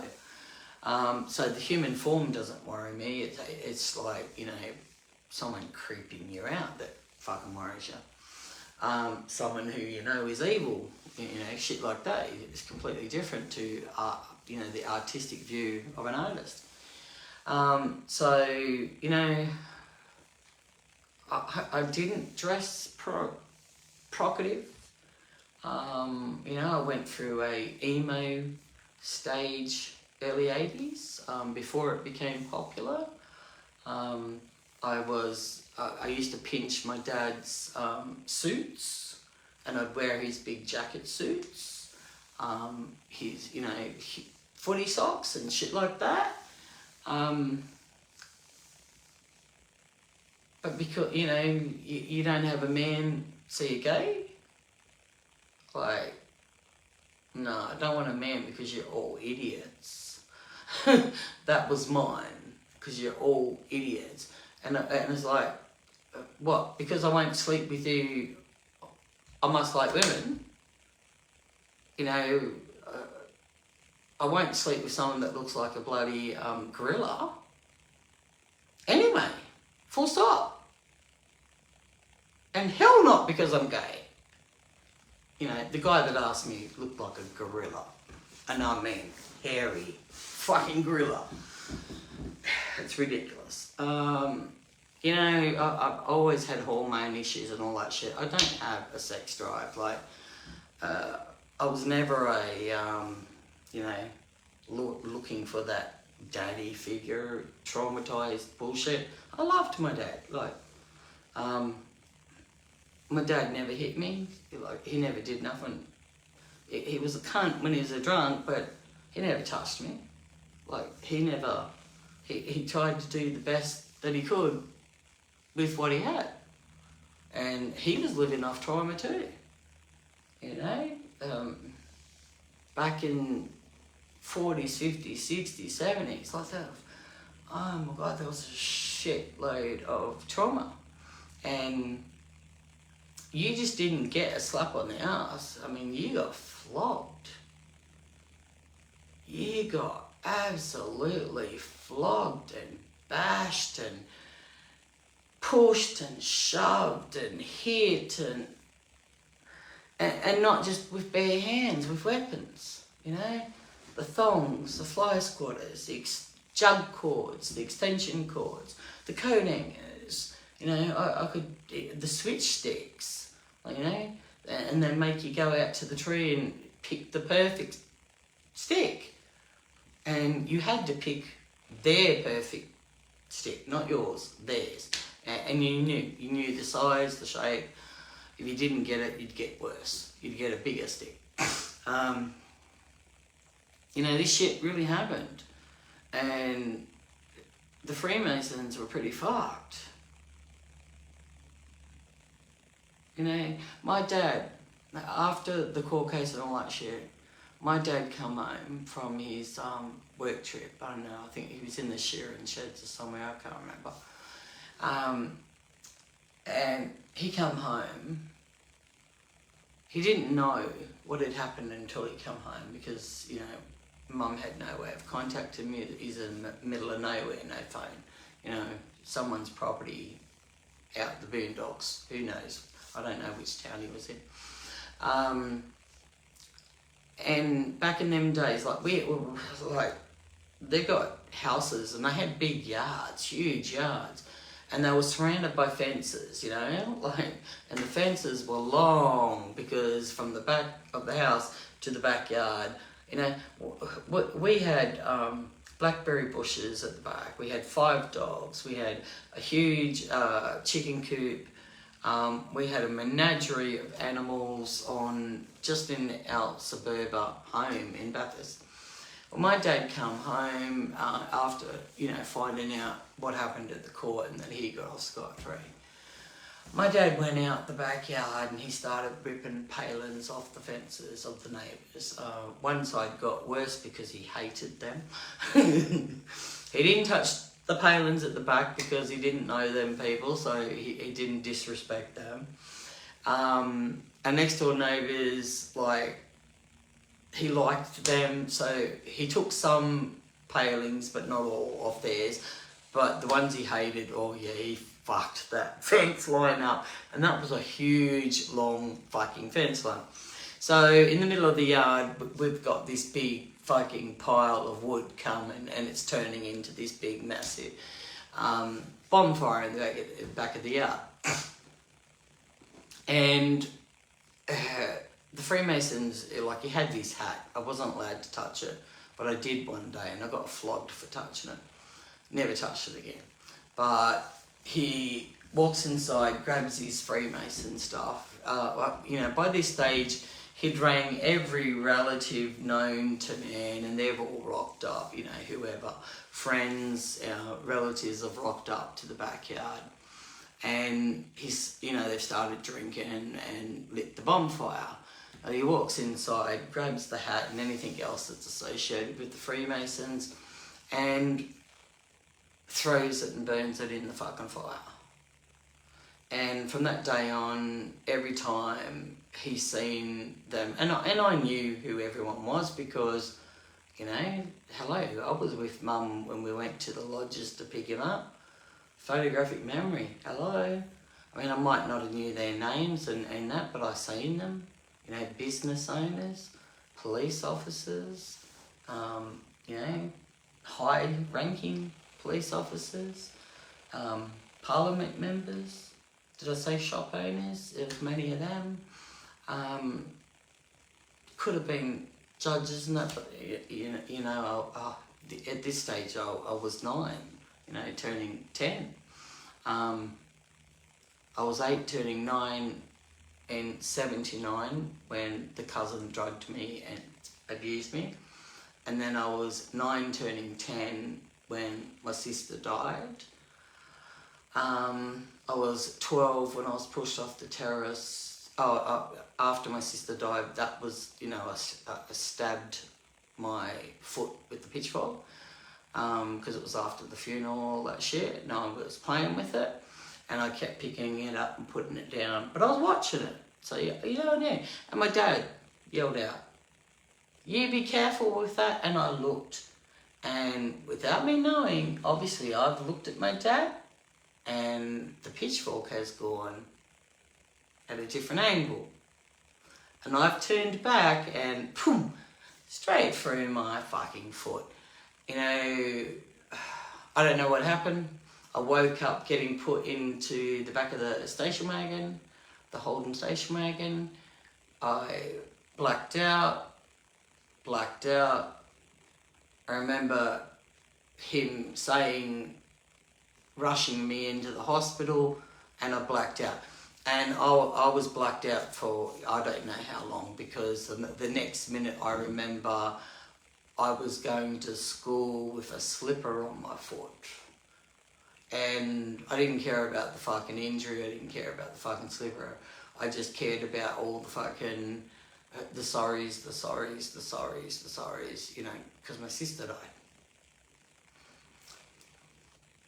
That hurt more than the foot.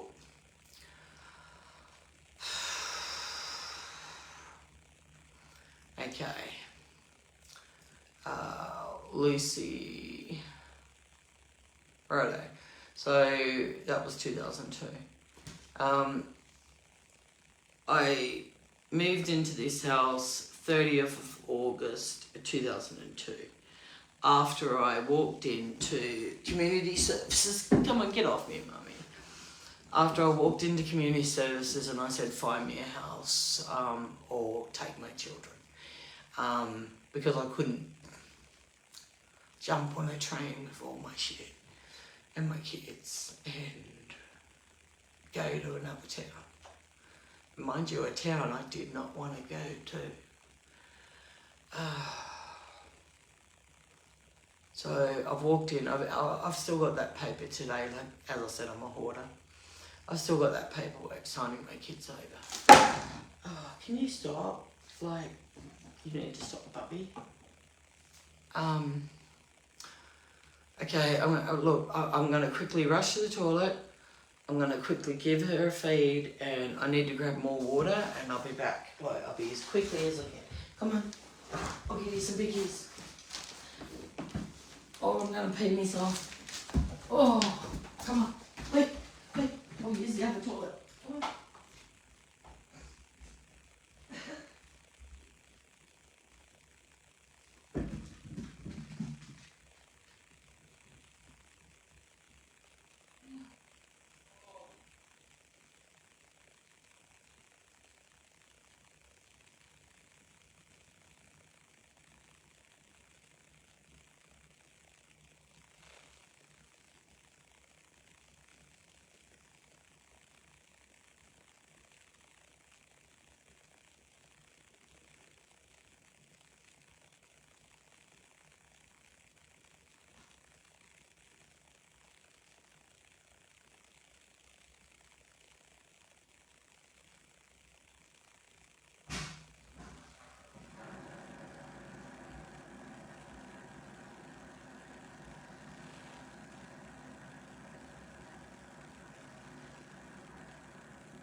Oh. Yeah, bottle number 4. Okay, Lucy McDonald, that was 2002, moved in here 30th of August 2002. Moved in here, realised I was pregnant again, and I had her in 2003. But while I was pregnant with her, the beginning of 2003, that's when we were driving backwards and forwards to Bellingham, because that was my craving, the chicken dim sims, chicken fried dim sims with cabbage. Oh, they're awesome. And the bakery. While the kids are at school, we'd go for drives there. Okay, we come up to Rose Howell. You know, I've spotted her in the street, and he told me who she was. Now, when we come around this area, he knew, like, every town we went to, he knew the back roads. He knew the odd places, like, he'd been there before, you know, so he's got, you know, old memories of being there and all that. But he kept going on about this commune that Rose was from. And he went on and on and on and on about it. And he'd go on and on and on and on about this fucking tree. These sacred trees, you know, something about the tree. But I got the impression, like, he never said it, but you know, you can read behind the lines. I mean, that he must have fucked up and he got chucked out or something, right? Because he knew her name, like, how, what? And the other idiot was living in Bellingham, and I didn't have a clue. Because when his son come to stay here, and I went over to Armidale to see my ex's sister, and she started accusing me. Like, this man is the most foulest fucking thing you could ever imagine. He looks like a walking fucking skeleton on fucking crack, before crack even was created. Just ugly inside and out. and evil. I mean, I actually thought this was all him. He was the mastermind. Like, that's what going through all these memories and that's what I was thinking. He must be the mastermind. But what I got 2 nights ago, no, I'm pretty sure my ex was the mastermind. Because he was always the one going to pick him up. You know, he was always the one travelling to him or him travelling to where we were. And, you know, we had Bathurst, we had Lismore, we had him in Bellingen, us in Nambucca, but I did not have a clue he was living in Bellingen. Didn't fucking know until his ex-wife, my ex's sister, started accusing me. Oh, you knew, and I said I fucking didn't have a clue. I said I didn't. I said, but that makes sense because my ex kept going to Bellingen. Okay, so going into 2003, and my friend, but her kids are related to my kids. And while I was here, we always had our birthday parties, you know, we were always, because they were cousins. So we were all, you know, distant cousins, but still cousins. That's mob, that's family. You know, so we'd have our birthday party celebrations and, you know, I'd meet their families and be around their families and all that crap. You know, even lived with them, and, you know, some and whatever. So it was, my girl is the beginning of March, and her daughter's birthday was towards the end of March. But we ended up having, I think, that birthday celebration was in Repton.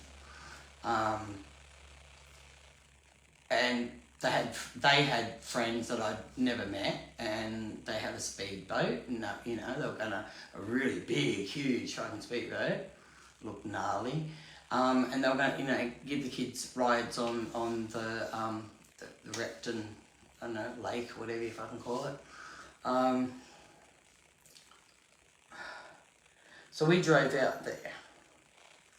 And it was in between their. Like, we always celebrated in between, but I mean, the weather was pretty shitty, and my daughter, eldest girl, felt sick. So by the time we got out there, you know, we seen the boat and that, and she's like, I don't feel well, you know, I don't want to go on the boat. And I'm like, yeah, that's okay. So we went for a drive, you know, we took the girls for the drive. Because we had the, well, I hadn't had my 4th child yet, so we had the 2 young'uns and my eldest daughter in the back, and me pregnant in front. And, you know, we went for a drive around Repton, and, you know, he was talking about this commune, like, coming up the highway, and, you know, talking about the tree, blah, blah, blah. And then we went, like, over towards that way, and he was, like, looking for someone. And I'm like, who are you looking for? And he's like, oh, I'm looking for someone to get some pot. And I heard there's a guy out here, blah, blah, blah. So we turned down this street, and the things that stood out in this street was, you know, it was a dead end down the street. But there was a blue house, like, and it had the most unusual blue, you know, but it was, you know, faded and cracked and that, but it was a mad blue. It would have been mad when it was first painted. Like, an amazing colour. It's not a blue that you see. Like, it was an unusual blue. So we've gone down this street, and then there was this Aboriginal organisation sign, but I didn't really look at it and I couldn't read it properly. But at the end of it, there was like this, you know, when you've got, like, you go on a property, and it's like not a boom gate, but, you know, metal, and you move it, and then you drive in, and then you close it. Like, it was a gate, but not a regular gate. It was like, you know, big metal thing that you could move. Because when we were down there, a car come down, moved it, and went in. That's how I knew. And I did think in my head, oh, is that where Bandara is? Like, I wonder. So he's driving around, like, and I said, what are you doing? And he goes, oh, I've heard he's out here, blah, blah, blah. So this was after, you know, the Bellingen and Seine race in Bellingen, right? Okay, so then when we left, we went up a different road to get back on the highway, and the road was Perry's Road, right? And my blood crawled because it was a similar name to the person who caused me to have a miscarriage and lose one of my children. The cretin, the payback for, you know, talking his wife into divorcing him. And that's why it stuck in my brain, is because it made my blood cringe. Like, I just cringed when I seen that name. So, you know, we've gone up that road and we're back on the highway and we go back home. Don't think nothing of it. Okay, so that was Aprilish, I don't know, May, something like that. Okay, so I was due in May, but there was an incident one night. I mean, I've got all this written down, you know, dates, descriptions, blah, blah, blah. And I did journal a lot of it, but I didn't date, like I put the year, but I didn't put, you know, the week or the month. So, I mean, that makes it a little bit hard to, you know, all this happened at that month and day and, you know, all that shit. I did do that with some of it, but not all of it, which is a pity. Like, I mean, that drawing I did, I've just got 98 on it, but I know it was the day Louise Roberts, because I was drawing it when she walked in the door. You know, they're the things I remember. Like, I can remember so much detail. There is way more detail, but you should kill me if I tell you all of it. So you'll have to read it in my books, because that'll go into even more, and that will have documentation and proof and evidence, photos and, you know, copies of documents, you know, legal documents, all that shit. And I mean, I've got all these rolls of film, and I don't know what I've got on them. I mean, and the problem is some of those rolls are like in the 80s, and before you say, oh no, it will never develop, well, I developed one that was like 20 something years, oh, it might have been 30 years old. And I just took it to, you know, Big Dubs and got them to do it. And I said, look, if nothing comes out, you know, fine, I'll just pay for the, you know, the time. But out of 24 photos, I think I got like 17. So, I mean, there's still a chance I might actually have something on those reels. But nowadays, it's really expensive. So that sucks. And I'm on a disability pension, so that sucks even more. I mean, I'll wait for my next loan I get, and maybe I'll use some of it to get it. But I've got more important things than getting film developed. Okay, so they've kicked me out. They've gone. And it was interesting, and I only found this out last year, and I was looking at Lucy McDonald's case,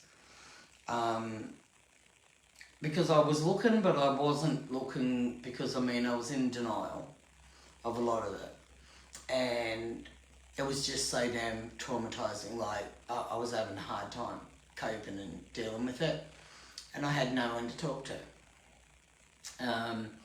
No one would take me serious, no one would listen to me, no one would believe me, and the people that did believe me were the ones that were running me down getting other people to run me down and slander me. I mean, I finally found an organisation, and I thought, finally, you know, this is a year and a half later, and I thought, I finally found someone to help me. Someone who was, you know, was listening. That's what I felt. Okay, so stupid me, obviously, you know, told someone who runs back to these people, and they ran back. One of them ran back to this organisation, who contacted one of the families of a missing person, James Hunter, and my beautiful friend Marie. I worked with her on a missing persons group, and that missing persons group, the owner had a page for James Hunter. And like, I was only background. I was admin, you know, I took care of scammers, I took care of abusive people. Like, I didn't give you a second chance, mate, you were gone. And I knew every trick in the book. Like, you know, you got a group, you can set it up to filter out a lot of stuff if you know what you're doing. I mean, a lot of stuff I didn't, because, I mean, the first missing person one was a group, and the second one was a page.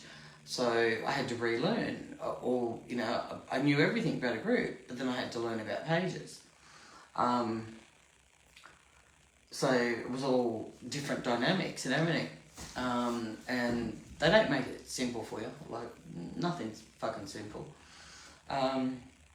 So I was working for this other lady, and, you know, they were contacting her, telling her to drop my ass, that they wouldn't support her missing persons page because I worked for her, and while I was working for her, that no one would support her.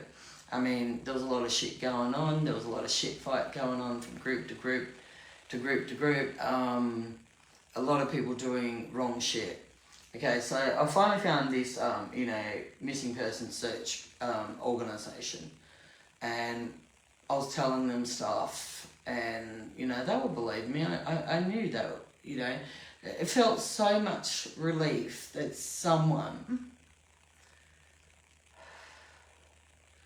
had finally made me feel like someone's going to take me serious, you know. And, you know, and I mentioned, look, I think I know where some of the bodies are. Well, Louise Roberts, warning, Louise Roberts, they found her body, but they never found her head. Now, getting back to what I drew, and her body was found going towards Tunnable Falls.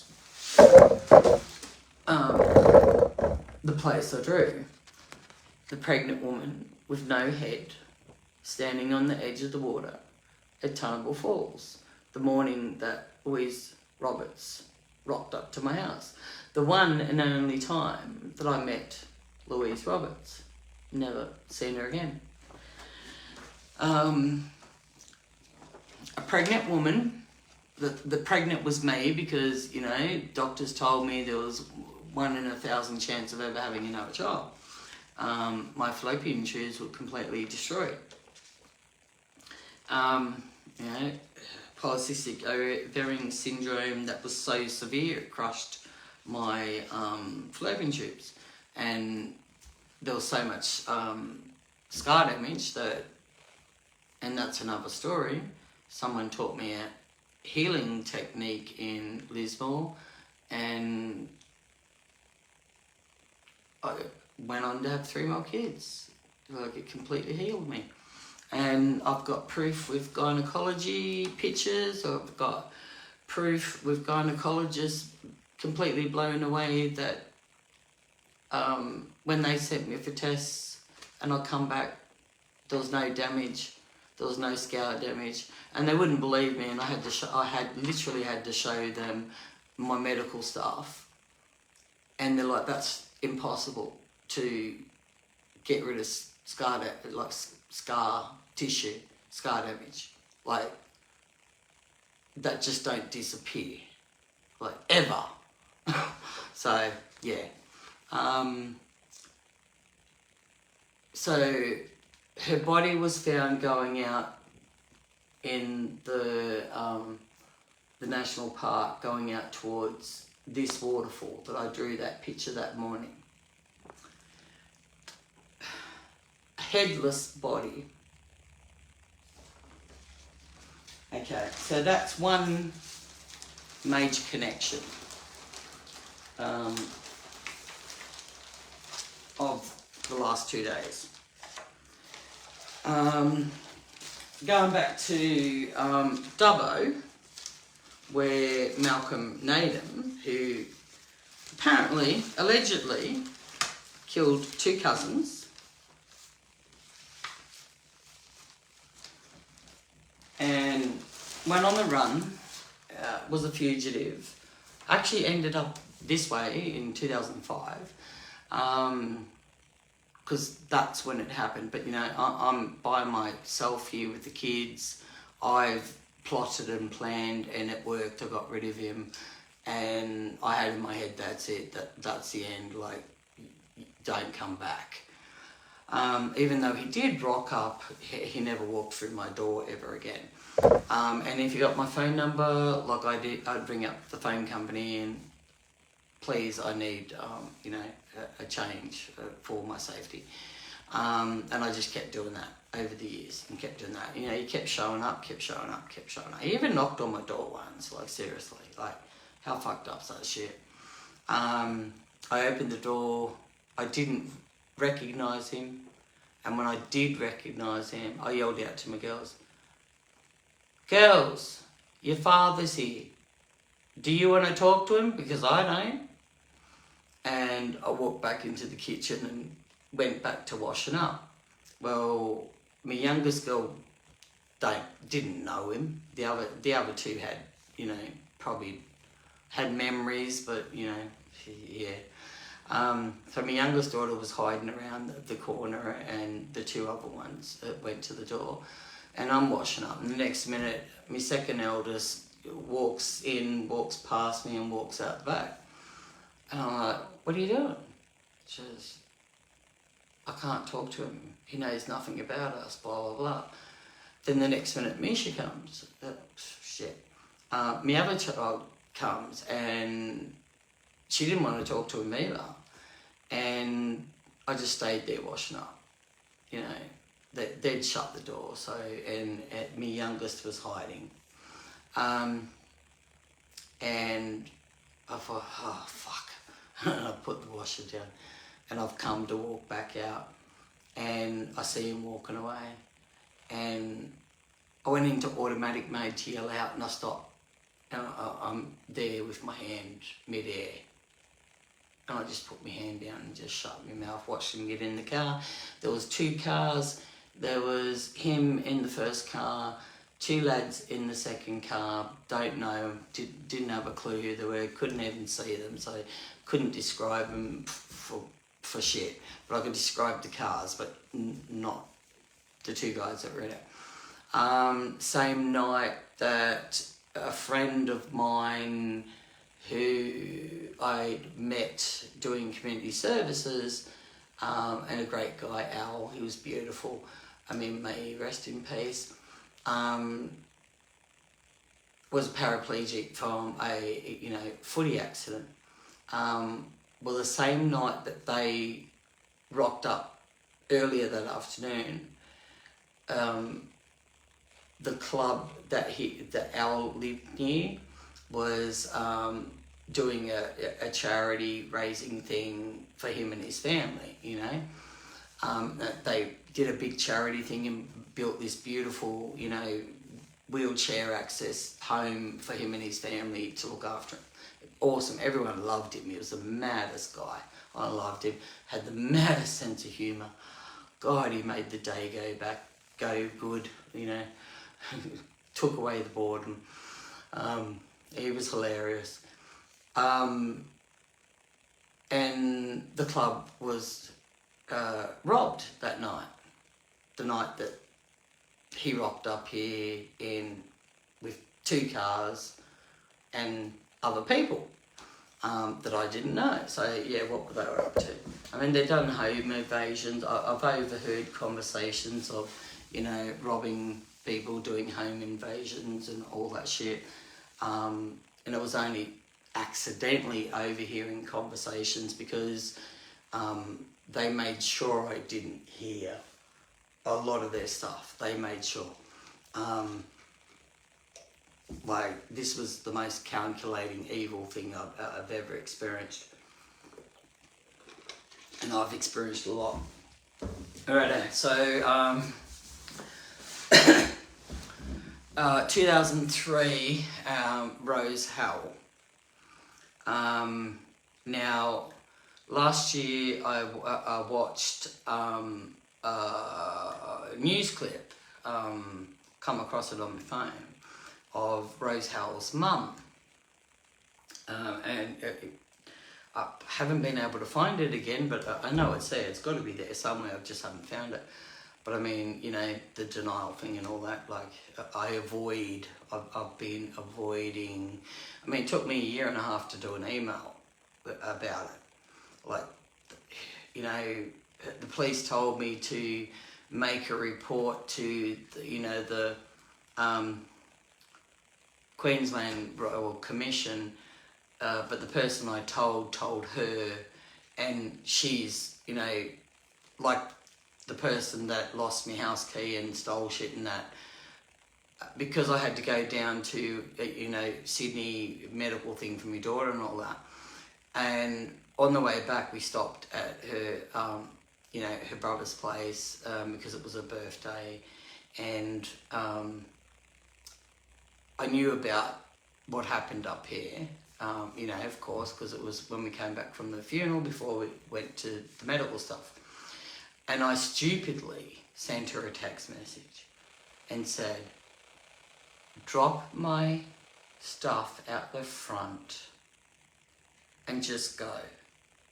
If you do not return my stuff before I get home, because I mean, we were staying the night, spending it at her brother's and blah blah, celebrating her birthday. He cooked a mad feed and all that shit. So he turned out into a chef too, just like his dad. And he could cook. He's a mad cook too. And I stupidly did that text.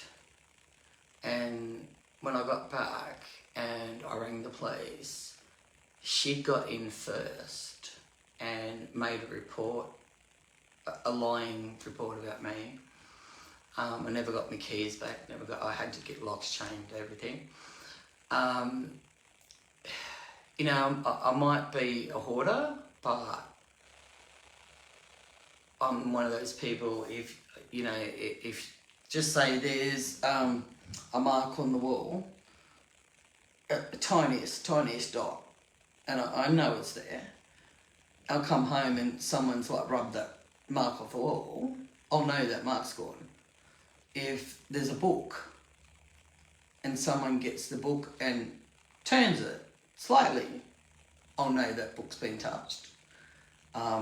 Something's been moved in a different direction, been put in a different place. Like that's I always had that was a security, safety measure for being a survivor. You survived. Especially when attacks were coming from everywhere, from every type known to fucked up man, man. Okay, so, and this person who had ex-boss, who had fake accounts and was running back to, I don't know, what shall we call her? I don't know, cockroach sounds good. Was running back to her and telling her my plans, and I didn't suspect anything, but I mean, it took me a while to work it out, because people that you don't know and you've never spoken to, and they put a post, make up a post about you, and they belittle you and they humiliate you and lie about you in a full-on post. That you don't know this person, you've never spoken to this person, like, I wouldn't have a clue who this person really is. No one else does. No one has spoken to them, so no one's heard their voice, you know. And I thought, well, the only two people that would do that would be my ex-boss and the roach. So why is this person doing this to me? And then, you know, some random, whoever the other person was, it probably was, you know, one's my boss's fake account and the other one, you know, the roach's fake account, you know, and they're talking and they're humiliating me even further. And I'm like, you don't even live in Australia. I wouldn't know yous for a bar of soap. Like, I've never spoken to yous people. And you're humiliating me? And I thought, uh-oh. And then there was a few other accounts. Because I thought, the only way I'm going to know this is if I, you know, only limit what I say to certain people. So I started limiting, you know, waiting to see whether it got back. Ooh, okay, block. Next lot of people. So I tried to stick to about 2 or 3 people at the most. But I mean, in that 2 to 3 people, the 2 people I suspected and the one friend I knew, no way, it's not them, okay? So, you know, and they're still my friends. I was, you know, beautiful families of missing loved ones. So, but everything was getting back to her to do these videos and all that fucking shit. Like, you know, and I'm dealing with this shit. Like, I was having massive breakdown after breakdown after breakdown. Massive. And I had to deal with all that shit on top of it. And it was just coming from everywhere, and it was coming from everywhere. Okay, so we're going back to probably 2021, and I've blocked the roach, and this person's made a friend, you know, became in as a client. Apparently seen my post in a group that I was following, contacted me and started talking to me, you know, like, I thought she was cool. Yeah, we hit it off, like, you know, she was asking me a lot of questions about, oh, do I know what this is? Do I know what that is? Because, I mean, you know, not only do I help people, spiritual people under spiritual attack, you know, I do a bit of everything, you know, whatever comes out, you know, and I do it for free, completely 100% free. I don't charge, and I've never charged. And I would never do it, you know. God and Jesus would never charge anyone to help. So, and life's hard enough, you know, I ain't gonna make it no harder for anyone else, unless you deserve it. So, you know, so for the last 2 years, and I've been updating and updating and updating and updating every new memory, you know, and updating, and as every month passes, you just get more and more and more and more disheartened, you know, when you know, you go to the station, but they don't want to listen to you or help you. There's nothing we can do. Or suggest you to do this, or maybe do this, or maybe do that. No real help, okay? So, and then you've got, you know, I don't know how many cybercrime reports she's done on me, but I can tell you now, there's no evidence of me ever doing anything because I've done nothing. I haven't abused anyone. Like, I abused her once, and that was the end of her, the last message I sent her. You know, I can show you the screenshots, like, that'll all be in the fucking book. You know, she traumatised a young woman who'd been through horrificness, and it was probably, allegedly, could have been my ex. And I know what they would have went through, the victims. And I know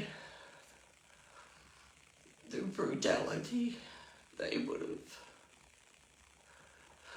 dealt with, the fear.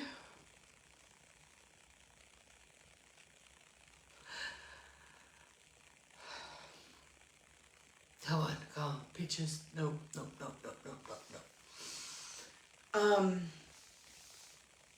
You know, at the same time that Christmas time, I was breaking down. Like, you know, you remember shit and you think, oh my God, he had my dad's tools in the car, and he probably used my dad's tools. And then, you know, you start reading more and more info, because, you know, I was looking for it all, and I needed proof, and I needed proof, and I needed proof, and I needed proof before I could, you know, say, oh my God, I think this is what they did. And it's all true.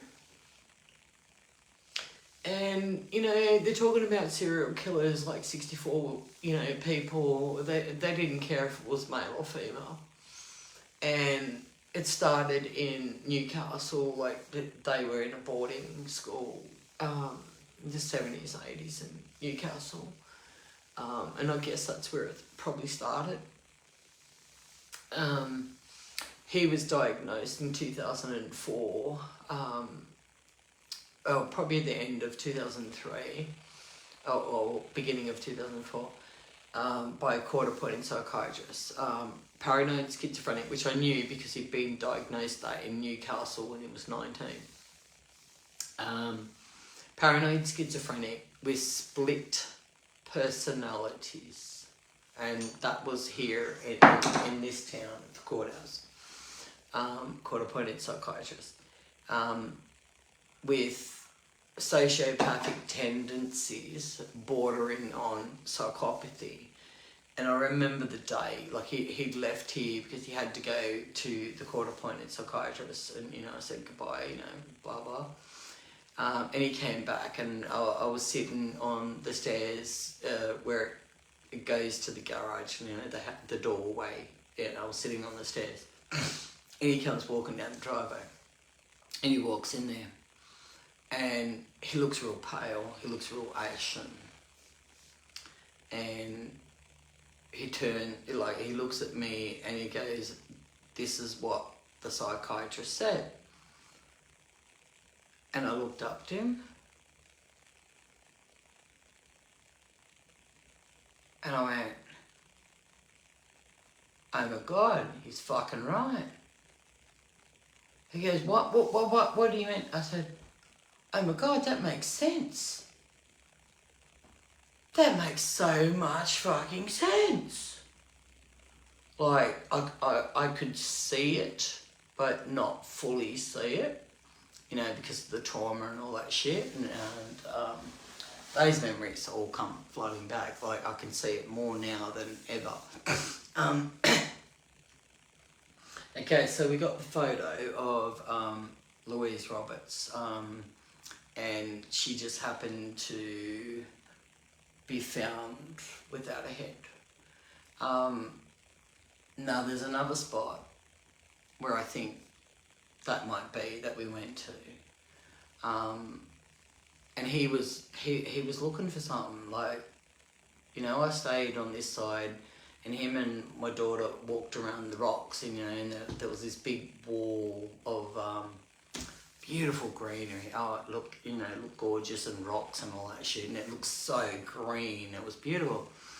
And I'm sitting there and I could hear these voices, and it sounded like it was coming from over the rocks and the greenery. And I just thought, nah, I'm imagining it, I'm hearing things, you know.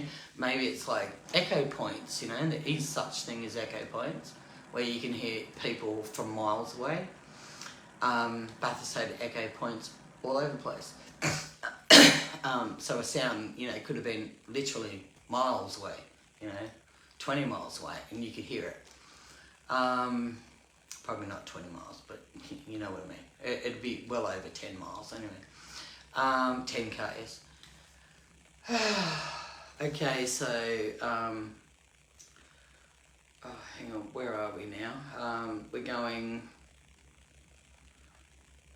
Louise. Okay, so is it a coincidence that her body was found and not her head? You know,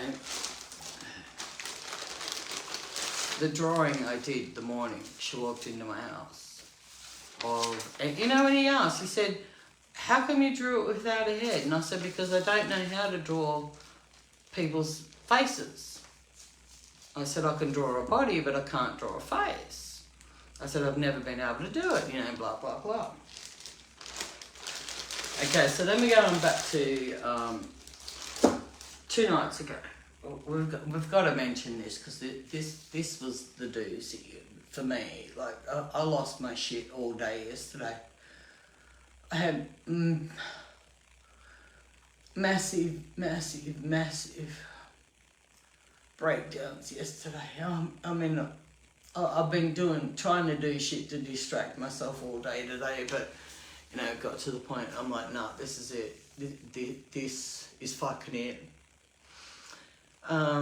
Okay, so Malcolm Naden kept popping in my head, you know, like, he creeped me out, yeah, but, I mean, for years he's been popping in my head, and I couldn't understand why. I kept thinking of him. No, he gave me the creeps. But I was watching this young girl on TikTok, and she was talking about this religious organisation, and she was talking about them, you know, being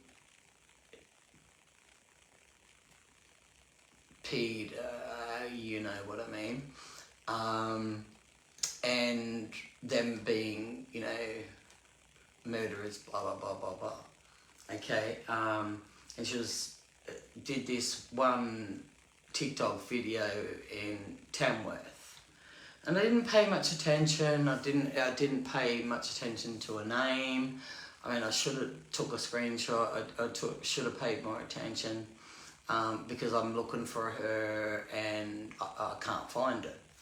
I don't know if it was like Mormons, Seventh-day Adventists, or Pentecostal, or I'm not sure. But, you know, these people that were allegedly associated, you know, possibly serial killers, I think they were involved with a Christian group. I don't know if it was Pentecostal or whatever, but I mean, some of these groups are into the occult. So, you know, that's not a good thing, because the Freemasons are into the occult. And look how that's going so well for us now. People in power, family bloodlines coming down for centuries.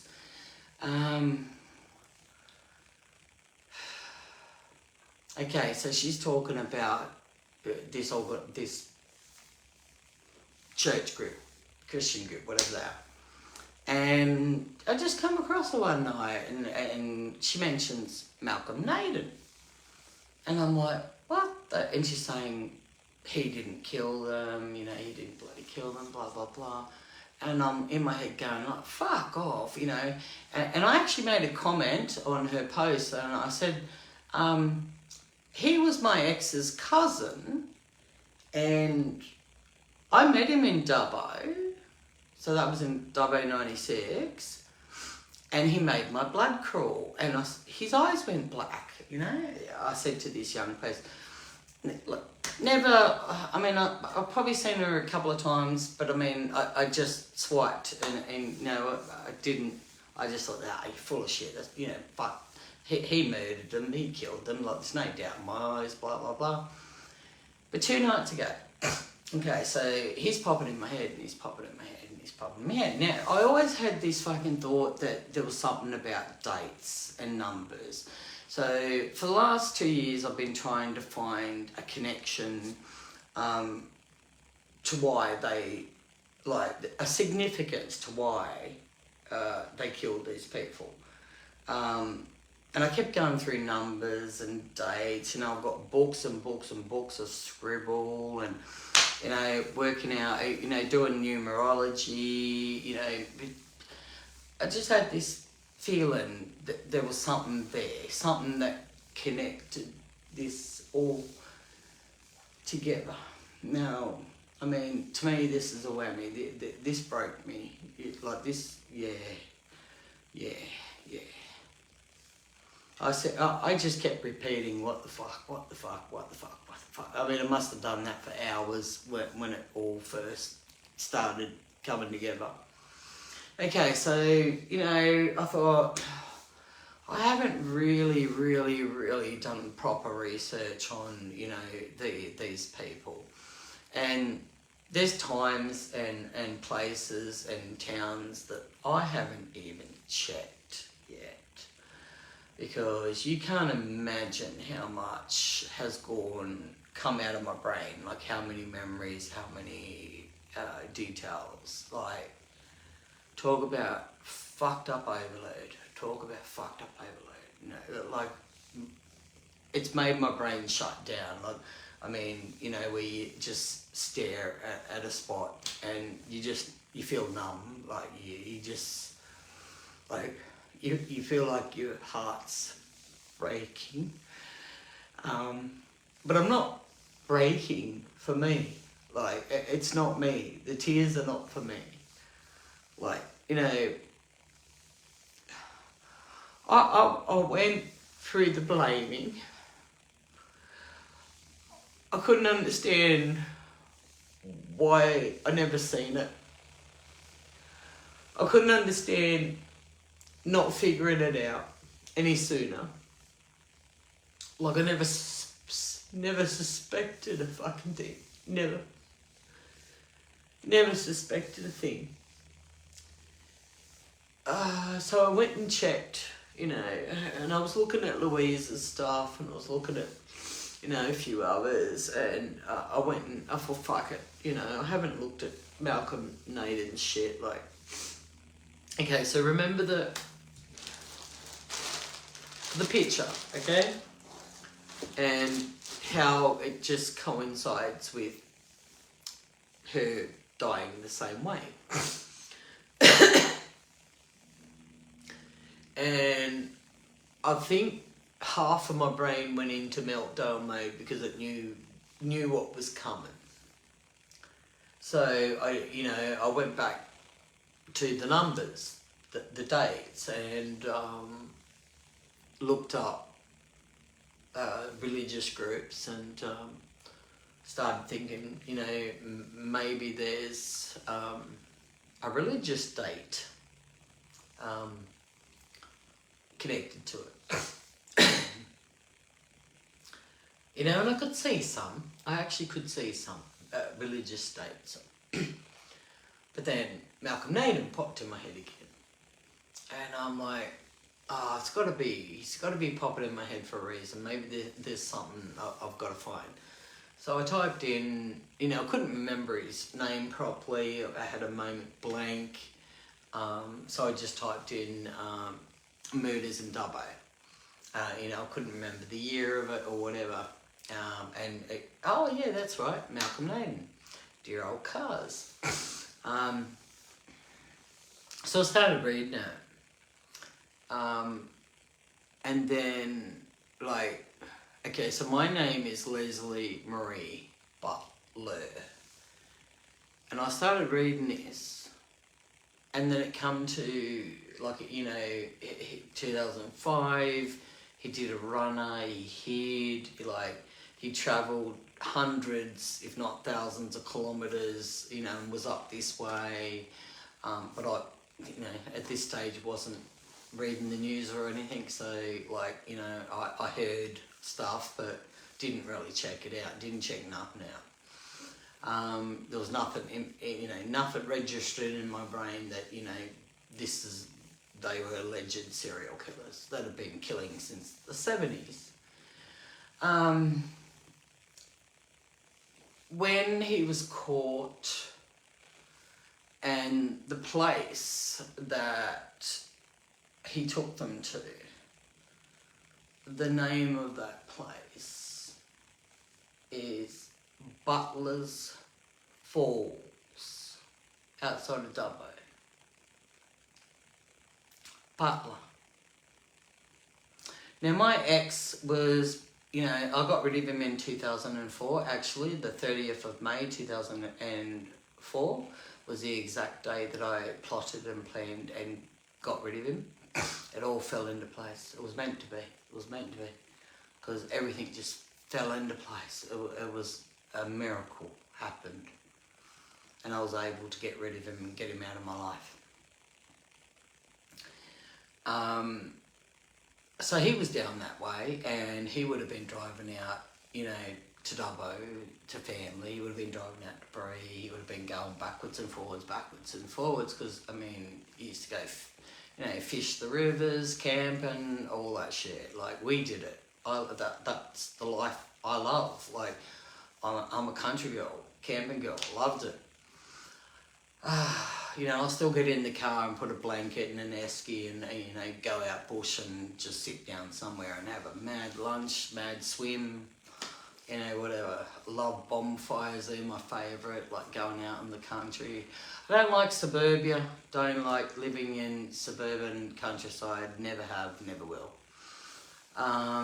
You know, it's either, you know, open your doors and you're right on the ocean, or you're up some tropical fucking, you know, wherever, bushland. Like, there's no in between. I don't like in between. One of those two I love. Love travelling, always have. Now, Louise, body, no head. Drawing, body, no head. At the exact place, like on the way to the place that I did that drawing, in the national park, on the way to that place. And I drew it the morning she came to my house.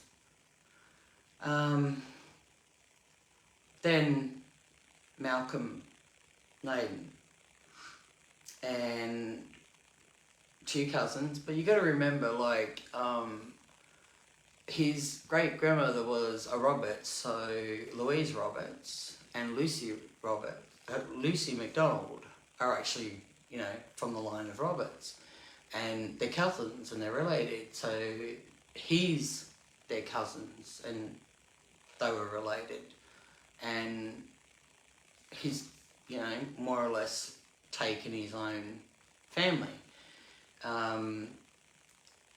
Last year I freaked out because I seen the Nimbin news, and there was this old fella that got attacked by someone, and there was a picture but you couldn't see like the face or anything, you know, and I'm like, oh my God, that looks like someone I know. Because my ex-partner, you know, died in 2016. One of the others died also, but the other one I know is still alive, and another Roberts has gone missing up that way. You know, they go on, oh, you know, they stopped killing and that. No, they didn't. They just moved to different places, different states. They just travelled. You know, to them it was, you know, a raging, alcoholic, drugs, party, and whatever they did to these people. Now, you know, I've felt fucked, you know, knowing all this information and not knowing what to do with it, and trying to reach out. So yeah, that organisation contacted my friend, and she sent me the screenshot, so I know the Xbox and the Roachbox was slandering me again, and I mean saying horrific things about me. And the organisation that I thought was finally going to help me dropped me like a fucking hot potato. You know, we were talking about what we were going to do, because I was telling them. And when I realised that their attitude changed and they didn't want me to do nothing, and I'm like, hang on, something's happened. What the fuck's happened? And this happened before my friend sent me the screenshots. And this person from this organisation literally sent me a message in my, what do you call it? What are the message requests? And it's still there, but she deleted the message. But I blocked her. She blocked me and I blocked her, so it's there. Message removed. And then she contacted her, I don't know which organisation, maybe they both did it, but one organisation talked me into giving him the contact details for this organisation, because they wanted to invite them to the Missing Persons Symposium down Sydney last year. And I didn't think nothing about it, you know. I'd known them because of the searches in Bathurst, you know, the filming with Under Investigation with Liz Hayes, like I'd met them through my boss. Okay, so now we go back to the story of, you know, her latching onto me and saying that she's best friends with Janine Vaughan. Well, I got to speak, after I deleted everyone and blocked everyone, I got to speak to the family, and they said no one in the family has any recollection of her ever being their sister, daughter, granddaughter's best friend. No one. And I'm like, you're joking, you're kidding me. I said, I completely believed it, I was completely fooled. And it was all based on a lie. I asked about the 60 Minutes stuff, and she goes, no, we were against it. Like, she plotted and planned that all herself. Now, while this was all going down, she's, oh no, they know, and they're all for it, and they're this and that. I believed everything that came out of this person's mouth. An advocacy for domestic violence, but yet she incites people to attack and abuse people. And one of those people, the one that I, think was mucking around with my housing provider, and I only found out last year because, I don't know, I snapped, I seemed to be in a funk. And I couldn't do anything, anything to do with this, I just couldn't do it. I just couldn't do it. Okay, so that group dropped me like a hot potato. And I got told, the person who did it, this missing persons organisation, who should know better than doing stuff like that to a person, for slandering people on barefaced, made-up lies. That's horrific. To a trauma victim and someone going through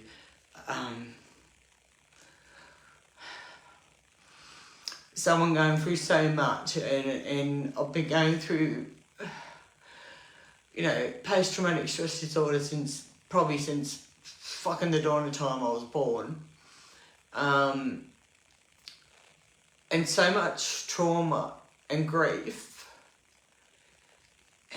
And I just wanted someone to help me. I needed help. I needed someone to listen and take me serious and believe that this is true.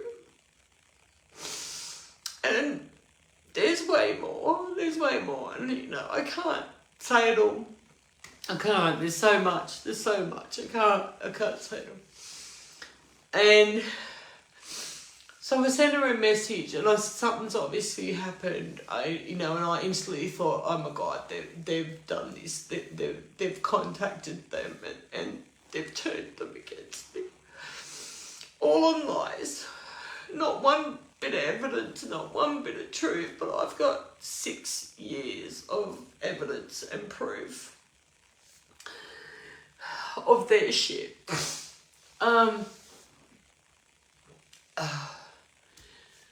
Okay, so I sent her a message, it fucking broke me. It really did. I was so fucked up. My eldest daughter sped her ass down here from another state and come, when it happened. I sent her a message, and I was telling her, I said that these people have done to me, and what they're doing, and it's all lies, and it's all slander.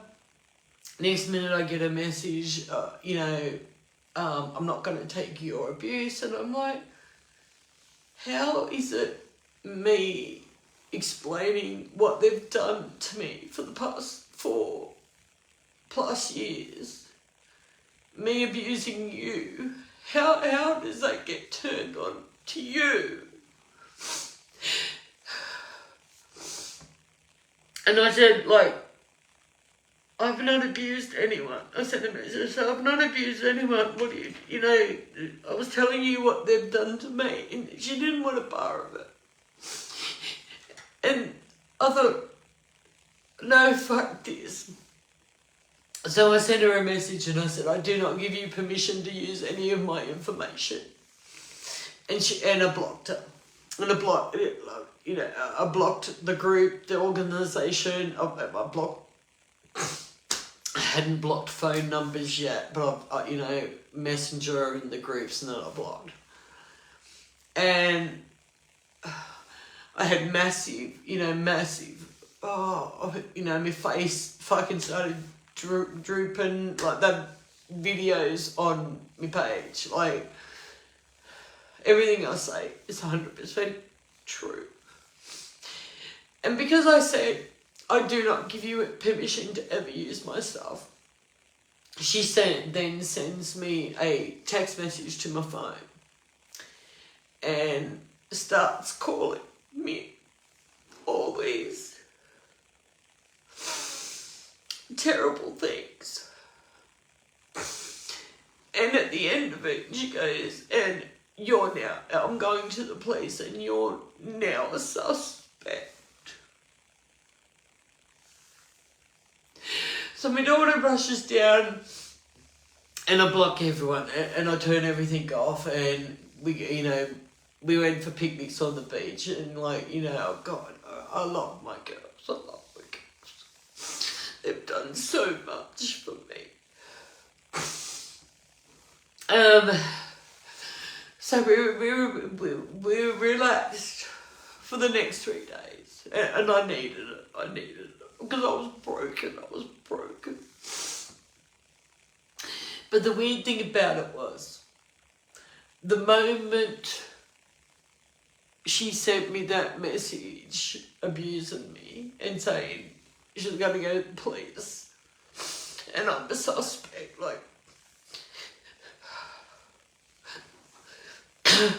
insinuating that I was a part of that.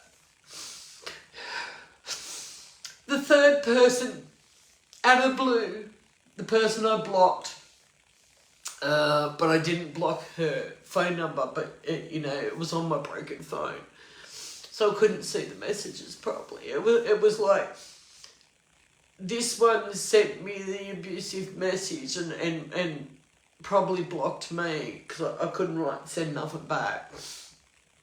And then so I just double blocked. If someone blocks you, double block. Don't let them unblock you to have access to you. Fucking block. Block them back. They can't do nothing there. They can't get rid of it. The evidence is there, and they can't unblock you and start this shit again.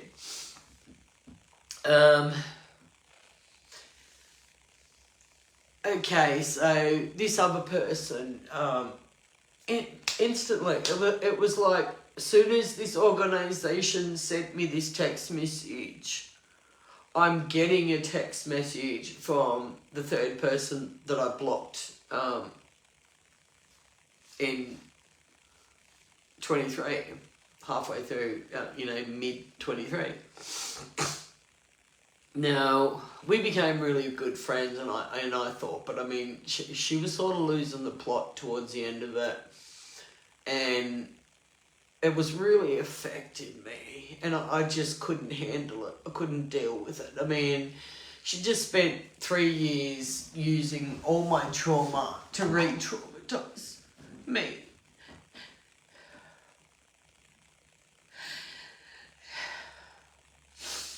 And, I just put up with it. But then it got too much towards the end, and I just couldn't do it. So I blocked her.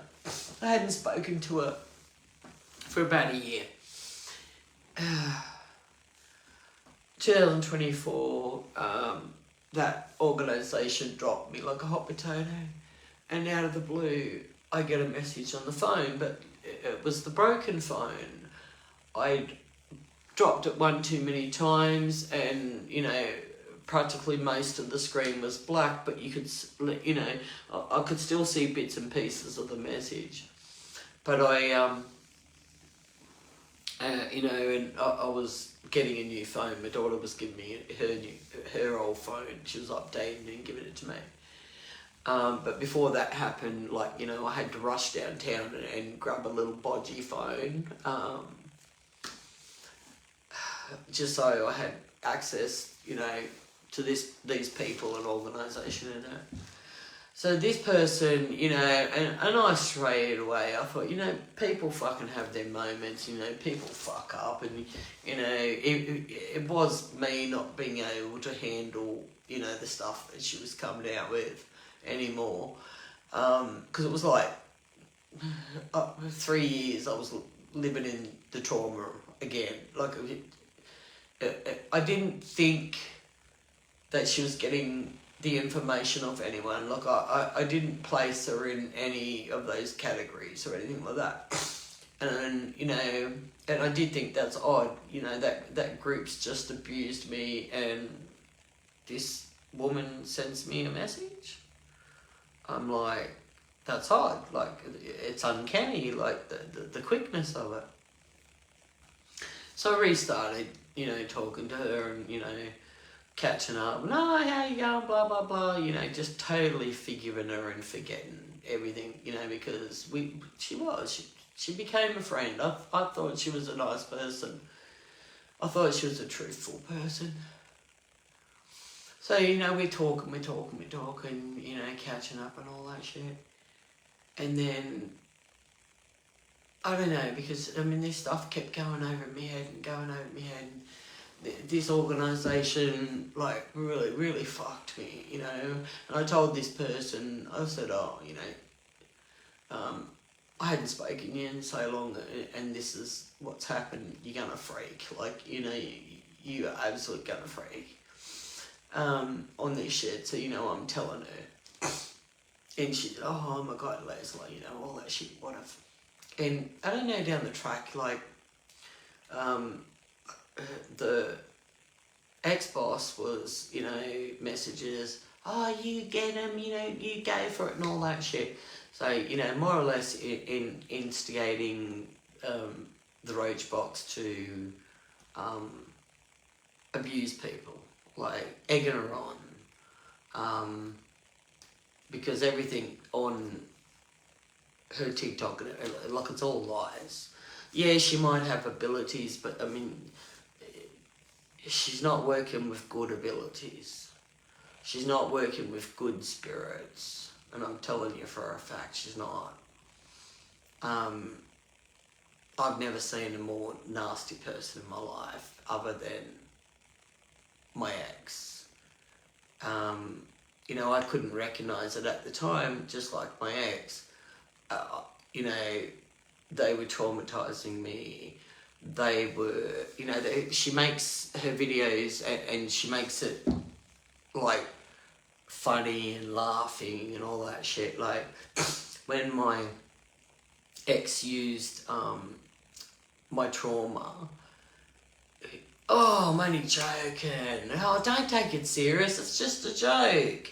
You know, like he would literally humiliate you in front of anyone and traumatize you at the same time, and then make out that it's a joke. And this person is doing the same thing, and she pretends she's funny. You know, it's hilarious. It's all lies about me.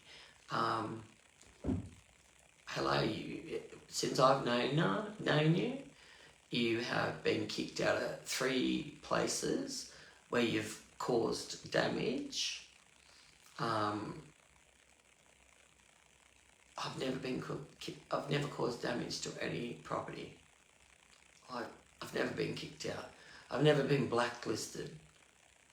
And I sure as hell wouldn't have a fucking video up on bloody, you know, wherever, showing all the crap you did and deny it.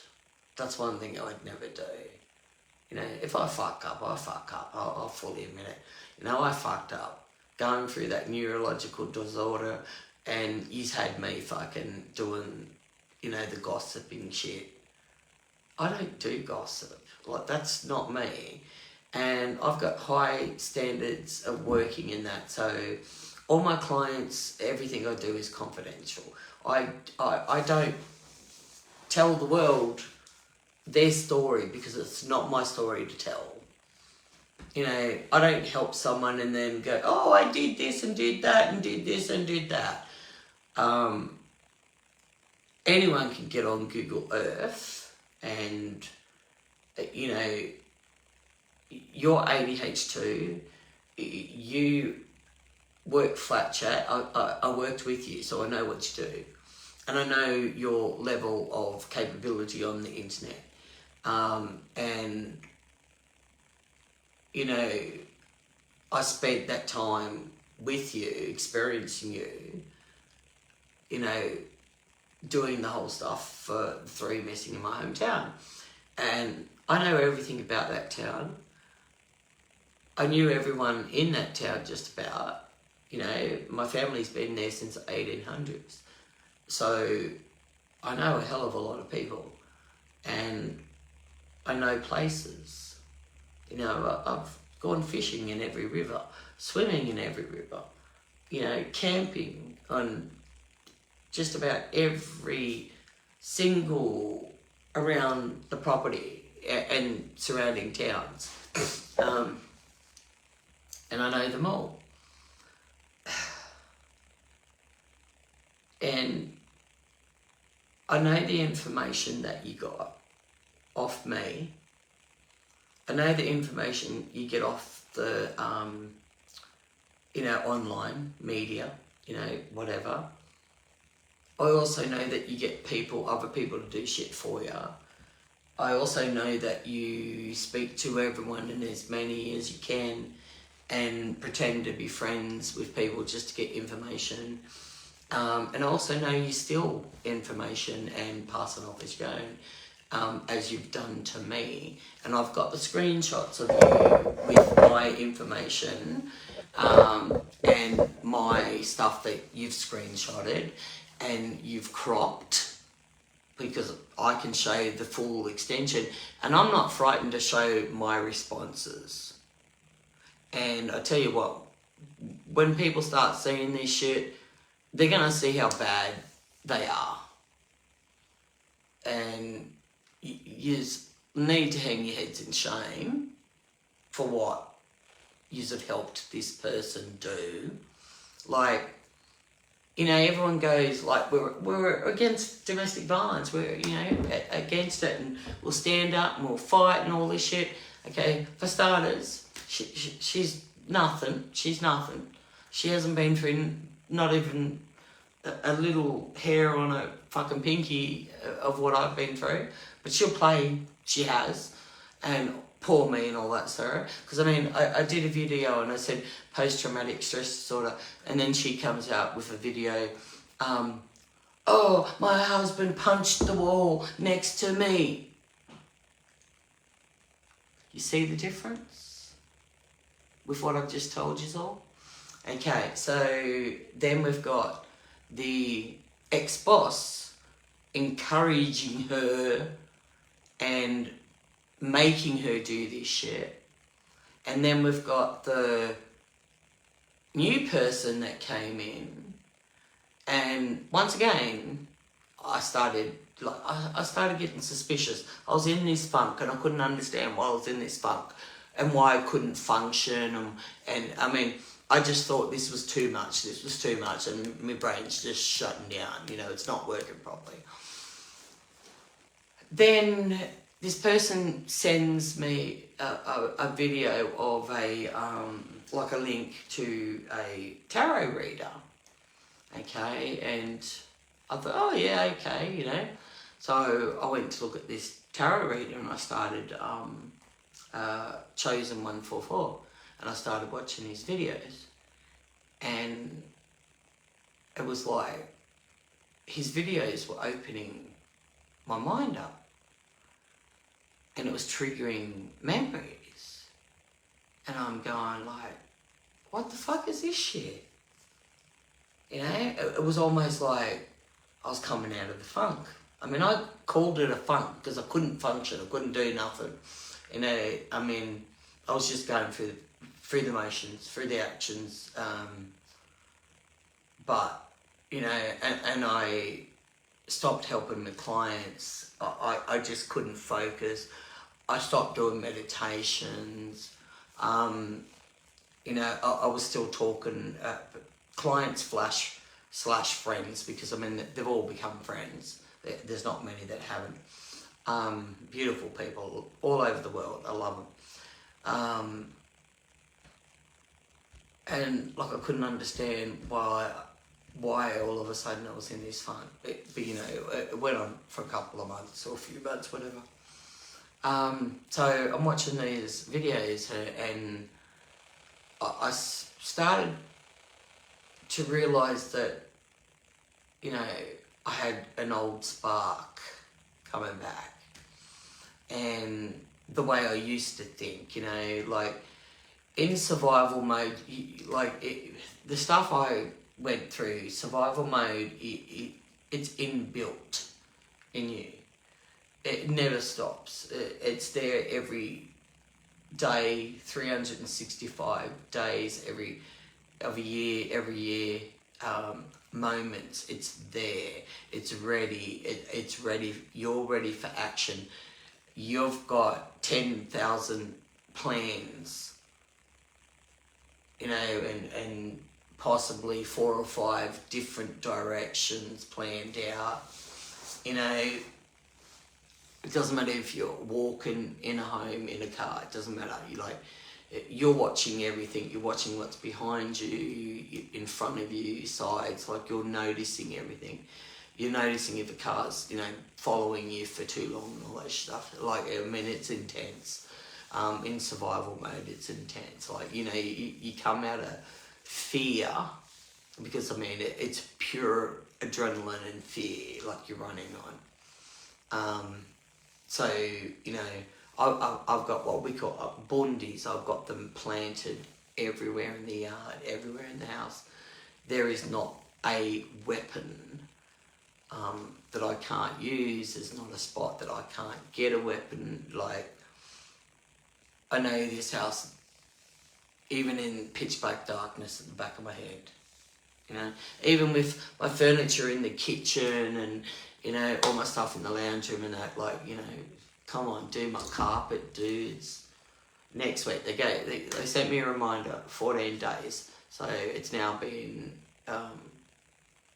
what are we? What day is it today? I don't even know what day it is anymore. I can't see. Friday, okay. So, got the text message Monday, so the week's over. So I'm guessing next week, hopefully. Please don't. Another 4 years. Like, no, fuck, come on. I'll be screaming soon. Don't you worry. I'm over it. I'm over everything. I'm over everybody. I'm over me not speaking up. I'm over me not standing up for myself against terrible people. I'm over being powerless. I'm over. I mean, I've never been a victim. You know, you have your moments, like who doesn't? But I've never played the victim card for any gain. I've never manipulated people. I've never conned people. I mean, I don't have that in me, you know, and I can't stand lying and I can't stand liars. They don't stay my friends anymore. You know, and I've put up with so much, you know, and it's enough. It's enough. It's time. I mean, I fought this tooth and nail.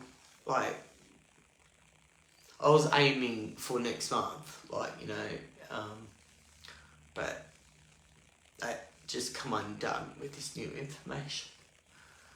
I mean, what are the chances of two people, or well, one being murdered in the way of the picture drawing you were drawing that morning, and another two that was supposedly, allegedly, Malcolm Naden killed, but taken to a place that has my last name. And I didn't want to think that he could be that evil to do that. And I didn't want to think that these people are gone because of me. That some of these people are gone because of me. And I know I didn't do anything wrong, but you can't help feeling this way. You can't.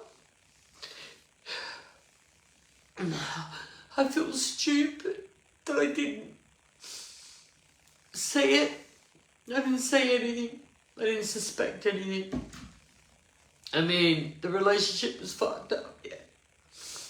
I mean, he was drugging me. He was brainwashing me. I didn't know what the fuck, whether I was coming or going, I didn't know. I couldn't function. Like, I was on an automatic pilot. That's all I was, an automatic pilot for so many years. You know, and even amongst the pain and the bullshit, like, you get snippets of good moments, and you know, and when you're a survivor, you cling, and it probably is a delusion, but you cling to the good bits, and you cling, and you cling, and you cling, and you make excuses, and you make excuses, and you make excuses. And you lie for them. You know, admitting stuff is still a lie. You know, I never spoke to people, so I never told people. You know, I sat in a doctor's office with two black eyes and said, you know, I fell over and both my eyes hit the door handle type bullshit.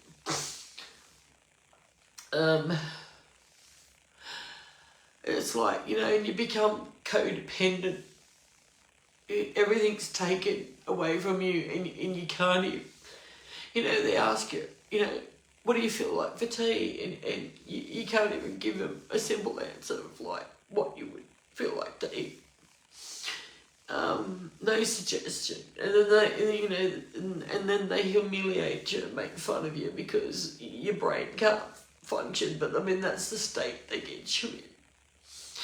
You know, and you want to go on about narcissists like you're a fucking idiot. You know, narcissism is not the only fucking thing out there. There's way worse. And they ain't fucking narcissists.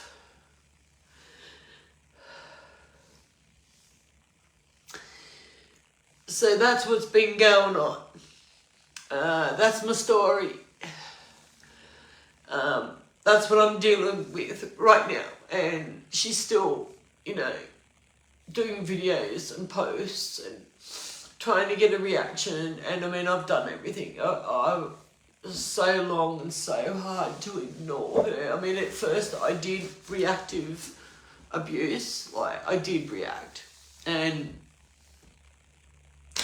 I'll admit that wholeheartedly. But I mean, I didn't react as a person. I reacted to what she was doing to me, and that she was using my exes. The things he used to say to me and call me. She was using them. And then they're making a video with the red and black shirt that I gave him, and he took. And the description of the man he took, Jessica, was wearing a red and black checkered shirt. And she's like, oh, I've been wearing this, you know, since my 20s, and, you know, no, she's never worn it. I've worn them. I'm a country girl. I've worn them, you know, in the 80s, since the 80s, since my teens, and I think I had some when I was a kid too. Like, she thinks she's funny. And you people that are supporting her, your people, you know, the ex-boss, she's a domestic violence advocate. And she's encouraging this person to do this shit. For 4 years, she's been giving her information. She's been passing on my information that I've never shared with her. But I didn't know. I thought, oh my God, she's amazing. You know, she's telling me stuff. And my boss was feeding her and feeding her and feeding her. And, you know, I put them all up on a pedestal. I praised them to the nines. You know, I told everyone who would listen how good they were. You know, I thought they were, you know, fucking amazing, inspirational women. I didn't know. I didn't know it was all a lie. And now, you know, I've gone back the messages and I can literally see what I told my boss. And then straight after, oh, I'm getting this name.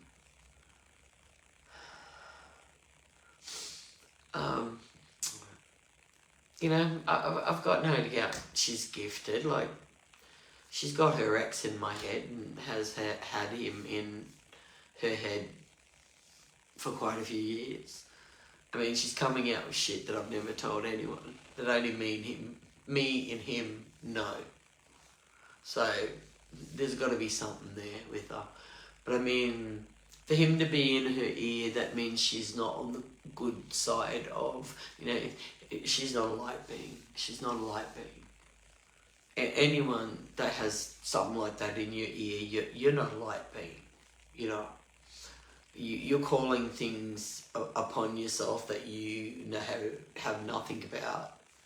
You know nothing about it, and you're putting yourself and everyone else in a dangerous situation by using that against people. Like, there's more to it. Like, on the spiritual side, yeah, dark magic being used, selling their soul to a devil. I've been tormented by him since he died in spirit, and I've been trying to figure out how to get rid of him since 2016, and I've just recently learned how to stop him and protect myself against him. But then I've got her and him in her ear, and he's using her, and he's telling her what to say, and he knows that I know that me and him are the only two that know this shit. That I've never told anyone this shit. And my daughter is too traumatized. She doesn't want to remember it. She doesn't want to know. One of my girls probably knows the most. God love her. I can't talk to my eldest daughter because she's so traumatized from what he did. My youngest doesn't know him, and the other one puts him up on a pedestal. They had a weird, really strong bonded connection from the moment she was born. Still does. The poor things, they got all my post-traumatic stress disorder coming out while I was undergoing, therapy and trying to teach myself, because I didn't know what a good mother was. I didn't know how to discipline. I didn't, without, I never flogged my kids. So, I might have got it, but I was sure as I wasn't going to give it to them. But I was a yeller, a screamer. The whole neighbourhood would have heard me. Because I didn't know. I had no skills for this trauma whatsoever. I mean, I've got plenty. I've got heaps now. I've got heaps. Amazing psychologists. Some of them, were dumbasses and textbooks is what I call them. And some were just absolutely, they were on the streets. Like, they had the bad upbringing. So, they were amazing. They were amazing. And they taught me so much. And she helped with this shit. I used everything. But as I said, it makes me collapse. And I'm trying not to think of the bits that make me collapse. I'm trying to block them out, even though they're there and I know they're there. I'm trying not to have it in my head as much as possible. But I had to get this out. I had to get it out of my head. And I had to get it out of my head properly. And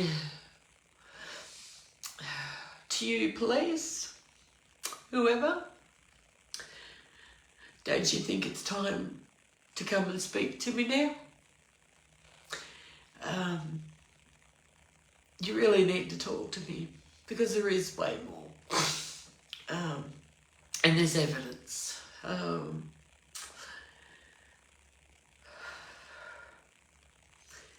Now the ones in Bathurst, and I think I know where they might be, because I have been having dreams. And there was one, Janine, I was in denial of the information coming in my head with her, and I didn't want to. I didn't want to take it serious, so I kept ignoring it, and I kept looking for a different spot. And I kept thinking, it's got to be, it's still in the same area, but it's a different spot. It can't be that, can't be that, can't be that. And I just kept denying it. And I just kept saying, can't be that, can't be that, can't be that. Would it be so fucked up evil to do that? So I didn't want to know. But I have gotten to a stage where I've had to admit it's a possibility, and it's a big possibility that he did this. And she's where I think she is. And now I think it even more because of the drawing. Like, I never put two and two together with this shit. I never even contemplated this shit to match it up. I was looking for dates. I thought, no, there's got to be a pattern. There's a pattern somewhere. There's got to be a pattern. You know, so I was checking out the basics, but I wasn't checking, you know, I'd glance and I'd read a little bit and then I'd stop and I wouldn't read all the whole stories. I never read the whole stories because what was in my head was way worse and I didn't need to add more. Because knowing how evil these people were, I know what these people went through. I know. I know what they were put through.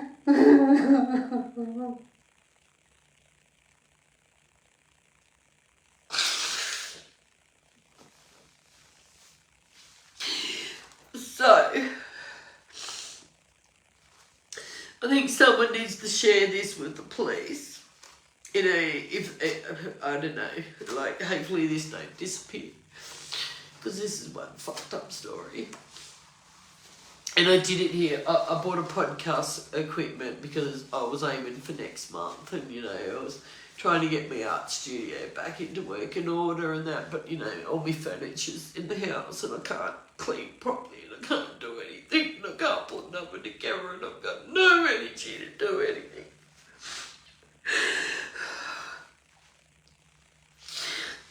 So I started, but, you know, I stopped it. I stopped it a while ago. Because I just don't know what to do. I've already filled up 2 skip bins and the worst thing about that was I did that before these memories come out and I threw out some evidence.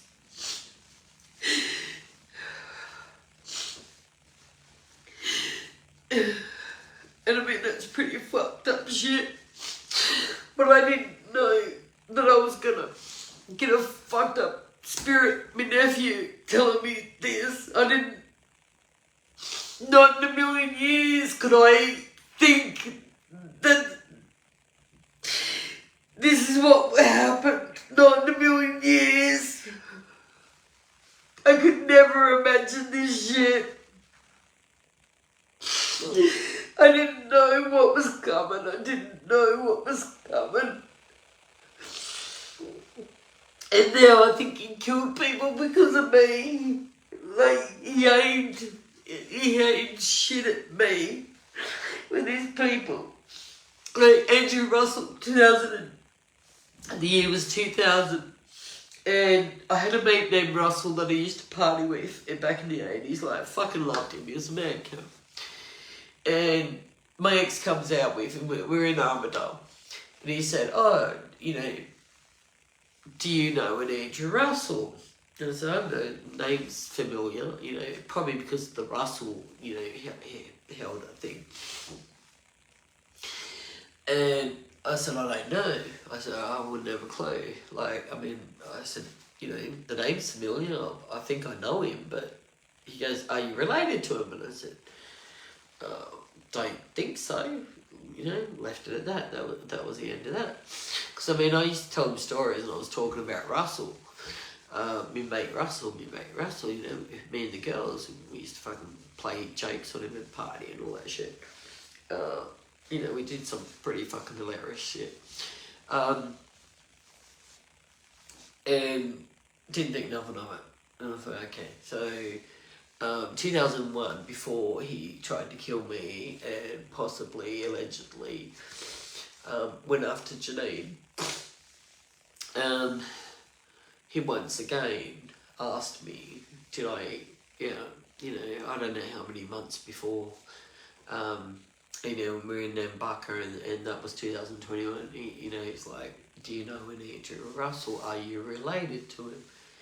And I said, I don't know. I said, the name's familiar. Well, I mean, I did know him, but I just couldn't, you know, jog my memory. I said, but no, I don't think he's related. You know, but I went up the shop and I rang my mum. And I said, Mum, I said, we're related to an Andrew Russell. And she says, oh, I don't know, but I don't think so. So I went back and that's what I said. I said, well, Mum said, I don't know. I don't think so. So that was 2001. Didn't think nothing of it. And I mean, he went missing a week before my birthday. Actually 8 days before my birthday he went missing in 2009. And he lived in like Slim Street. My dad's nickname was Slim. You know, you can't make this shit up. So now we've got the drawing, the Butler's Falls out of Dubbo, and Slim Street. And there's other things, but I mean, I'd have to look at my writings. It's just not coming in my head right now. You know, like, I always had this feeling there was a connection. There was a connection between these disappearances. You know, I was working on the missing persons groups and that, you know, and of course I was reading many stories, but, you know, like, I didn't read all of it sometimes. And I mean, sometimes on a person, there's not much out there, like there's not much, you know, and someone can't find the people that don't have much on them, like, they still haven't found anyone, especially the ones that don't have a big media force online, or, you know, ones that never had groups, still don't have groups, like, you know, these people don't get found because there's no information, there's no, a lot of it, you know, they go missing from this place, but I mean, you look online nowadays and you're looking at, you know, update. So if you're going to look at maps of the area, which, oh hell, man, she drove me crazy with that. Drove me crazy, like the amount of places and different directions and hotspots. I mean, you're bound to get one right. You're bound to get close to somewhere. Yeah, well, there's one hotspot she ain't got, and she'll never get it. But like, you know, you gotta know between someone who's fucking telling you the truth and someone who's online playing the look at me, look at me. It's the Roachbox show, and poor me, because everyone's being mean and everyone's being nasty, and no. These are people that have been abused and attacked. These are families that have been abused and attacked. These are missing persons organisations that have been abused or attacked. These are people that have been taken and rorted, and monetary gain and sympathy for monetary gain. I mean, we've had guinea pigs that died, and she must have had a pet cemetery because they first died in 2022, and then they died again in 2024 under the same circumstances that happened in 2022. And then we got the cats, you know, the multiple cats that aren't desexed and keep having babies for years. I mean, I first knew about the babies, what was that, 2020, maybe 2019, 2020. I mean, and I think she's still got one of those babies that were born back then. I mean, I'd have to check all my messages and go back in date, but yeah, I'd find it in the photos and all that crap. Okay, I mean, I've got cats. I mean, they're all desexed. Like, what's the go? You know, like, what the fuck's the go? I mean, there is no excuse for this fucking bullshit, you know, there's no excuse to use these fucked up fucking bullshit stories to fucking manipulate people and play the poor me scenario while you're, you know, destroying $60,000 caravans, you know, and I don't need to show the proof. I don't need to show it because I've got it, but I don't need to. Okay, we got the clown show going on for every other fucking thing else, but you don't show evidence? Like, how does that work? Because, I mean, the first group, exposure group that got created by my ex-boss, her best friend, who is egging her on and creating exposure groups and creating, you know, fake profiles to attack the person she's egging on, but making out that it's us that are attacking her. Like, this is how fucked up this situation is. Like, that's a new level of fucking evil if I ever fucking seen it. While creating your own fucking show and making everyone believe all, you know, there's one her and my boss, right? Now this person that they got to befriend me, and when I got out of the funk, happens to be a fucking 100% legit ex-Queensland sergeant officer of the Queensland Police, who never told me she was a policewoman. For 3 years kept me completely in the dark, and I never questioned her. I never thought that they could do shit like this. Mind you, the Rage Box constantly, oh, I'm talking to an officer in Messenger. Well, that's where I was talking to her too, you know, and she appeared after I blocked her.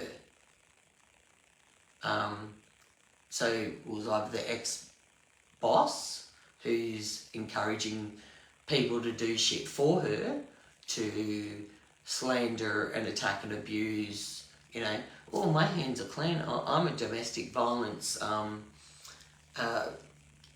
what do they call it? Ambassador, that's it, domestic violence ambassador. And I don't dirty my hands, I've got everyone to do it. My family too. My husband, court cases. My daughter, court cases. Me, court cases. Sound familiar, ex-boss? Who keeps going to court? Not me. Not any of your victims, like we're not. And I looked up the law, and this is why I'm thinking, okay, if you want to fucking shoot me down, okay, you now have to prove that everything I say is not true. Because I've got the proof, the evidence, to prove it's true, infinity fucking percent. Now it's your turn to prove that I'm lying. Get your evidence together, because I've got mine. I know exactly where it all is. So you better find evidence against me. And it better not be chopped and cropped and made to look out that I'm this evil person, which you've been doing, because I've got the whole evidence. And I don't crop my shit out. I will leave my shit in. The good, the bad, the ugly, I don't give a fuck, because I've got nothing to hide. Nothing to fucking hide. Come for me. I dare ya. Because enough of this shit. Enough of this fucking shit. You know, stand up for domestic violence, and you got all these fucking beautiful fucking families going through the most horrific shit. Like, you know, how can you let a person do that? So we're standing up for these people, and we're standing up for these victims, you know, and we're all, and we're the bad guys. We're trying to tell people, we're trying to warn people what they've done and what they're doing. Still doing. Right now, still doing. Because you can bet this is going to set a TV off. And it'll be nothing but lies coming from nothing but lies. You know, and a group of people who've been contacting people continuously for the past 4+ years, saying shit about me, telling them stories that you've told them, believing the lies that you've told them, slandering my name, making me out to be this evil bitch, when you got a police officer to befriend me. Police officer that Roachbox was talking to in Messenger. A police officer who was traumatising me, re-traumatising over and over and over and over and over again, sending me photos of, you know, mutilated animals with their guts hanging out. You know, that's the ritualistic abuse part, the dark magic part that they muck around with, dressing in black dresses, you know, and making yourself look like a high witch. Well, I'm sorry to say, and I don't care whether you're a white witch, a black witch, a grey witch, a pink with purple fucking polka dots witch, you're a fucking stupid ass cunt. Because witches, that name comes from, you know, the royals and everyone and the Vatican and all that, who wanted to burn women that had, you know, spiritual abilities and, you know, were seers and oracles and all this, and that's their names, and healers, natural healers and all that, and that's their names, not witches, that's their names. You know, these names are already out there, you know, and you're calling yourself a name when they burnt an 11-year-old child to death, alive. When they burnt an 11-year-old child on the stake, and you got the cheek to call yourself a witch. Now, don't give me bullshit, because I'm telling you now, I've seen the videos of you putting, you know, the names in the jar and putting it in the freezer. You know, I've seen the mention, you know, you say stuff, and it was almost like, at one stage I thought you had a split personalities. Because, I mean, I'm like, no, surely that, it's got to be, because that personality doesn't know what that one did. And I swear they don't know what that one did, and that one did, and that one did.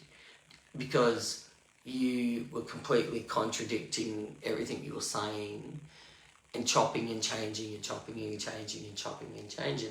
But I mean, if you're someone that watched her lives and that, you would have seen all this. You watch her videos, you can see it. Like, really open your eyes and see the psychopathy there. You know, if you don't believe me, you're a fucking idiot. I don't give a shit. But I couldn't care less. Like, I couldn't care less. If you believe me or not, like, you know, how the fuck I saved this, no, survived this, I don't know. I still don't know. Don't ask me. I don't know. Laughter, I mean, I was a jokester, a prankster. I think laughter kept me sane to a major extent. My sense of humour, always being able to have my sense of humour and to laugh at myself, probably kept me alive in a lot of instances. And then, and we're almost coming to the end, guys. But yeah, I mean, you can't make this shit up. You can't. It's the most fucked up, one of the most fucked up experiences I've ever had. I mean, there's a lot of different experiences, and some of them will be coming out in the books. And solely because I documented it all. So that'll be interesting, and they'll have way more than what I've just fucking said. But yeah, I think the police should come and speak to me. you know, I've said more to you than I've told the police because, you know, I've been updating memories, but I mean, I got to the stage probably in the last few months where I was getting despondent because no one was helping, no one was listening, no one was believing, no phone call, no email, you know, no knock at the door, you know, arrange for me to come to the station, like nothing, just complete silence. And the only interaction I've had is me updating Crime Stoppers or me going to the local police station. But like, there's not much they could do anyway. But I mean, I always, like, you know, said to my friends, I'm like, and there's not many that know this whole story of me, like, but I've got a really, really good friend, and she's going to be co-author on the book, one of the books when it comes out, the spiritual one.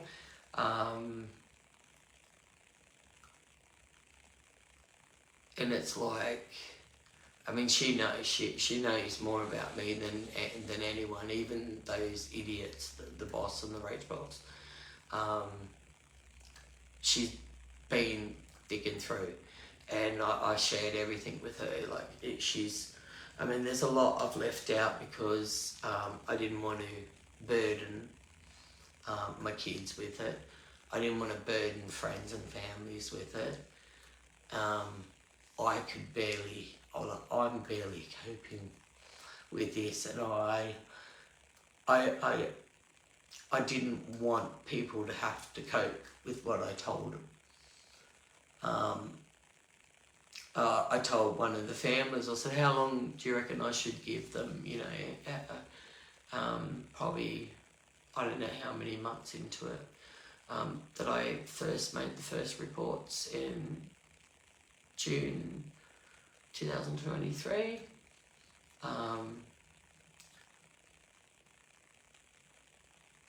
And decided myself, okay, I'm, you know, told this family, I'm going to give them 2 years. That's all I'm giving them. If I don't hear anything, or no one believes me or listens to me or takes me serious, I'm only giving them 2 years. 2 years is almost up. It would have been, what date are we today? We are, we're at the 9th now.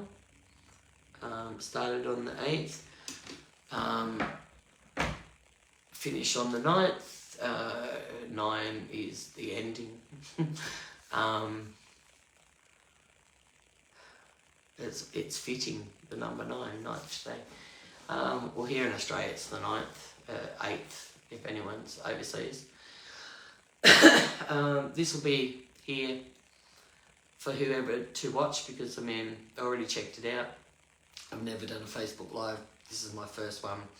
And Facebook Live saves it for a month. I don't think I could share it anywhere else. I don't know how to do that. I might do a bit of research and see if I can. Maybe break it down into smaller sections. Yeah, but tell whoever. Let everyone know. I'll put a post up on my TikTok, Leslie Marie. I'll put a post up there and direct people to this group. Army of Angels Behind You, the public group. I do have a private one that's closed.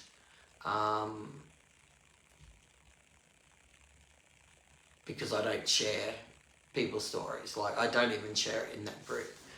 They're not mine to share. It's not for me to tell someone else's story.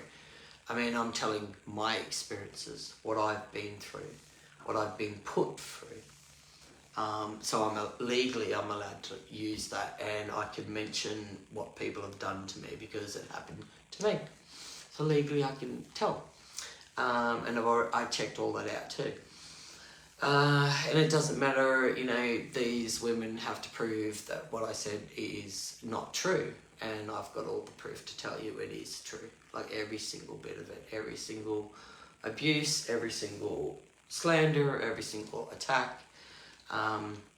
There's, you know, them two and the police officer that they got to, plus the 2 organisations, so like that's 1, 2, 3, that's 5 people, and there was another one, someone hacked into my laptop and my phone, so that's 6 people. What have I got? 1, 2, 3, 4, 5, 6. Oh, and 7, the new organisation that they turned against me, that I thought all my prayers were answered, and nope, they got to them too. So 6 people had the, you know, that in their own ways. The first 3 were the most damaging. Like they've been. Rachbox is unrelenting, and it doesn't matter. She just doesn't stop. She does not stop. And she falsifies videos, lying about people and making shit up about people. I mean, what comes out of her mouth, it's not true. It's not true. Like, she's a version of my ex. They've put me through the same shit in the last 4+ years.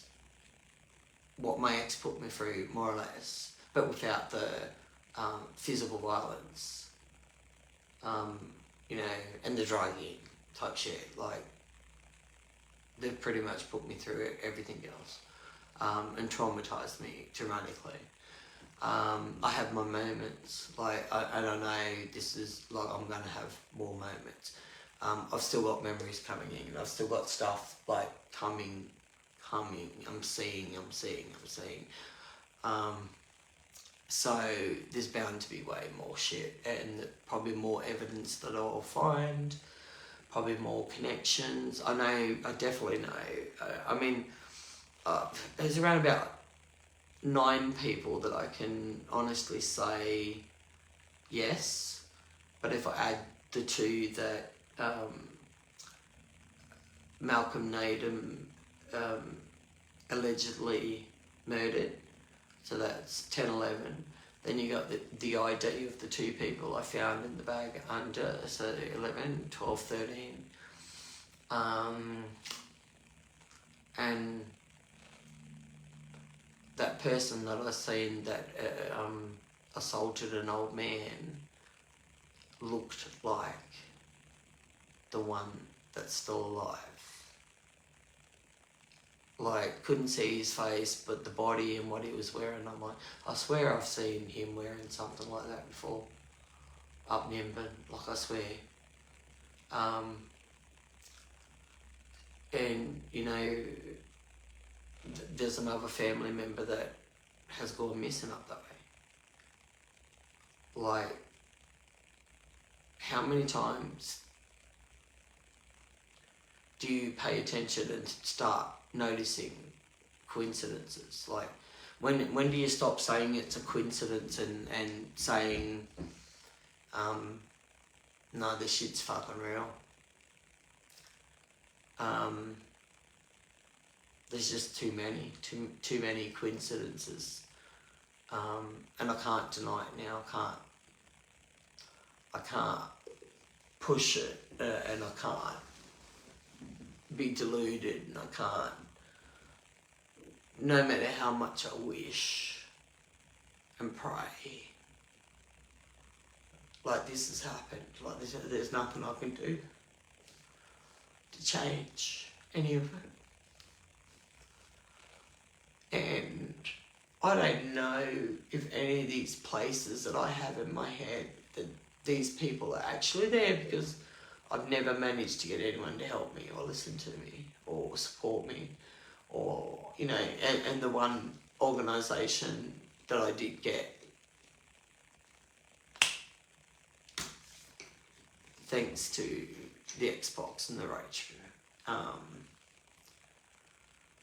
So I'm not relying on anyone. I'm not asking anyone for fucking any more help. I don't give a fuck no more. And my friends that have always been there for me, I love you, my sister girls and my brothers. I love yous.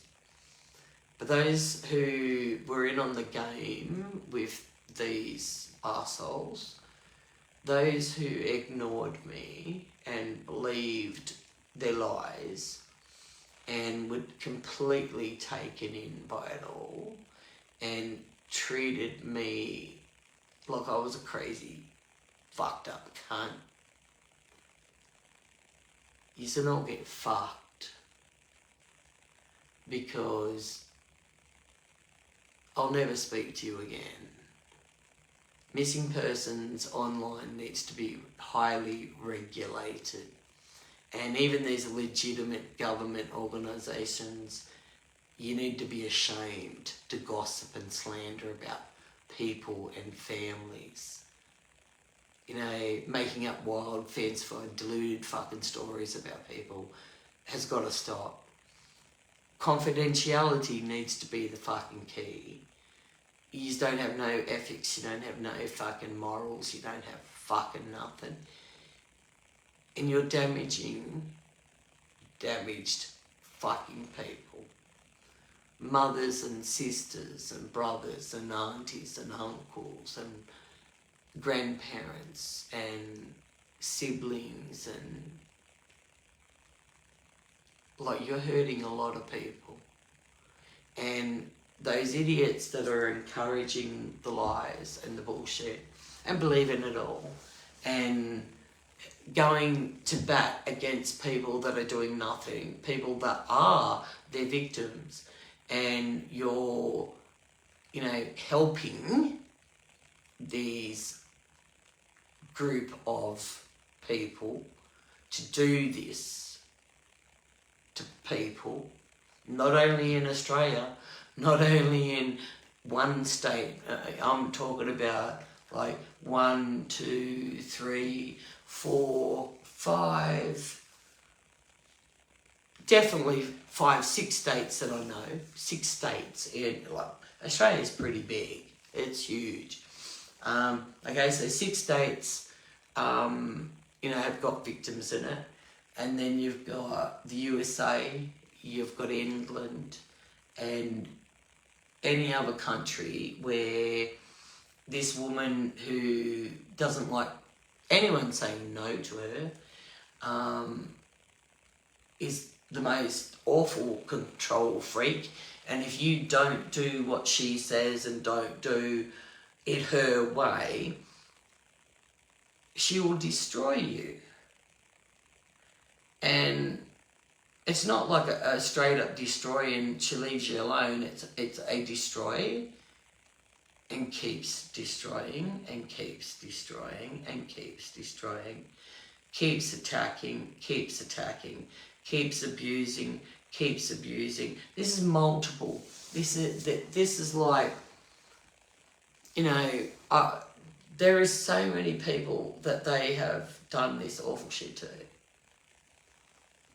And at the max, you know, it's a group of 6, it's a gang of 6, or, you know, there's probably more, but, you know, the 6 are the ones that did the damage with me and have done a lot of damage for a lot of families and a lot of victims.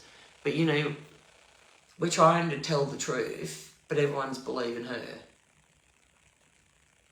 We're trying to warn people, and people are believing her.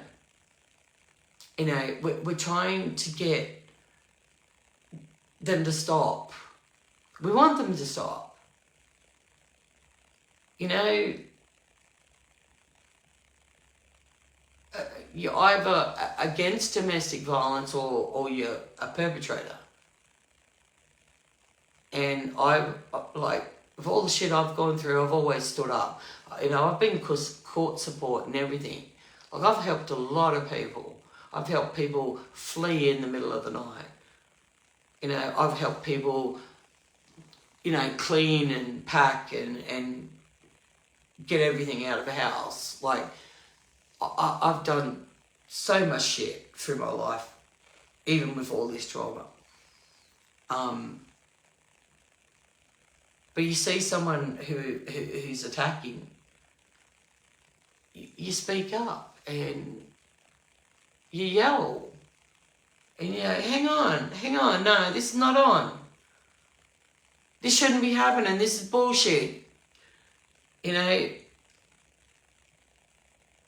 it's like me, for 5 hours I screamed, no one rang the police. I'm telling you, I heard these people going for it, and they were like up the hill, you know, and I could hear them. Oh, I could hear them so struggling. I grabbed my phone, you know, one of the portable phones. I walked up the street, stood at the fucking intersection and rang the fucking police and told them, this is going on right now. I don't give a fuck.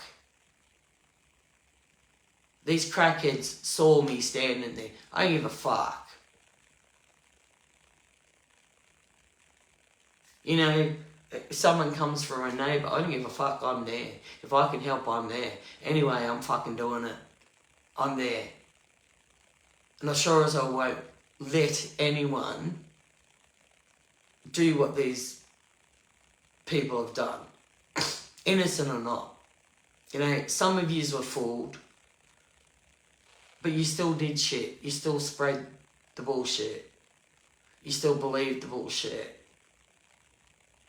And you need to be disgusted in your own behaviour, let alone theirs.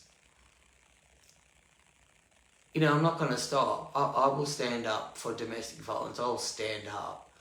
You know, and for someone to be a domestic violence ambassador, yeah, that's pretty fucked up. Encouraging a psychopath to attack people. And I've got hundreds of screenshots of that. I've got, you know, things that I've gotten, because I'm full on ADHD, so yeah, watch out. You're on the internet, I'll find you. If you're fake or whatever, I'll eventually find you when I'm not in a funk. But, like, yeah, I'll stand up for someone being, you know, a child, a woman, a man. It doesn't matter what colour, what race, what age, creed, doesn't matter. You know, I will stand up and speak out. Because in that, what, domestic violence, you know, stop, speak up, stand up, stop domestic violence. Like, okay, you know, I'm pretty sure that's what it is. So you all need to, yeah, rethink what you do. And stop getting on the internet being fuckwits and being mean and nasty and the fucking bullshit because you're having a bad fucking day, or you're jealous because someone's got something better than you. I mean, I got nothing. Like, fuck, I got nothing. I don't give a shit. I'm not jealous of fucking no one. You know, I can't be jealous of anyone. Would I want, you know, be a millionaire? Oh, fuck yeah. Who wouldn't? You know? I still do lottos and competitions and pray that one day I'll win a bin. Like, who doesn't do that shit? Everyone wants the grass is greener on the other side. But I also appreciate what I got. And I'm grateful for what I got. It might not have been much. I might have, you know, have had to work my ass off to get the count. You know, rob Peter to pay Paul, scrimp and save to get shit. But I did it. But it's still not much. It's not fancy. Like, I don't have fancy shit. I'm still living, like, sleeping in the Salvos bed that I got 23 years ago. In 2002. So, like, and I should get rid of that bed. I should have bought myself a fucking bed over the years, but fuck it. I mean, I spent, you know, foster caring and that, like, all the money went on the kids. Like, you know, I bought a couple of chest of drawers, but, you know, I didn't spend much money on me. It was for the kids, so yeah, I gave them whatever they wanted. And they took it with them when they left my care or went to someone else or whatever, you know. Never kept the shit, just packed it up, itemised it, gave it to the truck, and the kids took it with them. You know, there's a lot of foster carers that need a bullet. The bullet's actually too good for them, but you know, it doesn't matter. Like, there's bad shit out there. There are bad people out there, and you know, even with all my shit, there are people that have gotten it worse than me. There are people that have experienced worse experiences than me. Yeah, my twisted sense of humour kept me going. Having witnesses to shit, that keeps you sane, because you don't lose the plot. You know, you don't think you're... Well, I mean, I'm the first one to say I'm fucking crazy. Like, you know, I've said that all my life. Like, I'm a fucking loon. I, you know, thought I had one hell of a fucking twisted imagination. Yeah. But you can't make this shit up. Okay, like, I've got to go. Like, it's the end of the night. Tell people about it. Spread the news. I'll put it up on my TikTok page, which group to come to and where to look for it. Now these bitches, I hope they don't get in my page, because in this group, because I'll try and fucking shut this down. They'll report it. I know they will. Facebook's a little bit different, like, you know, I'll be able to keep it there for a while. I'll figure out how to save it, and hopefully it'll be, you know, maybe put it on YouTube or something like that. I mean, I haven't done this shit in years, and it was, you know, I was doing this shit before I lost my memories, but I mean, I've got to relearn everything. Like, I mean, I've had many strokes, like, yeah, I've got a lot to relearn. I'm like 99.99% back. My technical side, while it's not too bad, it's not flash either. I still haven't got that side back properly yet. I do brain entrainments, I do practice, like I do anything to keep my brain, you know, pumping it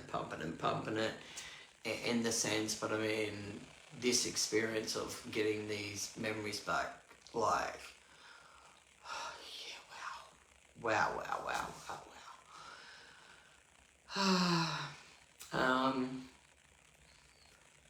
We'll see how we go tomorrow night. I might even get on earlier. Like, I didn't expect it to go this long, but it's a long story. There's way more to it. But I think that'll do for one night. And like, this is my first one, and this pretty much explains a huge amount. But there is way more. There's way more to my story, and there's way more to my experiences. I've got so many different experiences. I've got no doubt there's still memories coming in, because they're coming in thick and fast. Like, this Malcolm Needham bit, it triggered, like, and they were just like coming in, like, it's such a speed. It was the speed of light. Like, I couldn't keep up, but I was seeing it, and I was hearing it, and I was looking at it. I can't deny this shit.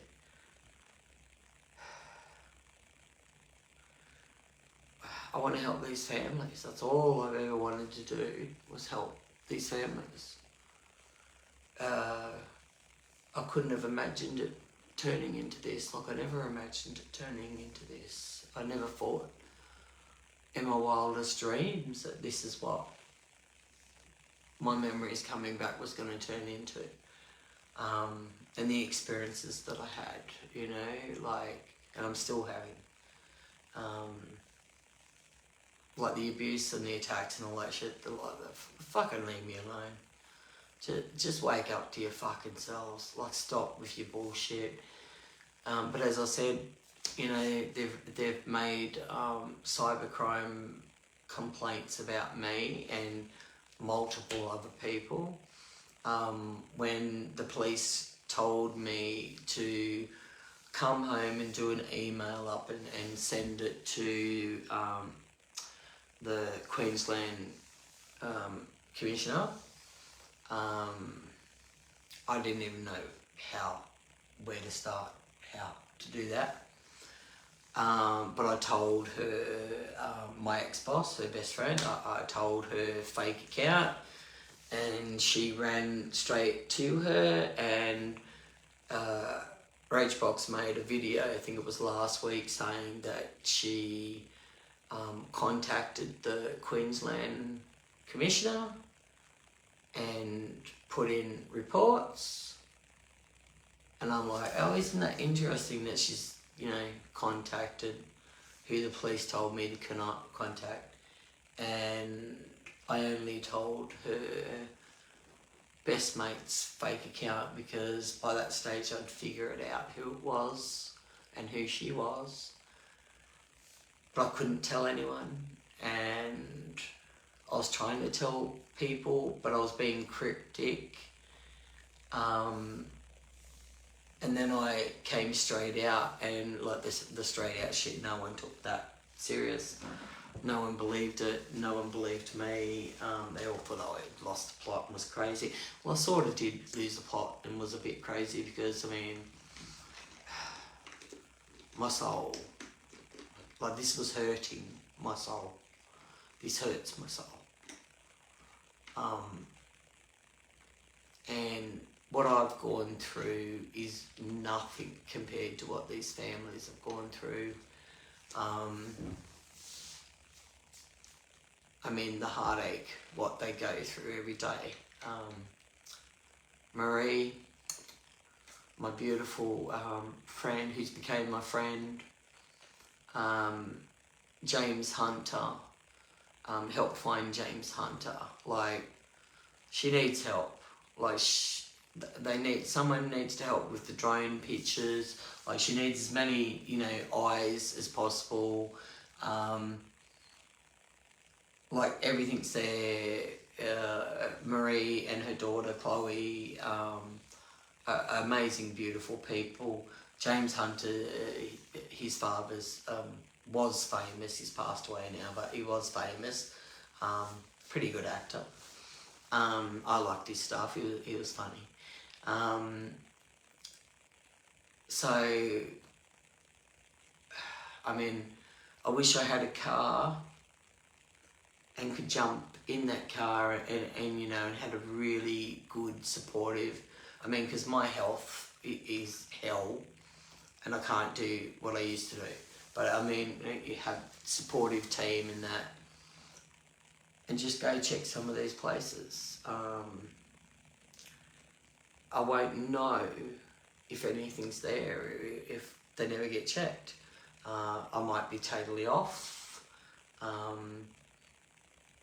I might be totally wrong.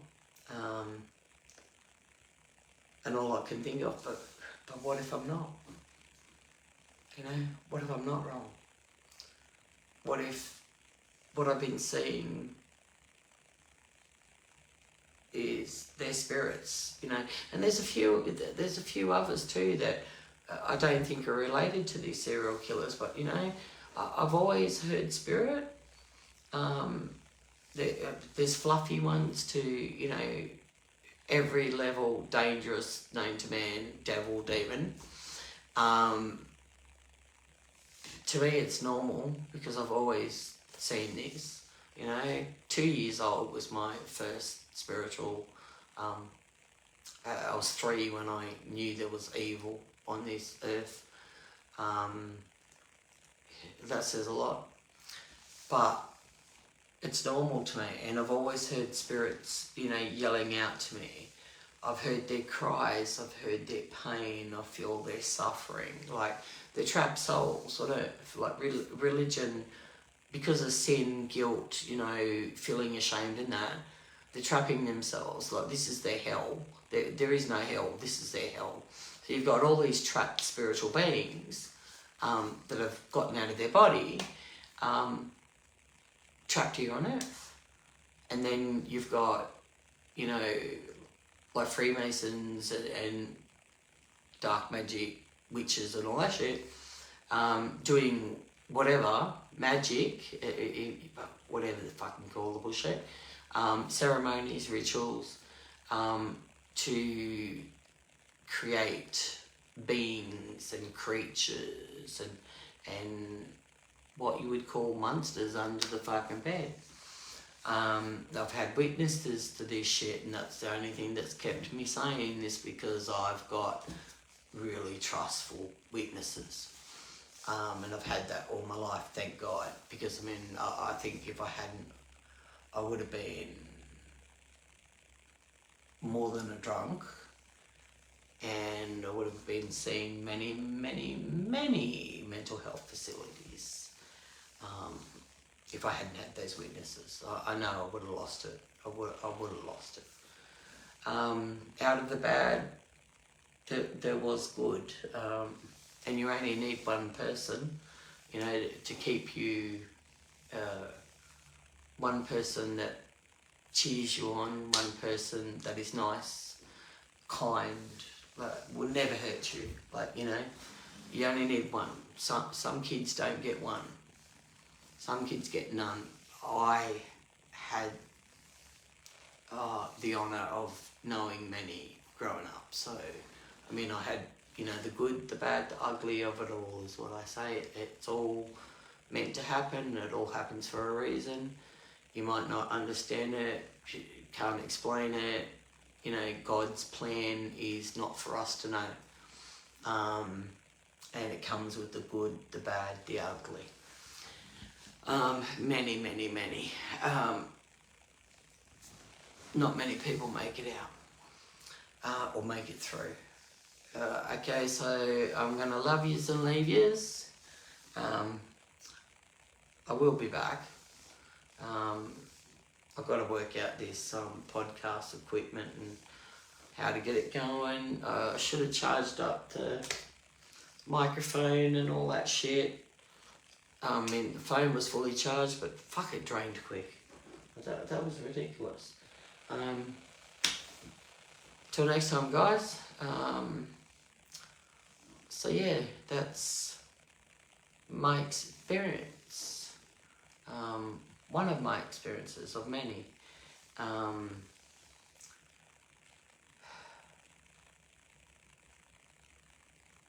catch you on the flip side. Good night, peeps. It's like 2:40 whatever a.m. in the morning here. I've got to go. I want a coffee and a smoke. And I think it's go to bed. Oh, I didn't even take my sleeping tablet. Shit. Oh, that's not gonna go good. Shit, come on. Righto. Good night. Good night. Love yous all. Where do I press finish? Okay. Can't see.